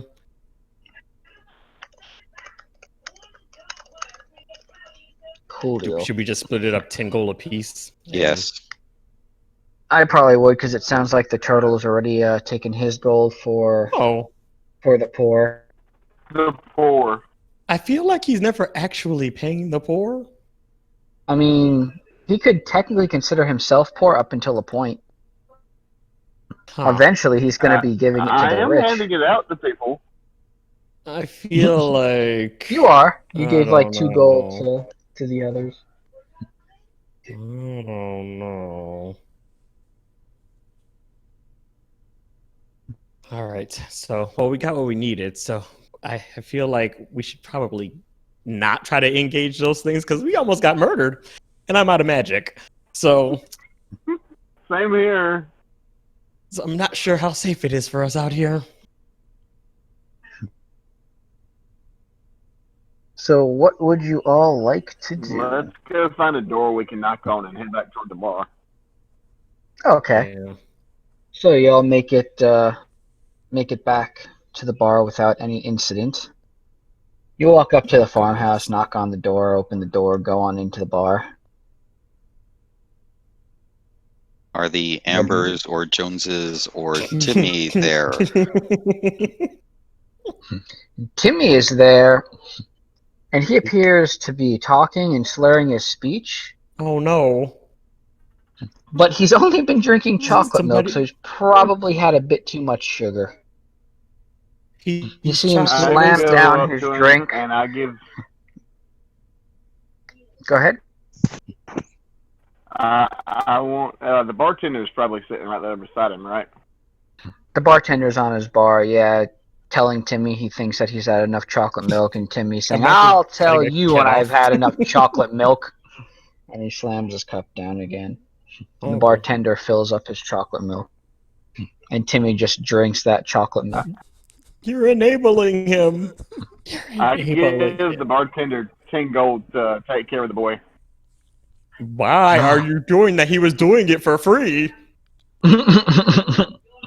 Yeah, but I mean, he's going to need a place to live now. Both his parents are dead. He doesn't know that. To be fair, they were dead before we got there. True. They were undead Not our before fault. you got there. Technicalities. So that means somebody beat us to the punch then, because I'm pretty sure they were alive before. Okay, so you give the 10 gold to the bartender. But now he's like orphanage. This will get him the top shelf chocolate milk. Oh gosh. And he reaches to the top shelf. That's right.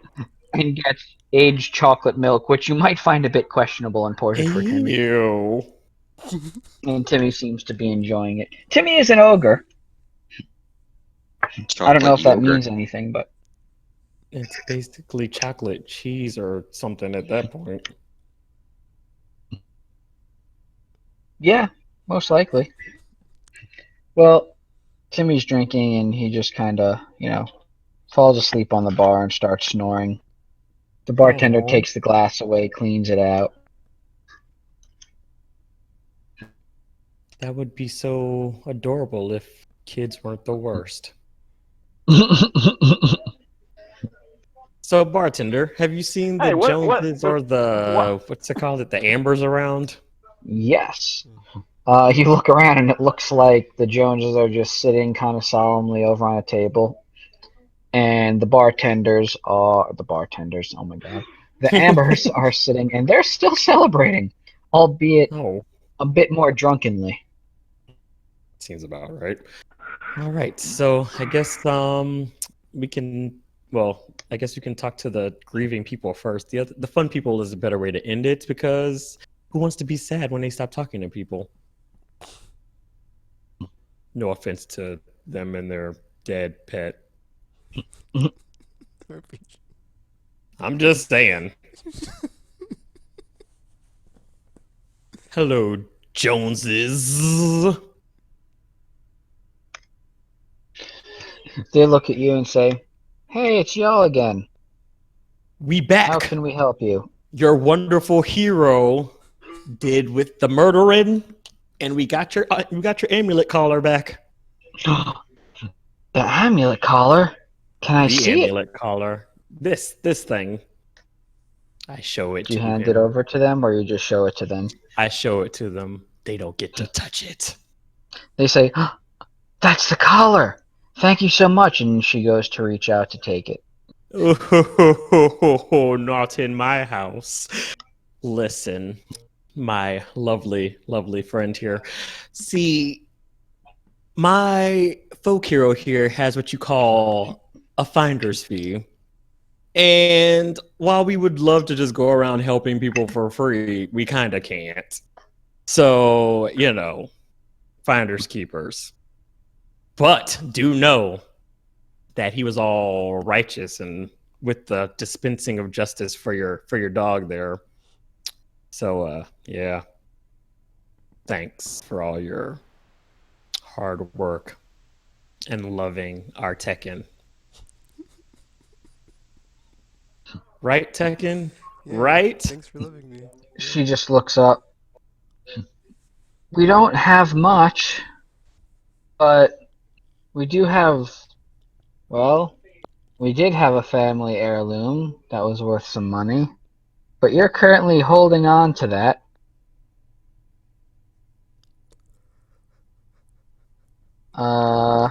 So I suppose as payment, you can keep his collar, since we at least know that hopefully, we assume, killers have had justice dispensed appropriately.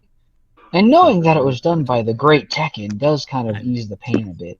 He was amazing. You should have saw it. It was just like pow. He was all like, yeah, and they were all exploding. It was just blood mist everywhere. It was beautiful. It was beautiful. Your little daughter would have loved it. Probably shouldn't have been watching it, but it's fine. The little daughter's over there and seems kind of enamored by the collar and looks a little sad. Oh, I hate kids. Fine, you can have your stupid collar back. Thank you. How can we ever repay you? Oh, By wait. giving me the collar? Hold on. Let me think. She looks at the barkeep and just raises her finger. And the barkeep nods. Catch 22.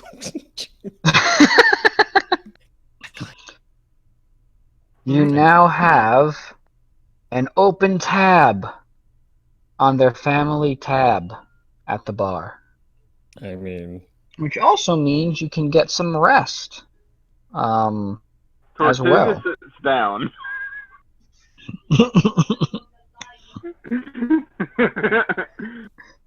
What is Gur trying to sleight of hand? I don't need to do that anymore, but Oh, okay. Gotcha. At the next table, though, I would like to use it. Okay. Can I borrow that ring? Sure. Why, are you going to give it to them and then steal it back? I want to show it to one of them and so not let the other table, everyone else see it. Oh. Oh, so you want to show them the ring? I want to show like the guy with the beard that we talked to first. Gotcha. That we found the ring, but not let everyone else see that we did it. Okay. Yeah, that's good enough. A high check. He looks over. As soon as you show them the ring, they get really pissed off. Oh. In fact, they stand up, and it looks like they're starting to advance towards you. What would you like to do? It's hidden. It's gone. Hands are empty. It disappeared. What are you picks up a bottle of liquor. There was never a ring here at all. What are you doing, people who are trying to attack us?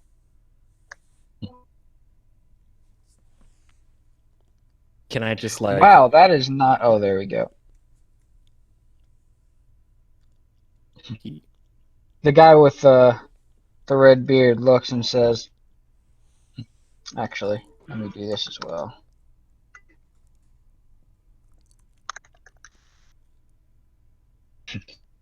Was that one of those fancy illusions?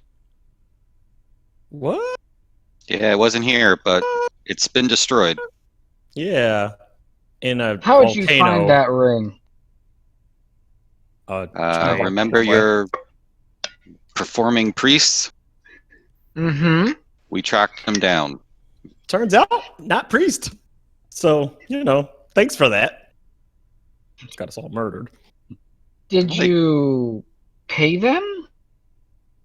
Tertullian goes ahead and smashes the bottle on the bar just to have a sharp object. Why are you... Stop your nonsense. Well, I mean, they paid a price. They certainly did.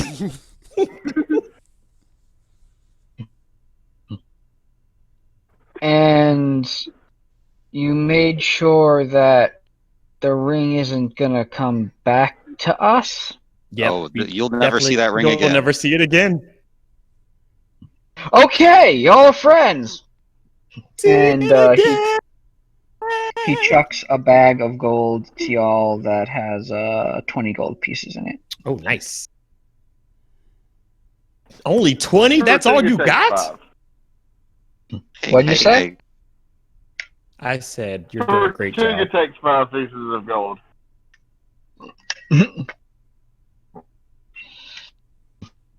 All right. So can you like sneak into their house and like steal that amulet back later? Trying to see something. Asking for a friend.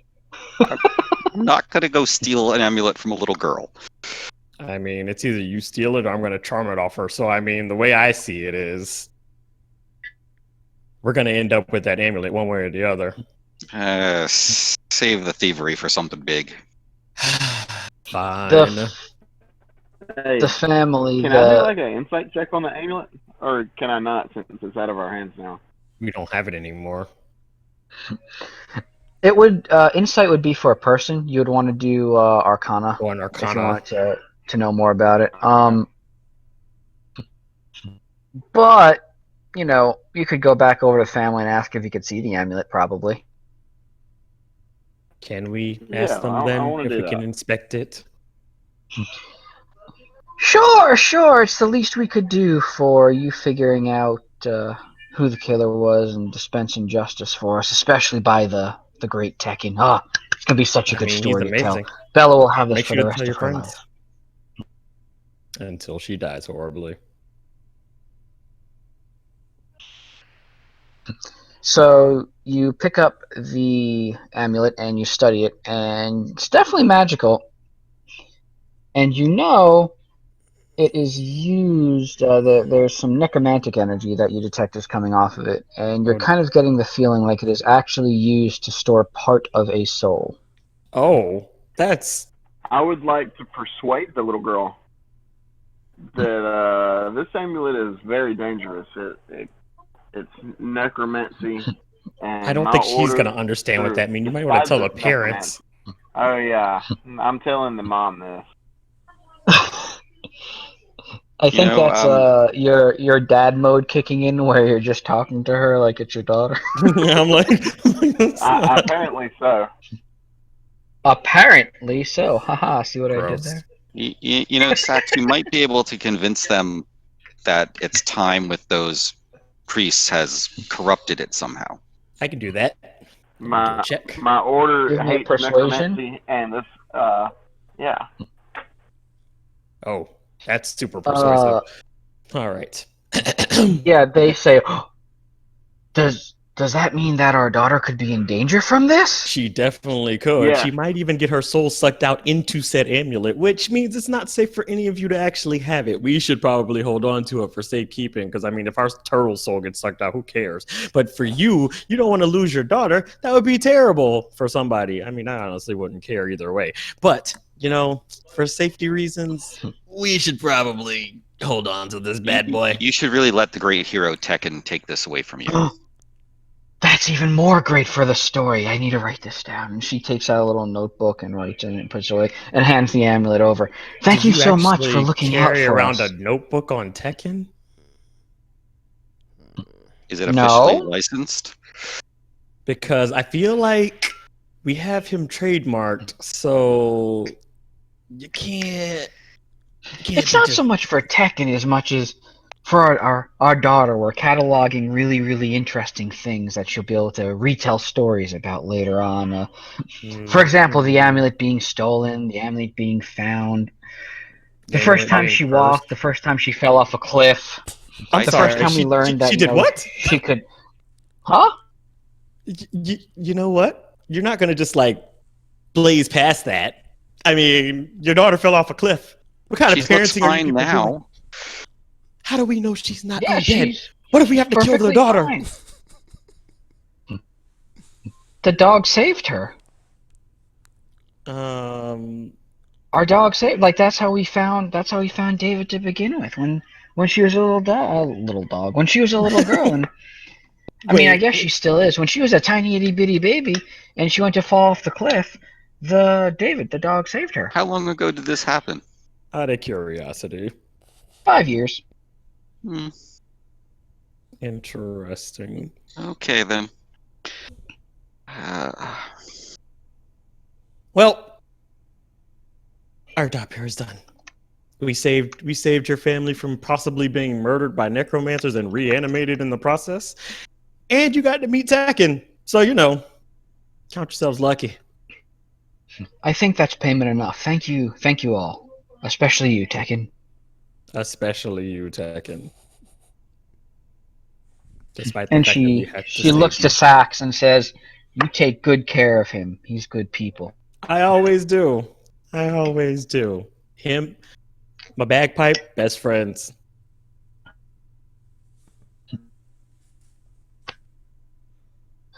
So yeah, what would you all like to do next? So do we have to get these items analyzed, or also can we take our long rest? Because just in case, I wanna. I mean, you guys do have let's do that. free access at the inn right now on the Ambers. Yeah, we should probably. I think we need a long rest right now. Joneses on the Joneses. Because that was a rough one. Yeah.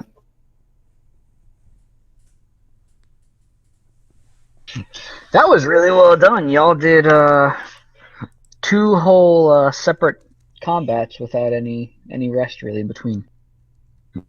Yeah, not without a little help. Well, sometimes the challenge ratings lie, and I don't like that. I don't want to say lie, but we do need to report back to Magpie, don't we? Yeah. Well, they definitely lied about that challenge rating, because thought the goblins were going to be the difficult thing, but no, it was cows. No, it's GLR Tekken, not CC. There you go.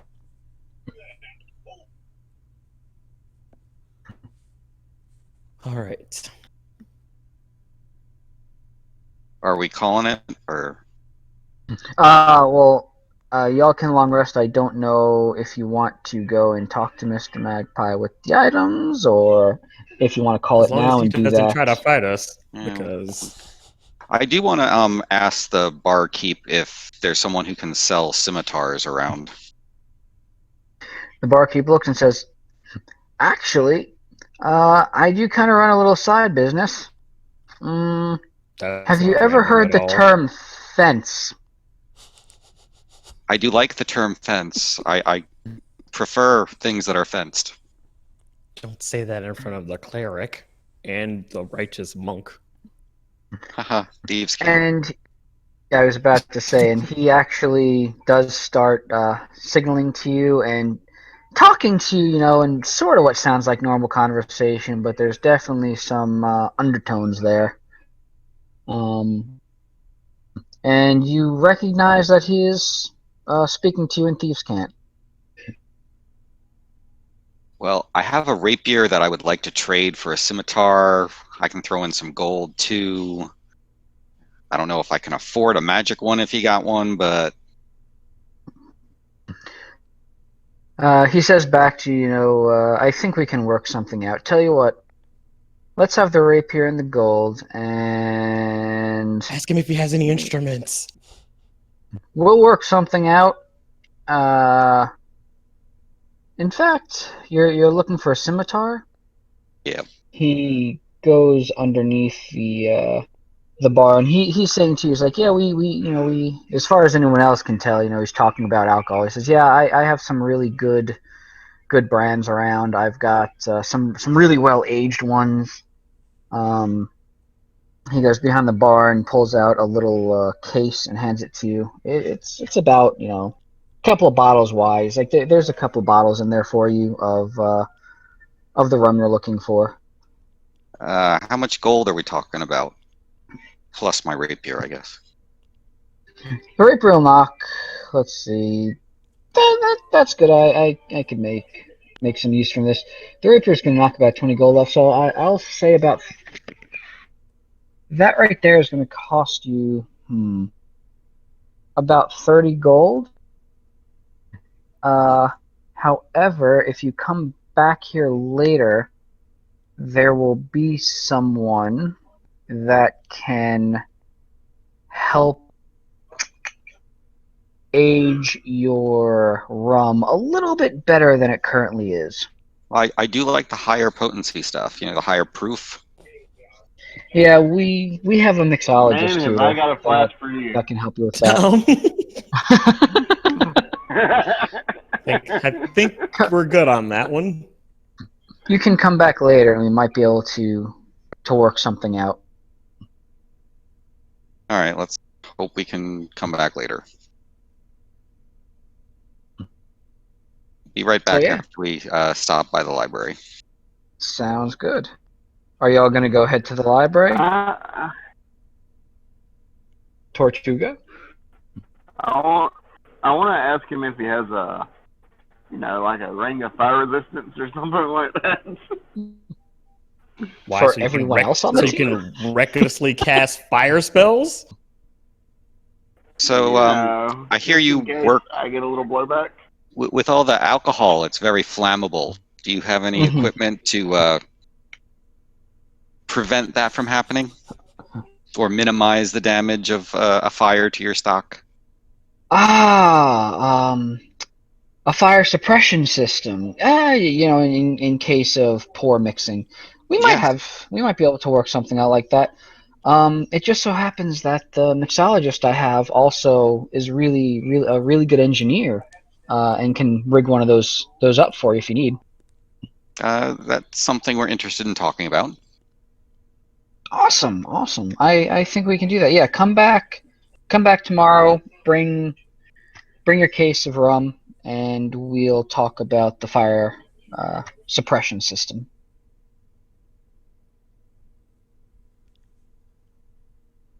Okay. Anybody else? Ask him about any instruments he has in stock.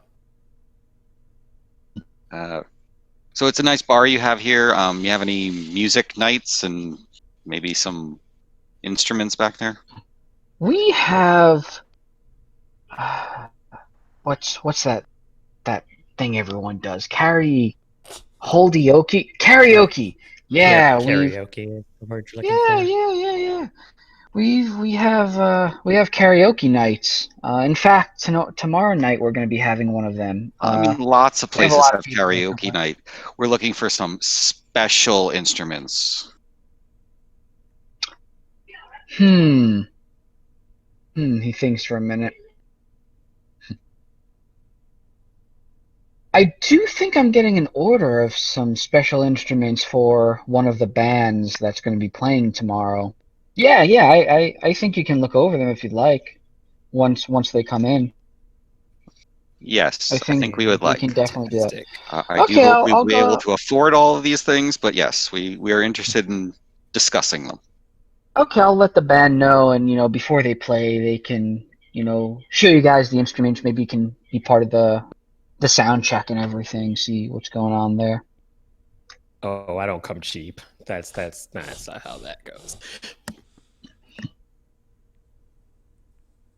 But we'll discuss that later. Okay, so what would you all like to do? I would like to go to the library and unload these cursed objects as quickly as I can. Are they cursed, or they're just like slightly not good? Just slightly death magic. Yeah, we should probably go see Mr. Magpie because, yeah. Plus, awesome. He did say he'd pay us, and we're apparently making some purchases. Yeah, that'll probably be useful. So everyone's going to head over to the library, and you wander in, and you see someone. You see the librarian, the female librarian, and it seems that she's arguing with like a teenager halfling. Oh, I'm so sorry. I mean, this is technically Tortuga's fault, but... And as y'all are waiting, Mr. Magpie just suddenly behind y'all. Ah! Hey! I feel like Looking you should for announce yourself before you do stuff like that, sir. But yes, we're here to report to you that we completed your job spectacularly. Spectacularly. So I assume there are no survivors? I mean, we Not survived. That particularly. Well, I suppose you all are here, so It that would was account for some of the survivors. much more challenging than we expected. Oh? How so? Hell, fun story. Apparently, there's traveling circus people going around here pretending to be priests or something, and yeah, they're far more formidable than one would think for traveling priest acrobat people things. Ah, he holds his hand out, palm up, and you see a small little image appear on it, and it looks pretty much exactly like the priestly robed people you just fought. It's kind of, spinning in a little circle. He says, Yeah. "Are these the ones?" That would be them. Ah, wonderful. He swipes his hand, and the image vanishes away. That is very good information. Were they carrying anything by chance? Actually, yes, because I guess they were stealing stuff. They had this wonderful amulet, this spiky ring, and also this shoe for some reason. You didn't wear the shoe, did you? Gross and no. Okay. I'd like to do Arcana check on the shoe. Give me an Arcana check.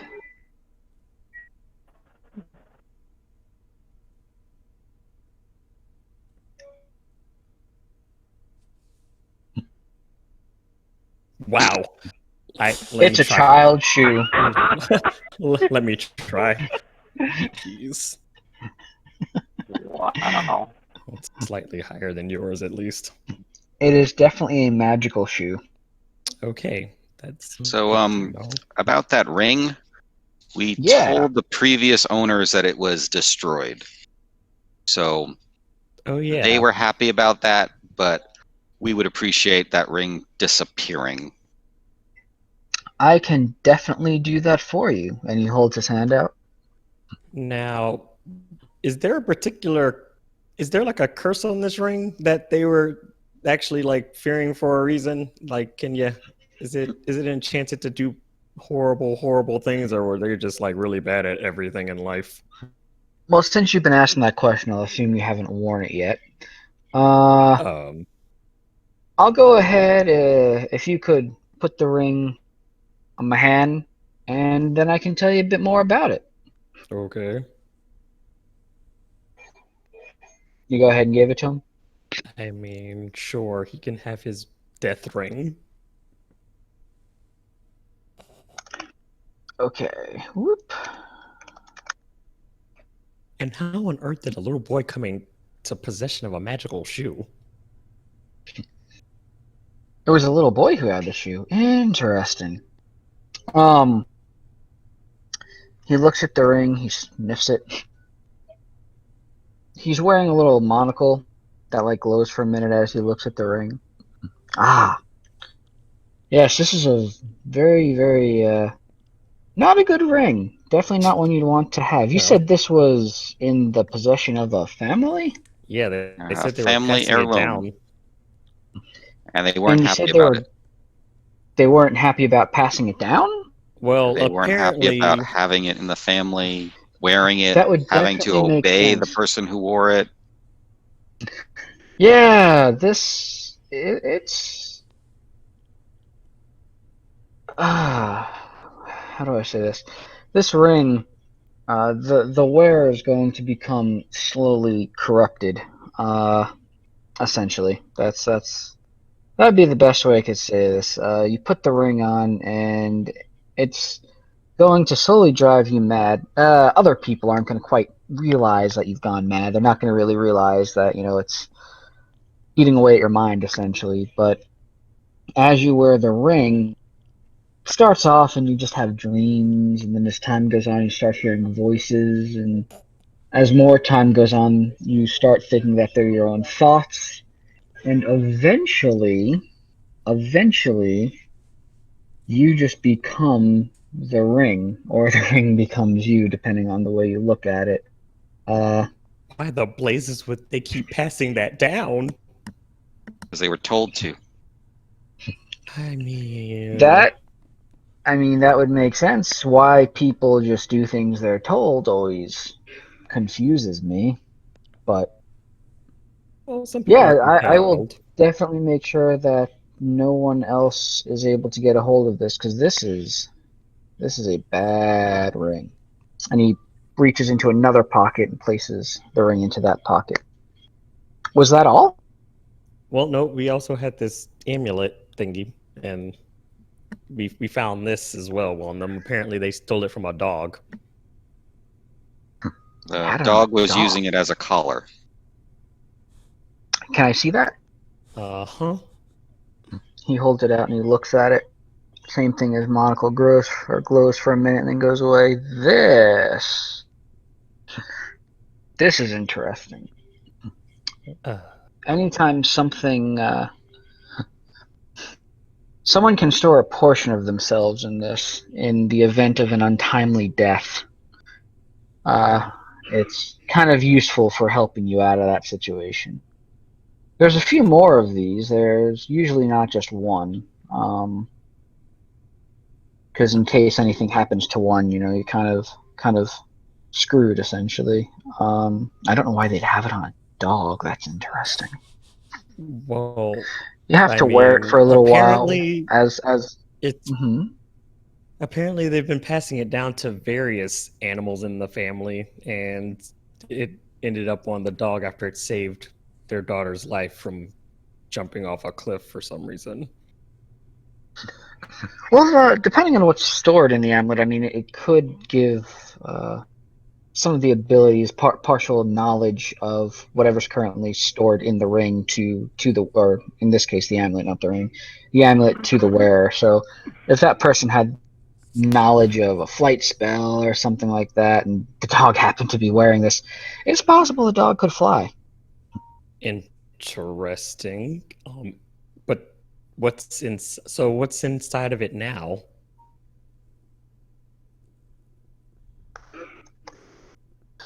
That's going to take a little bit more investigation. But there is definitely something in here, and it is definitely part of something. And you definitely said something about payment. He definitely did. I did. He takes the amulet and puts it into yet another pocket in his vest or his coat.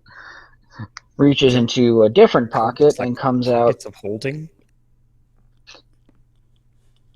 Something like that. Does he have a jacket of holding? He has a jacket something like holding. that. I mean, I suppose you could technically attempt an Arcana check on it.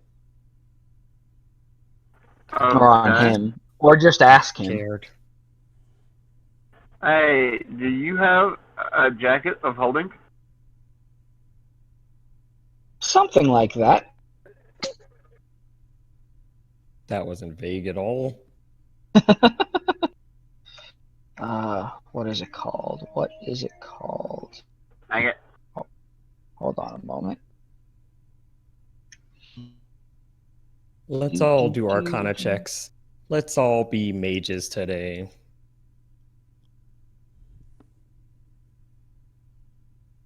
Terrible. Tekken, do an Arcana check. Okay.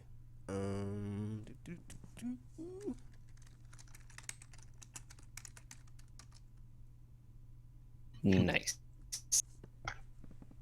Nope, that didn't work. I was trying to see if I could pull it up easily for you.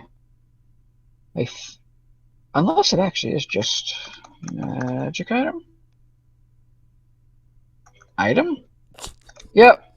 There we go.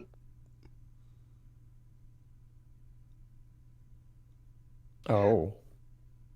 You realize that he has a jacket that functions, or a coat that functions almost exactly like this.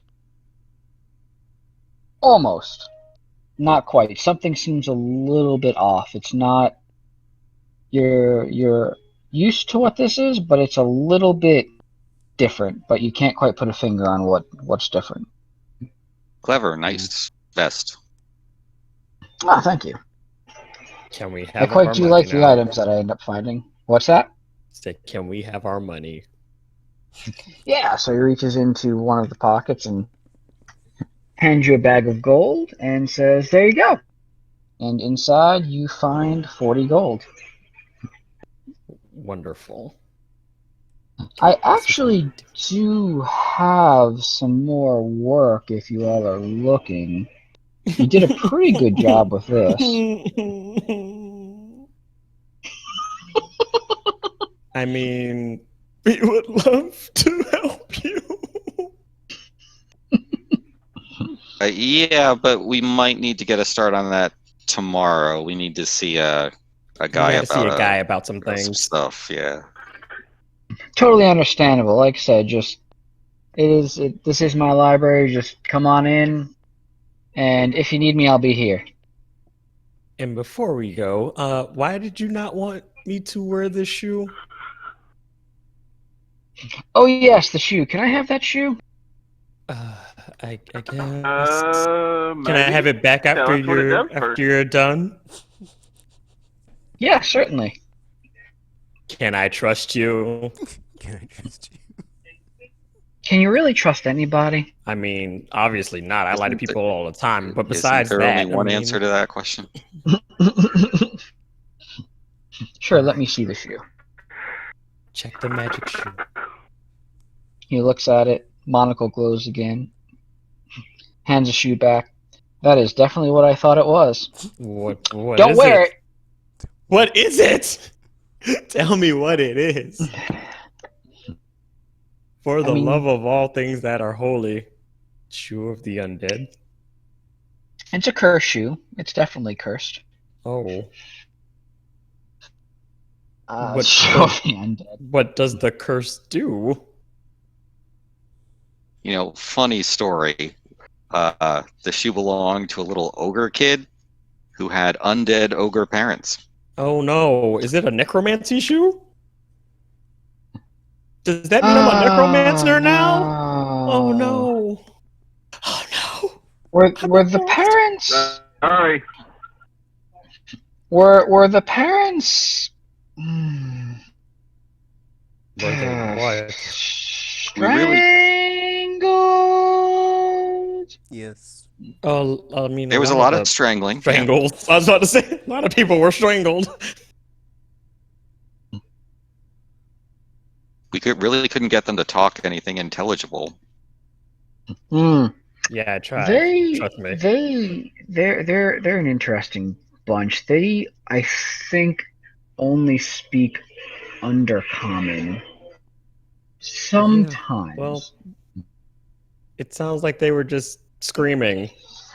The other problem is the shoe is cursed, so you can't actually take it off willingly once you put it on. What, do you have to ask the shoe if it wants to come off? And if you put the shoe on, you better really hope that you enjoy dancing, because you're going to be dancing for a really long time.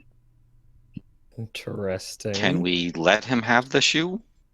The cursed dancing shoe? Can he just... why can't he just, like, uncurse it and let me have a new spell to use? I mean, a dance spell for me would be great! Because it's a 6th level spell, you'll get it later. I'm not gonna waste a spell slot on it when I'm at level 6. I'm gonna get something ridiculous and flashy by then. Also, completely out of character, it'd be really awesome to watch you in the middle of a fight try to slip a shoe onto an enemy. I mean, I've done weirder things. Sleight of hand, possibly. But yeah, so this was a very interesting shoe. It also, actually, strangely enough, does hold part of a soul. Unfortunately, souls.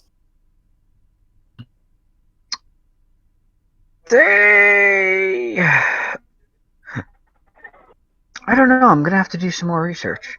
But this one, powerful wizard, really enjoyed disco. Had a bit of a murderous streak in him. That's not weird at all. I mean, I guess disco could drive somebody to kill. That's not unusual. It's not unusual to be. No, we're not doing that. I told you I don't come cheap. Disco Inferno. Well, I guess you can have your cursed shoe then, because won't do me any good if it's cursed. Fantastic. I'll see what I can do about the curses on these items. See if I can figure out what's going on. This is very strange indeed. So He it's takes just the a shoe, opens coincidence up a that. pocket, drops the shoe in. So it's just a coincidence that multiple families in this village all had cursed items passed down and happened to all be living in the same area, and they all became targets of the same place thingy peoples. Is that a thing? Well, usually when you find interesting things going on, they tend to draw other interesting things to them. So the more a thing it is, the more it becomes a thing. So it's possible that there was one weird cursed item, and it drew other cursed items to it. Magic's strange in the way that it works. Usually, especially necromantic magic, necromancy draws more necromancy towards it in an effort to kind of gain more power, essentially. Well, Tortuga So, loved that. necromantic items, especially cursed items, not a good thing to have around. Usually you're going to end up dead, and if you don't end up dead, everyone you know is going to end up dead. Actually, that's probably a good thing If they're if you end up necromantic dead. items, it'll probably come back. Yeah, the best you could hope with a cursed necromantic item is to be dead. Usually you're going to end up getting used by the thing. Gross. Well, But I'll take a look at these items and get back to you. See what I can do about it. thanks, Magpie. And the next job you line up, please make sure it doesn't almost kill us because reasons. But I can't make we any appreciate promises, your but patronage. you know what? For your troubles, he hands you guys, reaches into a pocket and pulls out another bag of 20 gold. Because for your Nice. troubles, there you go. If I ever send you all on anything, if you ever take any more jobs from me, the payment definitely reflects the urgency and difficulty of what I ask of you. Uh-huh. Well, I need to go get some magic instruments, so it's been fun, Magpie. Ah, fantastic. Well, thank you very much. See you in a day or two. Bye. He goes wandering off and looks like he's just adjusting some of the books on the shelves. And that is probably a good place for us to end, since it is almost 2 a.m. At least for me. Yeah. Same here. Sounds good. Awesome. Tony told me that he sends his regards, but he is too tired and could not make it, unfortunately. How dare he? How dare he?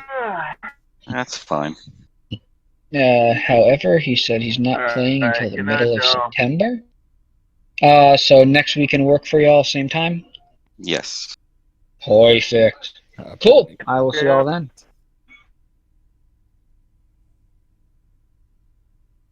Okay. Cool.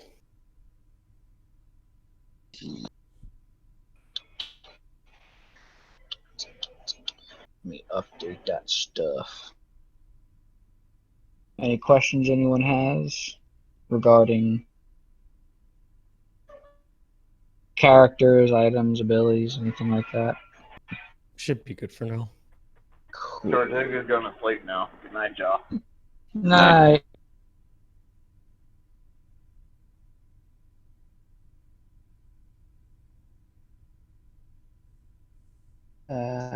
September 5th. 9:05.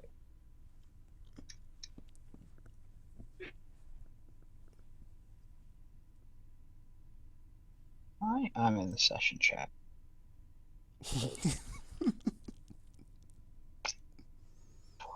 LOLs. 9:05. There we go. Pin.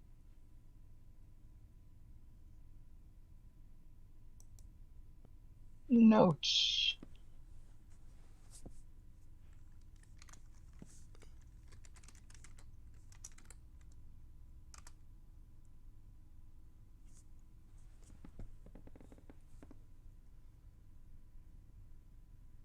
Nine, 5.